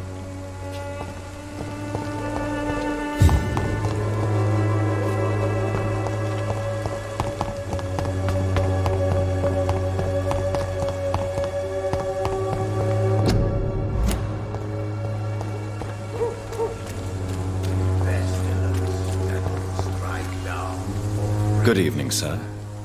Do you remember me? If you're here for a reward, you'll be sorely disappointed. But I'll gladly shake the hand of a fellow countryman. I'm not here for a bounty. I'm a doctor. Dr. Reid from the Pembroke. A doctor? In Whitechapel? What an opportunity. My name's Bates. Cadogan Bates. Do you require assistance, Mr. Bates? Not me, but your skills could help a lot of people round here.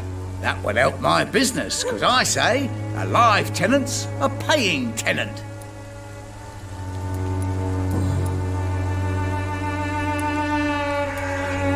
What is your business, exactly? I offer fair lodgings for a modest price to the poor and weary of Whitechapel. I see. And what about those who cannot pay? Well, deals can be done, if you know what I mean. Money's not the only currency. After all, I'm not immune to a pretty face.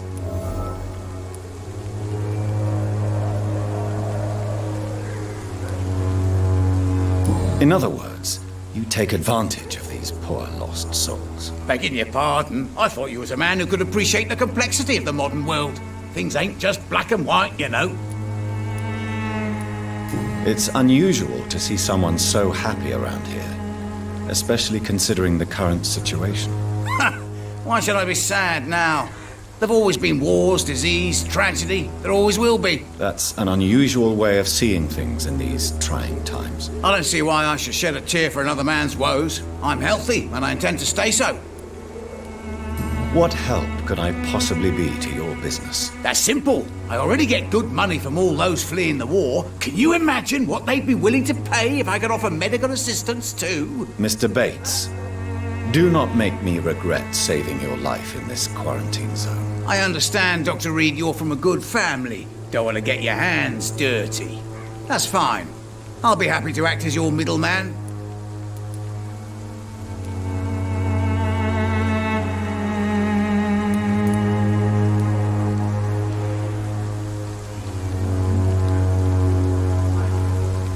I'm no saint, but to take advantage as you do, you are a despicable man who could only prosper in these dark times. So it's a no then. That's too bad.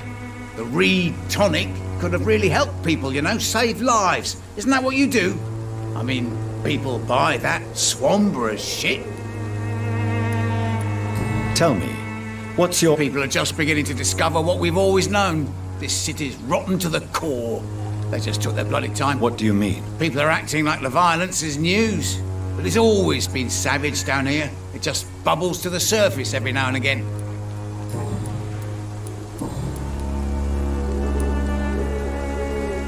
You seem to have recovered well since your attack. Do you ever think about what happened to you? Not much. It was a fucking nightmare. Savages, absolute bloody savages. Their appearance. Jesus. It made me want to puke. You'd better not come back here. I won't be around next time to save you. I want to know everything about the recent violence, Cadogan. And I want the truth. Well, rent may be a bit high, and yeah, I've had to evict a few people. But that's business, isn't it?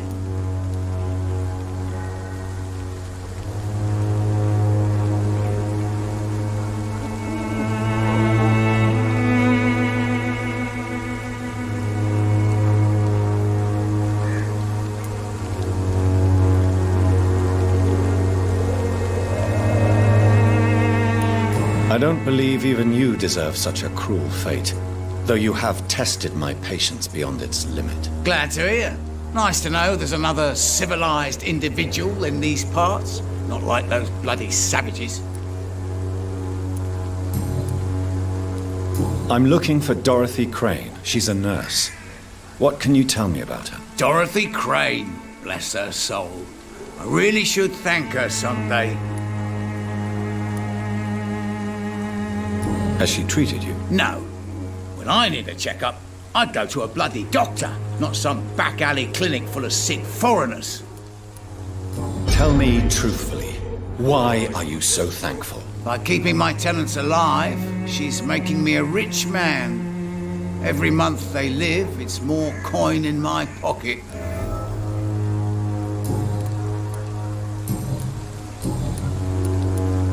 Goodbye, Mr. Bates.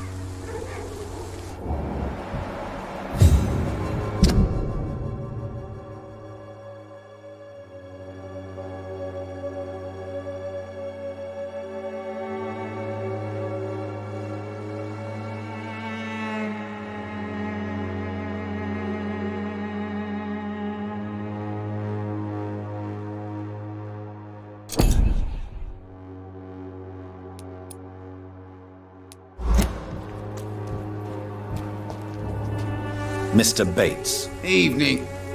Since I took an oath to help people, can I be of assistance? Well, seen better days, that's for sure. But it was bound to happen with all these refugees about.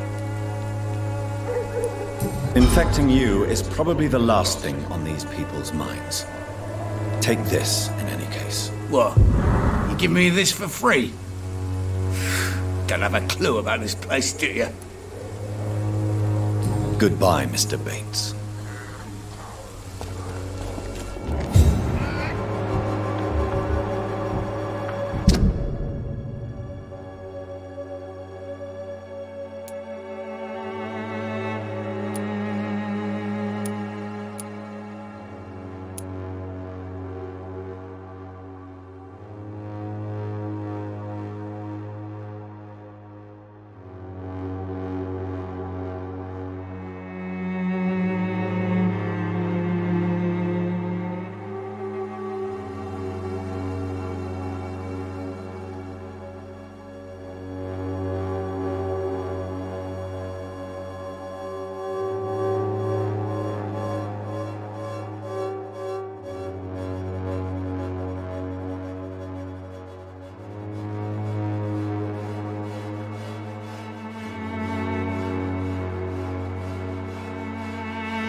Distribute flowers at this hour of night.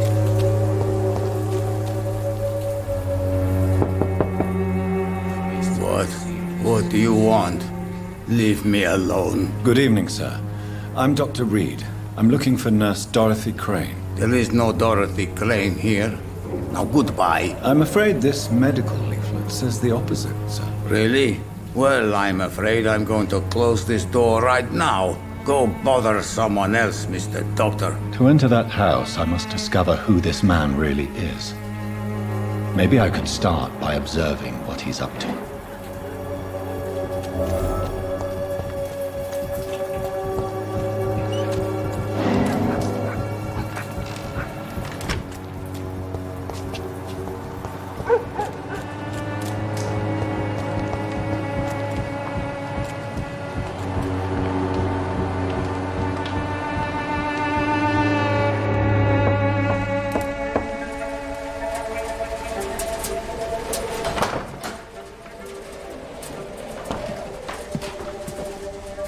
A strange man was at the door with a pass for our medical facility. I refused him entry.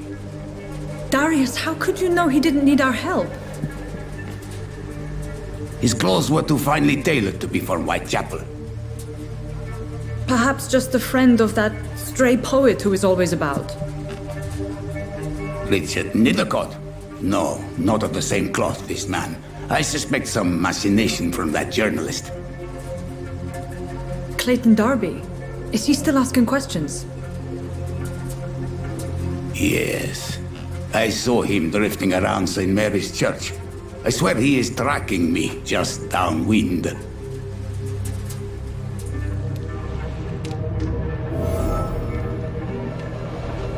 I must talk to that journalist or the poet. They must know about Darius. Nearby the church they just mentioned.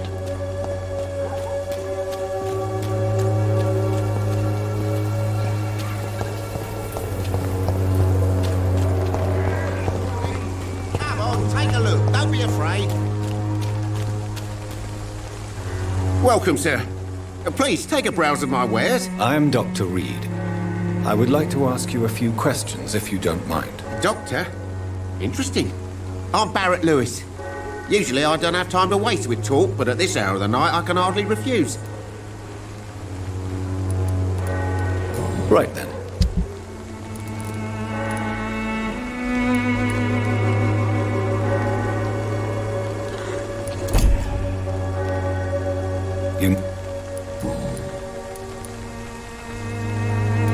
As a merchant, you see Whitechapel. What do you mean?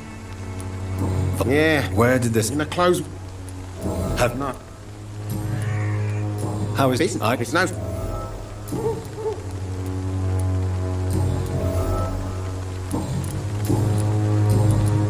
Have you heard of a nurse called Dorothy Crane? Nurse Crane? So the bitch really is a nurse, then? Always thought she was just some crafty foreigner, that one. Yes, she's a nurse, and quite a good one. What did she do to gain such notoriety? Dorothy Crane ain't even a real name. Something like Dorothea Craniu. Something like that. Came to England fleeing the war, I was told. That doesn't explain why she irritates you so much. Your precious Nurse Crane gives away medical supplies and prescriptions for free. I offered to sell it for a fair cut, but no. Miss Crane wanted to play the quiet saint.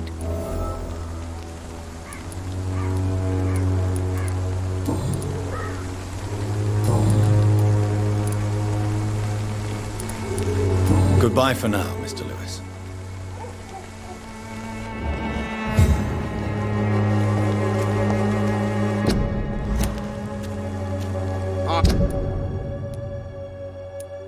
I should never have taken up my father's business.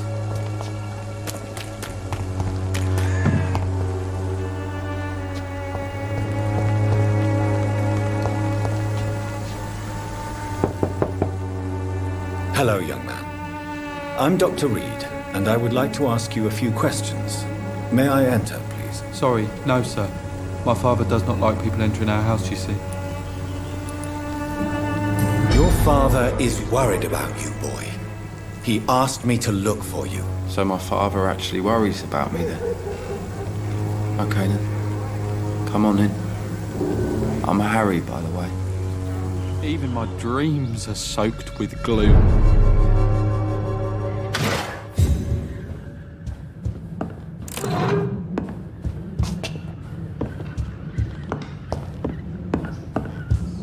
Is there only pain and suffering?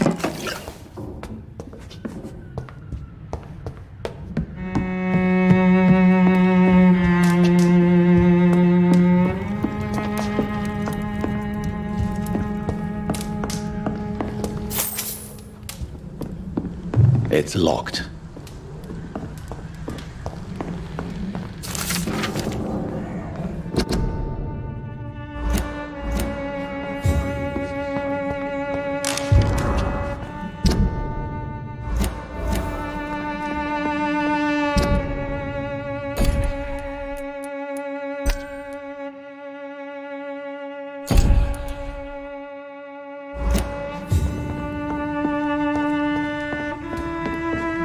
It's locked, all right.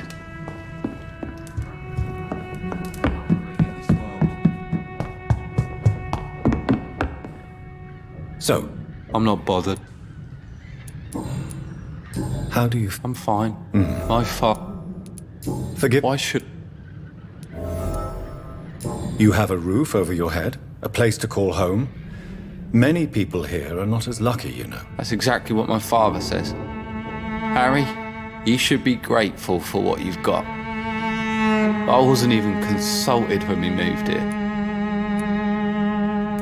If life here is so terrible for you, why don't you just leave this place? Have you ever spoken to your father about it? I don't go outside. It terrifies me so. I went outside once without my father noticing and I saw terrible things. Bloody and frightening things. So that's why you stay at home all day? For fear of the epidemic? I'm not afraid of disease or death, Dr. Reid. It's the living I'm afraid of.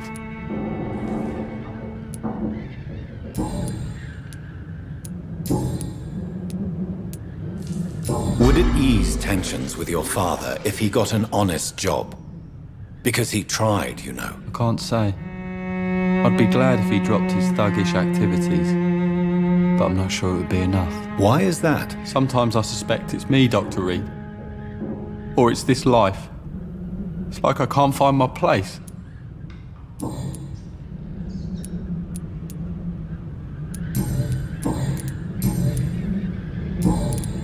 Do you know Nurse Dorothy Crane from the Pembroke Hospital? I'd like to know more about her. Yes, I know her. She came here to examine me when I was very sick. She said I should go out more. Goodbye, young man. Take care of yourself. Even my dreams are soaked with... I'm not bothered. Do you need any medical... Yes, I do. You'll feel better with... I'm not sure I'm happy with the idea. Goodbye, young man. Take care of yourself. Is there only pain and suffering in this world? Christ, good quality. Come on, take a look. Don't be afraid. Holy Christ, good quality. Come on, take a look.